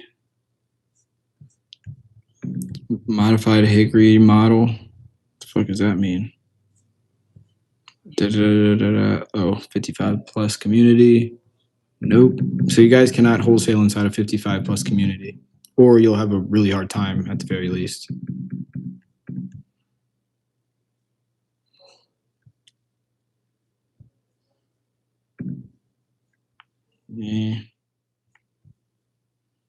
No. I mean, it does look pretty nice, but no. What is this? Did I call this one?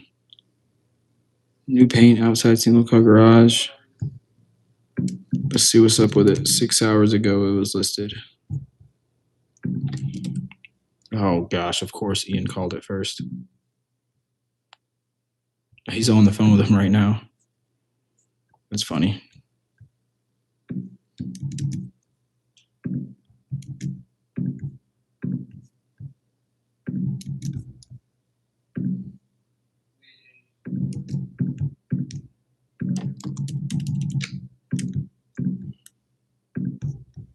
That's funny. Yeah, usually Ian's always going to call him first or whatever because we're both calling Zillow.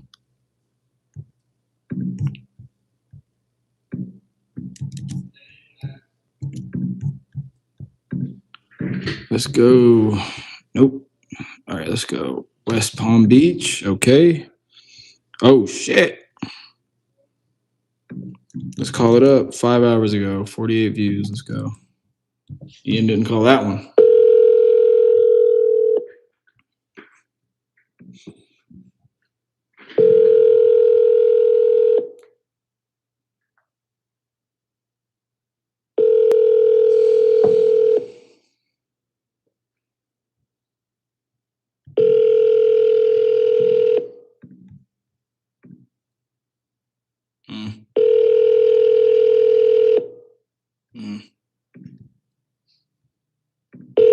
The Google subscriber you have called is not available. Please leave a message. Triple dial, baby. Let's go.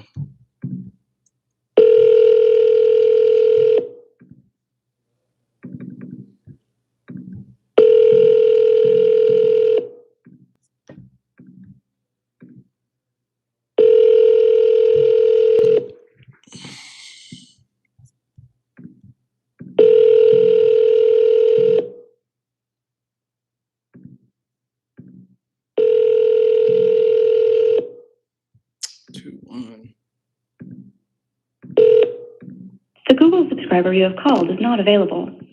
Triple dial. Let's go. Come on. Answer the phone.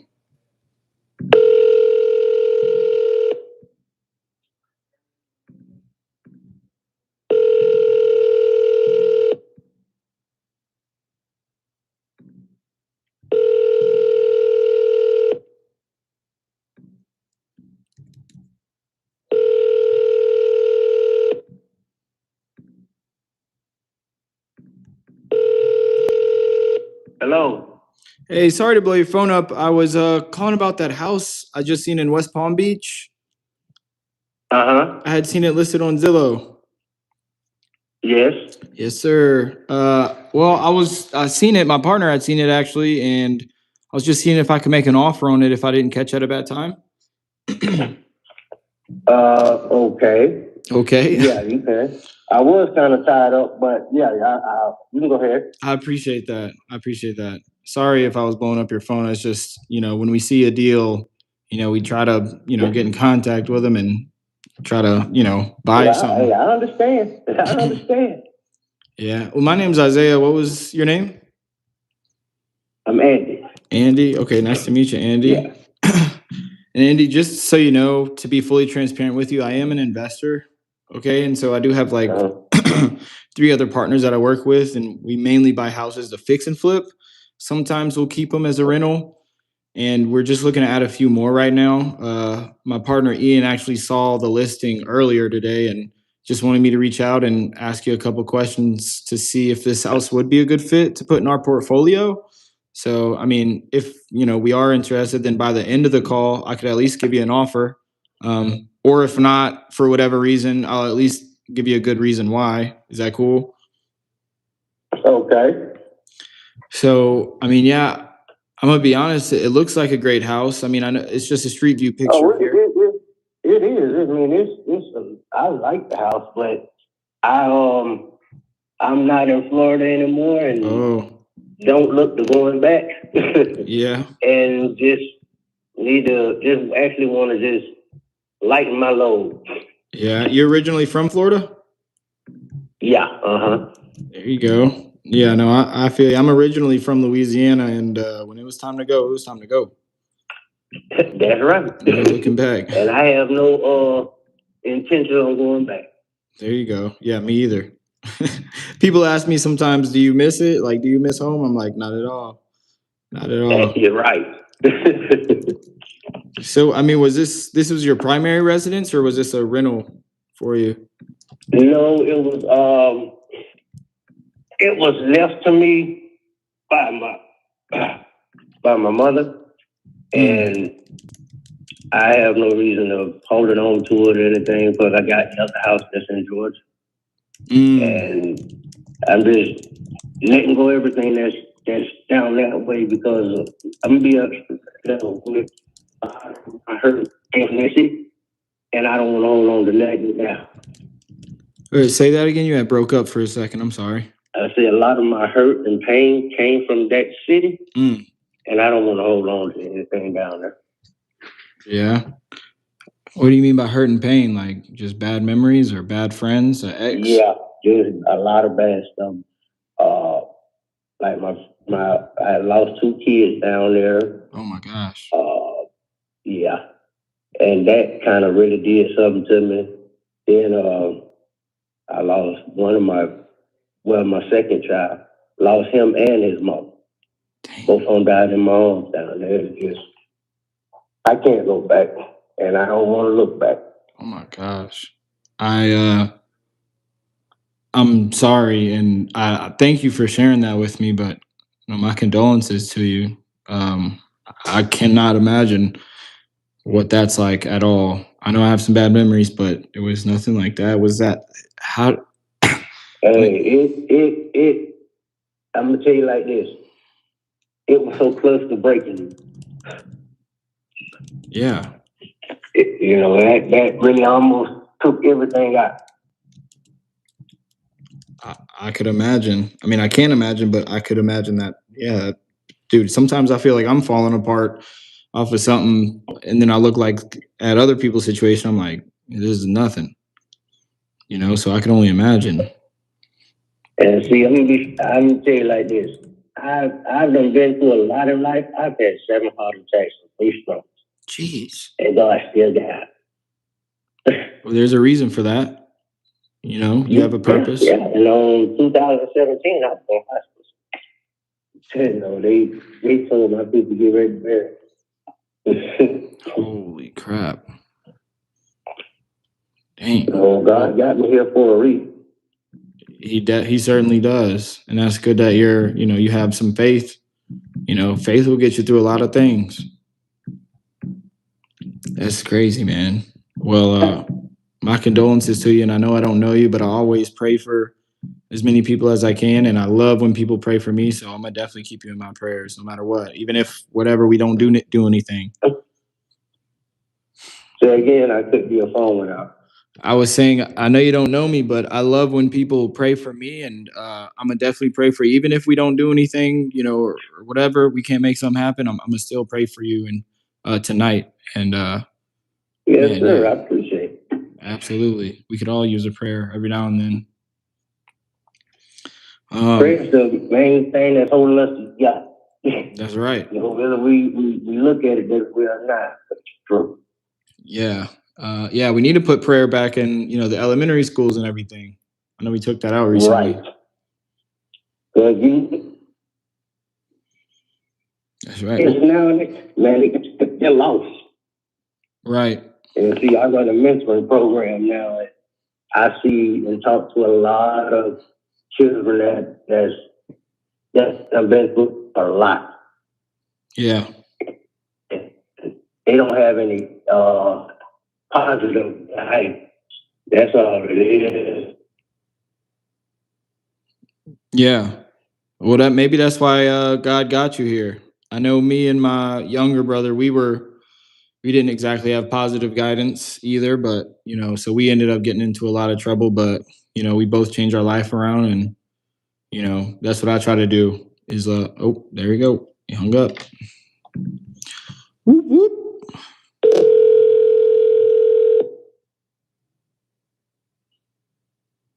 Phone probably died. I don't know.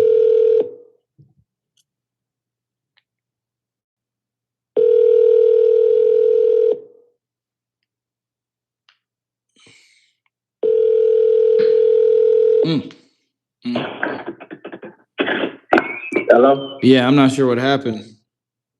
I don't know. The signal got lost. I was just trying to call you back.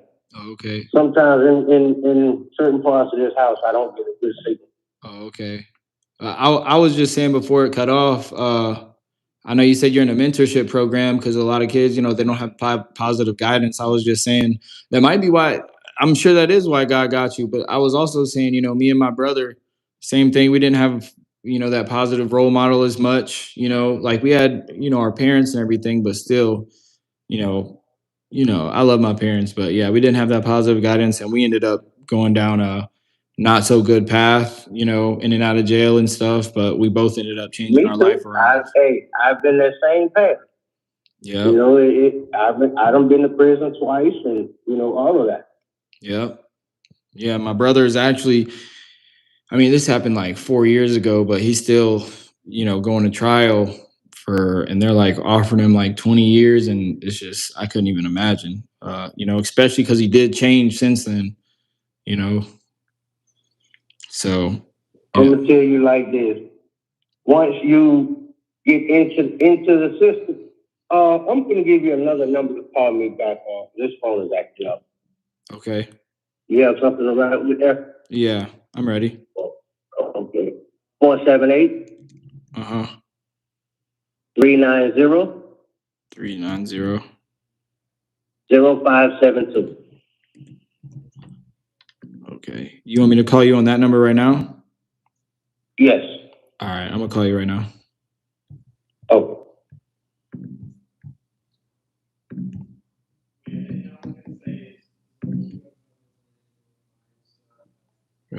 Wait, what the fuck?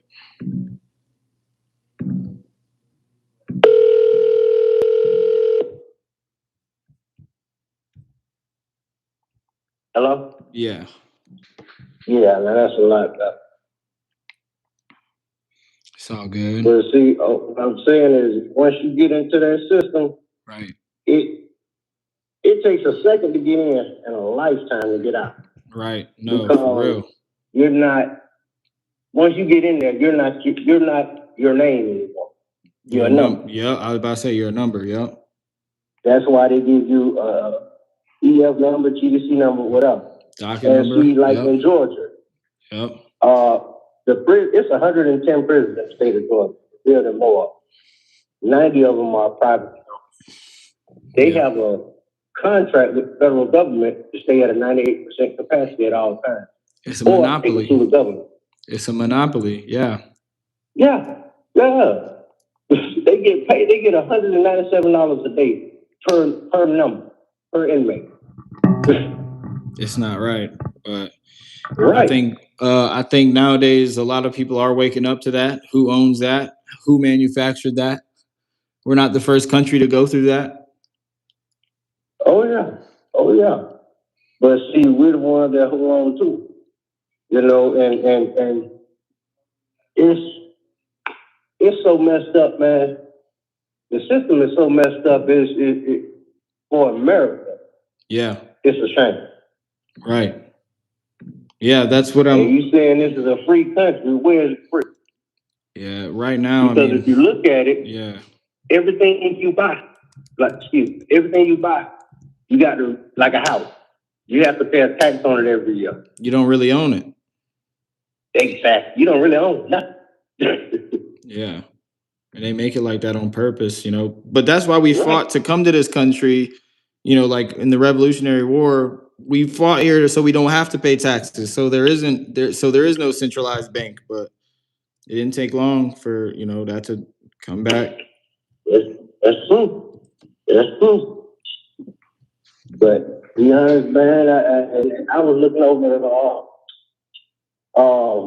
Constitution last night, and I'm like, they don't even go by this anymore. If you really look at it and read into it, they don't even go by none of it. Yeah, that's true. It's messed up. Yeah, it really is. It's messed up. Look up. Look, they don't have enough people that'll stand up and say something. Yeah. So where they have to do something. Yeah, you get neutralized over time, distracted. I think somebody Caesar or something said, give them bread in a circus or whatever, and they'll be entertained or something like that. Yep, that's true. So we definitely got that. It's crazy, man. It's crazy. Yeah. So that's why I was saying also you're in a mentorship program. That's beautiful. I do the same thing. It's not like an official program, but I try to reach out to people through my platform, whether that's Instagram or whatever, and I do try to motivate and inspire people and steer them away from certain things and be an entrepreneur. That's how I got into the real estate game. Is I knew I wanted to be better. Like when I changed my life around, I just knew I wanted to be better, not do illegal things. So I had to get a job first, but somewhere along the way, I was like, let me try to work for myself. Let me try to figure this out. And, by the grace of God, I've been doing it for like 5-6 years now. Okay. Yeah. It's good to see. I work for myself. I do complete home remodeling. Okay. And I'm actually I'm an auto mechanic. Licensed mechanic. There you go. I work for me, man. I ain't I don't, because I can't take advantage of people.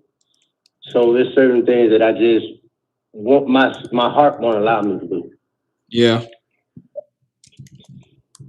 So I'd rather work for me than to go and knowing they taking advantage of people, and I can't do it.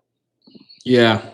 Sometimes, they have people making like what $100-$200 a day, but that work that they did for the company made them like $100,000 in a day. I seen something like that on the internet the other day. Yeah, if you're making 200 a day, you gotta look at the company making 2,000. Yeah. They give you 10%. Yeah, if not more. But right. So, how long ago or how long have you had this house? Well, actually, it was handed down to me, so really I took over it, let's say 23. Mm-hmm. 23, 24, something like that. And redid some paperwork on it last year. But now I just need to get from up under it. Yeah. It was just you that it got left to, or was there siblings too? No, it's just me. Okay. Well, yeah. And you're out of Florida now. You live in Georgia now? Yeah. Man. Okay. Well, I'm gonna try not to keep the conversation like too serious, but what you said earlier, that's crazy. And did you do anything to the house since you got it in 2023? Well, it got new flooring. Yes, I put a new ceiling on it. You mean a new roof? AC, upgraded the AC unit. You know, it was an older unit, so upgraded the unit. And I was actually going to, keep the house, but more recently it's like, nah, I don't need this. I'm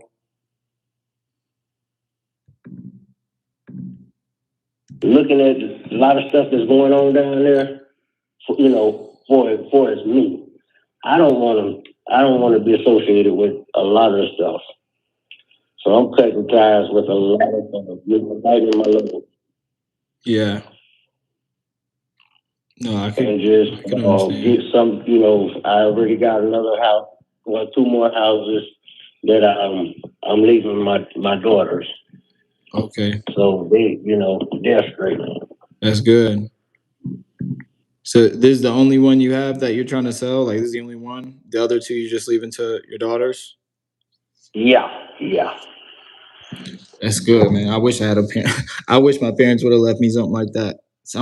But Hey man, that's been my goal is your legacy. You know what I'm saying? right. Legacy. You got to leave your kids and your grandkids something, That's right. not just videos. And now I have 3 grandchildren. I got a granddaughter and 2 grandsons. That's amazing. So it's like I'm thinking for them. You know what I'm saying? I want to be able to send my grandkids college, at least start them off at college or whatever, and make sure my daughters are okay. That's amazing. Literally. Because that wasn't done for me. Right. So, and you said that when did you do the flooring and the ceiling? And by ceiling, did you mean the new roof? Yes. When did you do all that? That was done in 24. Okay. This 26, yeah, 24. Okay. On I don't know if you know this, but on Zillow, it doesn't show any pictures. Like it just shows a street view picture. I know Zillow might, take a while to upload pictures if you did upload some. Did you have any? Like since you did those renovations? I can get some for you. But I still have my best friend down there that has a key to the place, so I have.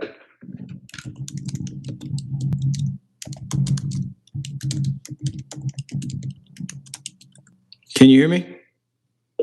Yeah, can you hear me? Yeah, it had cut out for a second. You said your best friend has a key to the place? Yeah, he's down there, and I can get him to go in and take some pictures for me. Okay. Yeah, I mean it'll help. You don't have to. I mean, we'd go walk it. But yeah, I mean that would help. I do see a street view picture though. I could kind of see the lot. Had a little pull in to the backyard with a little shed. You said it was a what? I said it's a very nice lot. Yeah. They still have that shed in the backyard? Yes. Okay. And they still have the fence around it too? I can't hear you. Yeah, what? They still have that fence in the backyard, like surrounding the backyard? Yes. I got you. So yeah, you got this in 2023, did the flooring, everything, pretty much doing everything in 2024. And did you ever try renting it at all? I thought about it, but I was up here and I didn't want to deal with the hassle of back and forth and dealing with tenants that, 9 times 10, if you're not local, They're gonna tear your house up. Yeah. If you're not local, have someone, on a consistent basis going by doing inspections and stuff, they're gonna tear your house up. Because I used to work for like the housing authority and stuff like that. So I've seen a lot of, damaged houses. Yeah. No, tenants, you gotta have a good vetting process. If not, it's 50-50 if they're gonna tear it up or not. Right. So I could understand that 100%. And this, see, the thing is this here. I don't have the way my temper is. I can't deal with somebody just tearing up your stuff and then not letting you know if something goes wrong or breaks or whatever. Just continually letting it tear up. And I've seen a house. A friend of mine had a house. The lady did not tell him the bathroom had a bad leak. Lord. Until it was too late. When we went in there, the toilet fell straight through the floor. Oh my gosh. Yeah. And after I seen, he went through that, I'm like, man, nah, bro, I can't do it. Was did you know? I mean, since you had it in 2023, has anything else that you've noticed might need to be repaired or updated? Kitchen, bathroom, bedrooms, flooring. No. Oh, I did do the cabinets. I did all the cabinets and the countertops and stuff. But for as like walls or anything like that, everything is pretty much good. It's just a normal sheetrock. Yeah. But I can turn around and if I want to rent it right now, I can turn around and rent it right now.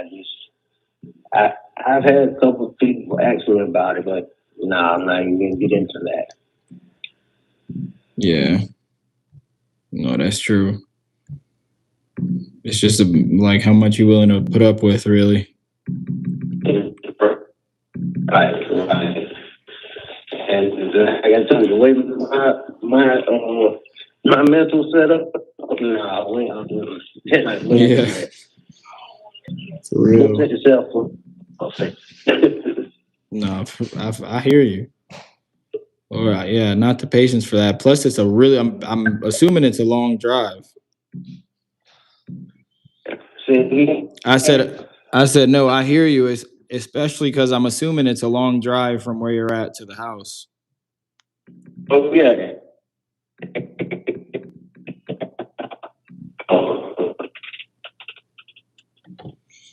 Man, you're breaking up really bad right now. Can you still hear me? Can you hear me now? Can you hear me? Yeah, I hear you. Okay, yeah, I was just breaking up for a second. You must be in the boondocks. These acting up lately.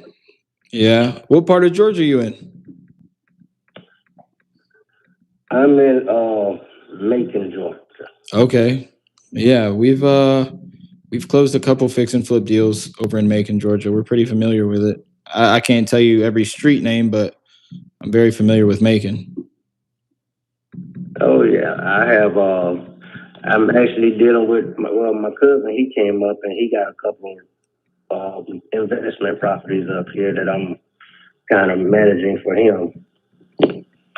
Okay, yeah, I know you could get them pretty cheap in Macon, depending on where it's at. As a matter of fact, that's what I've been looking at, a couple of them here. Yeah, Macon's it's very active. A lot of people out there. Yeah. What would you say, I guess, is your favorite thing or your favorite part about this house and the neighborhood? Like, are you familiar with the neighbors and everything? Oh yeah. I actually grew up in that neighborhood. Really? Yeah. So it's you can see once you know your childhood is right here. So you'd say it's a pretty good neighborhood, or what?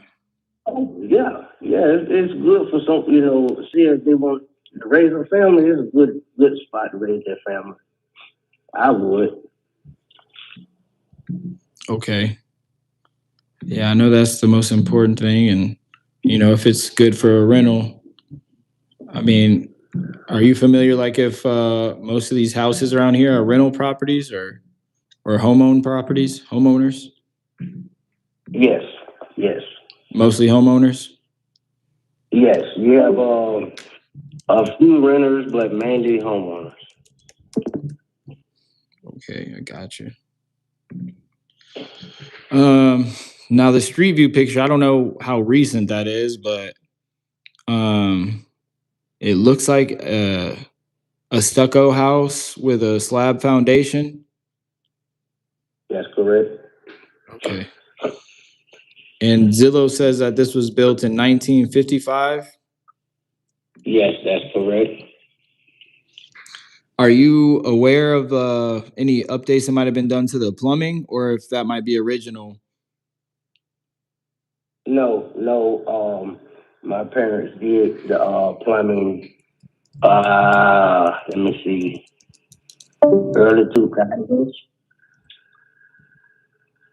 Like 2002 or 2010? I see. Probably he died in 2010. So between 2005 and 2009. Okay. So it's probably like PVC pipes. Yeah, it's not galvanized. Okay, that's good. And when you said you did the roof in 2024, you were completely replaced it? Didn't do the plywood under. Didn't do all the only place where it needed to be, and on the top. So yeah, I didn't do the like a main plywood and the joist. No, I didn't. Okay, but you replaced all the shingles? Correct. Okay. And this is just 2 full bedrooms, no extra bedrooms, and 1 full bath. Is there a half bath anywhere? There's one you can make extra bedroom, but it's kind of small. So I really didn't. I just consider it like a sitting room. Uh-huh. Or little TV room. Right. But no extra bathrooms. Okay. And I'm guess are the windows original, or do you think your parents redid the windows? The windows, yes. Like they're original? That I'm not sure. I have to pull in my safe and pull some paperwork. Okay, it's okay. But I mean, for the most part, they're in good shape. Oh yes. Oh yeah. Okay, that's good. Um. Oh, and also, I don't know if I told you. I know I told you. I have some other partners. My Ian, he's the one I work with. He's like the head of the finances over here. And so, while I'm on the phone with you, like I said, I just ask these questions. I mean, that's pretty much it. But he runs a CMA. So basically that's just a comparable market analysis. He just looks at, what houses have sold for recently, price per square foot, things like that. And then what he thinks we would have to put into it versus what he thinks we could sell it for or rent it for. And so he's basically going to give me the offer like right here. Is there, well, I did want to say this. Typically, when we do buy properties, we put the closing date 30 days out from when we get an offer accepted. Do you think that's good with you, or do you think you need more time or sooner? 30 days, that's good. 30 days is good. Okay. And is there any belongings in there that you're trying to leave or not take with you, like appliances or furniture or anything?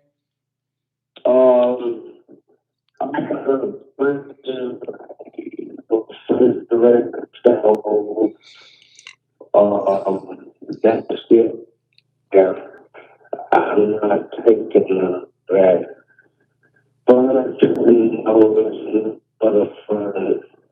I'm sorry, Andy. You're breaking up again. Hello? Yeah. Major appliances, refrigerator, stove, that's still there. And furniture-wise, no, none of that is in there.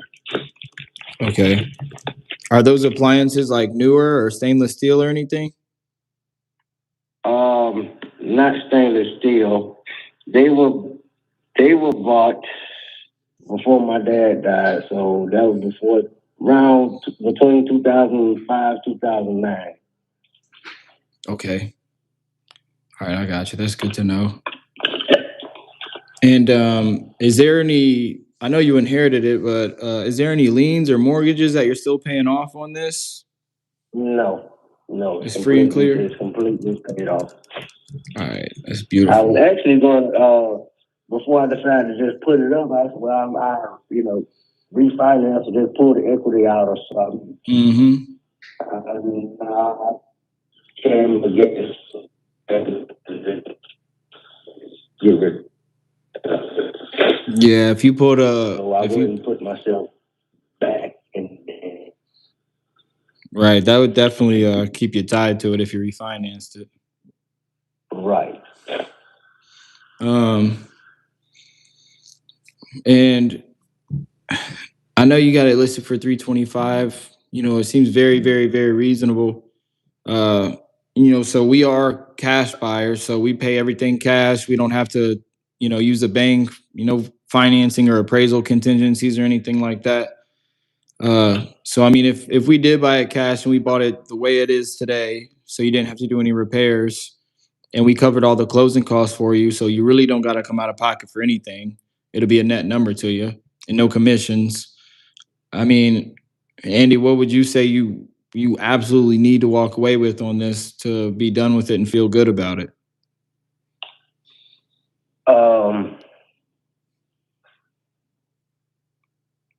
My bottom dollar, $290. Okay. I'm gonna do my best to make sure that we could come up to that price and get you that. So is that negotiable at all? Just so I could tell them. Yeah, we got we can negotiate a little bit, yeah. Okay. That's pretty much it. And if we could get you that, if we could have it in writing, I don't know if you go with a title company specifically, but I mean, if we could do that for you, would you make a deal today and put it in writing? Yeah, we can. Okay. So there's like nothing you got to figure out or anybody you got to talk to before? No. All the decisions are on me. Okay.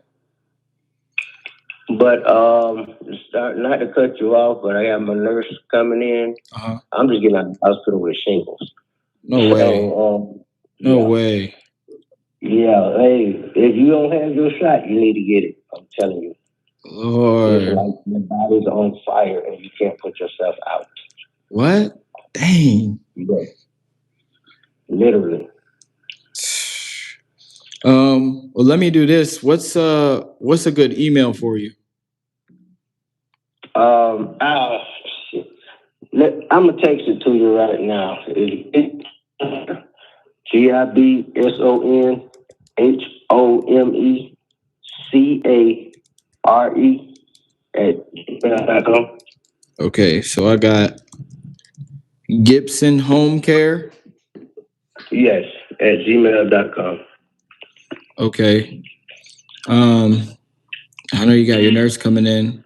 So you're at the hospital right now? Home, I have a nurse coming in. Okay. Well, I want you to all right, for sure. Well, I want you to take care of that. Man, I really, really appreciated you like opening up to me and sharing that with me, man. I mean, I talk to like 20 homeowners a day, and some of them are cursing me out. Other people, they rushing me, but I really appreciate that. Just connect with somebody else who's been through something like that. We all got a story to tell, and I know God is using you in a way. One thing about it, you never know what someone else is going through or been through. So when you overcome something, right, and through the grace of God, you got to speak on it, because you never know what your testimony might do for them. That's right. I was actually struggling with that, or battling those thoughts. What was that, yesterday or the day before? Just, some of those things that you've been through, or whatever your weakness is, you think it's shameful in the moment, but really it's those things that empower you. That those are the things that God uses you for, to speak to other people who have been through worse. Listen, I'm gonna tell you this: don't ever be ashamed of what you've been through, because it brought you to who you are now. That's exactly right. That's exactly right. My mentor, I have a mentor in real estate, and he'd been through way more than I could ever imagine. But yeah, it's because of that I found him, and I related to him so much. He inspires me. That's right. Hey, is this a good number I can call you back on? Because I feel we need to continue this conversation. 100%. Yeah. Let me text you right now too, so you have my info. Let's see here. Because I have her walking in the door, so yeah, I'm gonna call you back as soon as she leaves. So I have a feeling we need to continue this conversation. 100%. 100%. Everything is not always coincidental. Right. Can I do this, Andy, before you go? I'm not going to take up any more of your time. Can I at least just give you that offer? Because that's all the information I need. And my partner, he's pretty much done with everything. That way I could at least tell you verbally what the offer is. And then I could just call you back either tonight or tomorrow. But okay. All right, give me like 30 seconds. Give me like 30 seconds. I'm not going to hang up the phone. I'm just going to put it on hold real quick while I go get that offer. Okay. I'm going to be right back. Thank you. Oh. Finessing that shit. What? Finessing that shit. Hey, everything I say is from the heart though, but keeping him on the phone for real. So, boom. And he said he could do 290. And he said it's negotiable. Come on, brother. This a deal. Come on, son. That shit a deal. Don't play with me, not. That shit a deal. What is it? This one. West Palm Beach. Son, that's a fucking deal. How long has it been on there? I didn't see that one. 289. Okay. 89. What do you say it was negotiable? 290. I just said 289, 500. Just locking it around. Fuck, but he said he gotta go. How long has that been on there? Like, not even a few hours. 5 hours. Son, the comps are crazy. That was like the next one I think I was gonna call before I got the last one. That was like right at 4. All right, hold on. Let me give him.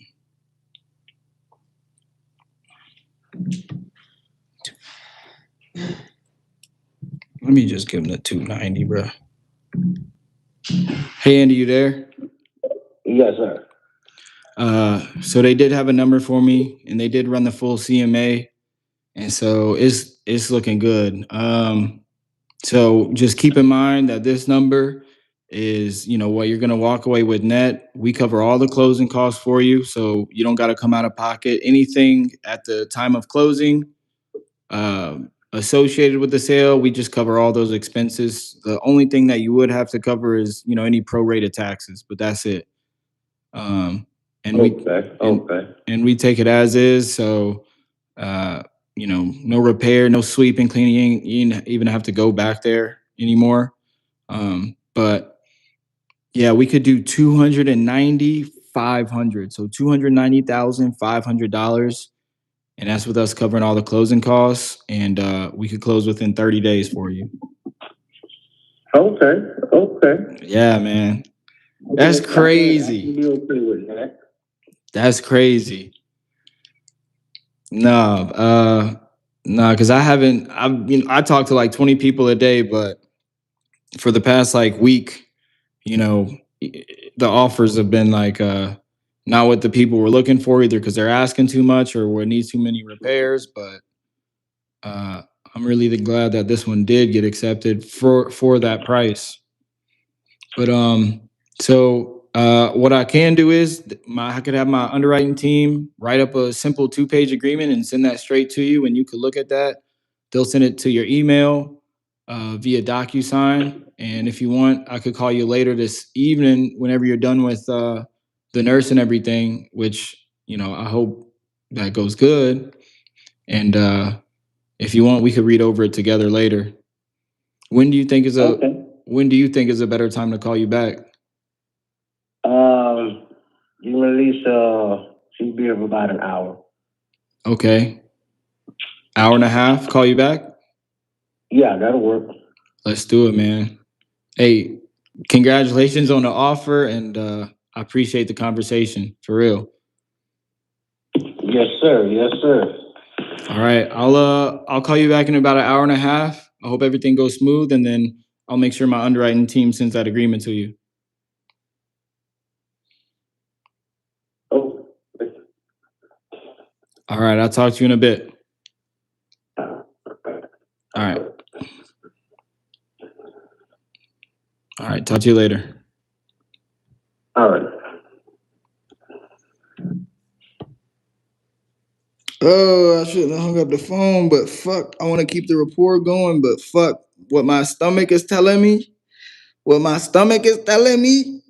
I'm going to call that back in an hour and a half, call him back in an hour and a half, he not going to answer the phone. He not going to answer that shit. Oh, shit.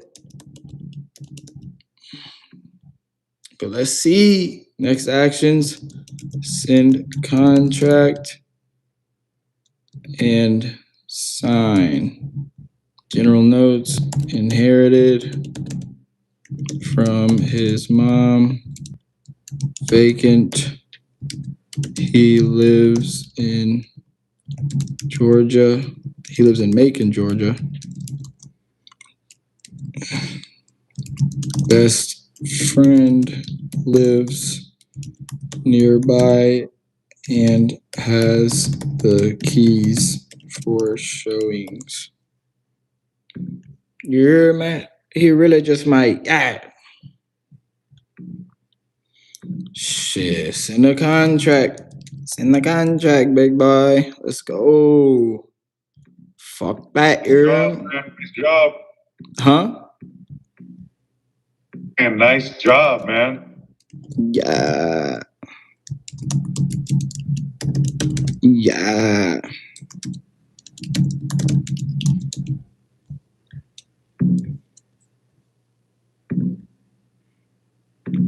Let's go. Now, the only thing I don't like about that call is that he didn't fucking sign. That's what I don't like about the call. I really don't like that shit. Oh shit, I got a student calling like an hour maybe, or no, 30 minutes. Follow up notation at 350. Robert, get other address for the other properties. Trent. So boom, there we go. See what the KPIs looking like. KPIs are looking like I hit them. Damn, hold up. One opportunity. That's it. Yeah. Okay. All right. Yep. That's right. So 71 dials, 3 hours talk time, 3 offer calls, and 2 leads created from Zillow. So both of those. So these 2 leads right here, they're fucking bangers. They are fucking bangers. Let me see. Let me just show this estimate in a bit. Wait, I didn't show this estimate. Where's this estimate?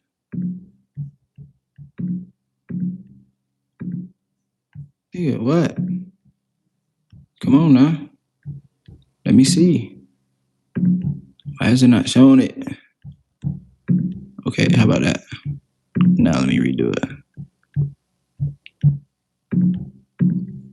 Okay, I had to scoot over. Look at that. Look at those 2 deals, son. His estimate's 409, got it at 290. Okay, something. His estimate's 462. Got it at not 497, 487. But that one is with an ovation. That one's a deal. It's worth way more than 500. And yeah, this one, same deal. 290. We gonna make some shake. We gonna do a probably an ovation for that too. But we gonna see. We'll have the novation terms in there, but we'll try to sell it to a cash buyer first. Shit, chat. Two little deals. Quick. Yo. Sweet. Sarasota, Florida. Let me refresh this. All right, cool. Yup, that's it. Oh shit, they got 9 in the chat. Baby mama died in his arms. Bros noting everything. Oh shit. 200K a month. I love how you do market research while you're building rapport. Gold, all the rapport building. God bless him. That's what's up. Yes, sir. Yo, do y'all have any questions before I end the live stream or anything about building rapport? By the way, if y'all want to get in here and ask me questions or see my screen, just click the link in the description to join the Discord. It's free. But y'all have any questions about anything, the KPIs, the leads I imported, or if you have questions about struggles that you see yourself going through, like when you were or when you guys are calling leads, how do I find the leads? How do I comp the leads? Y'all got any questions at all? This is the time. Are you going to be on tomorrow? Probably. Maybe. I'm definitely going to be on YouTube for sure. Live streaming on YouTube. That's what I meant. Oh, yeah. I'm going to be on YouTube tomorrow for sure. What time do you usually start calling? Probably around like 8 my time, Arizona time. So 11 Eastern. 8, 9, 10, 11. Yeah. All right, man. Sounds good. Shit, yeah. Appreciate y'all showing up. Make sure to just grab as much as you can. So whether that's paying for the script, just let me know. Text me, add me as a friend on here on Discord, send a friend request so you can stay in contact with me. But other than that, make sure to obviously subscribe to the YouTube, but watch the Instagram videos so y'all could get some, like y'all could actually study something. Like if you're watching the lives, it's something to like tune into while I'm doing it. Or if you just want to see a full call, but if you want like most core value, like stuff to rewatch over and over again and take notes on, it's going to be on Instagram 100%. Yup. All right, y'all. Peace. I'm going to see y'all tomorrow. Yep. Make sure to subscribe, hit the like button. If you got JV deals that you want to JV with me or you need help finding buyers, fill out the form in the description to send me your JV deal, and I'll help you find some buyers. We get 50-50 on it. Yeah, like I was telling them, if you want some real like value other than this YouTube channel, which there's a ton of value on this YouTube channel, just go on the wholesale real estate playlist. But, other than that on this YouTube channel, go on the Instagram. Link is in the description. Ton of short videos to like watch over and over and over again and take notes. And yeah, make sure to subscribe, hit the notification button, hit the like, comment. Peace.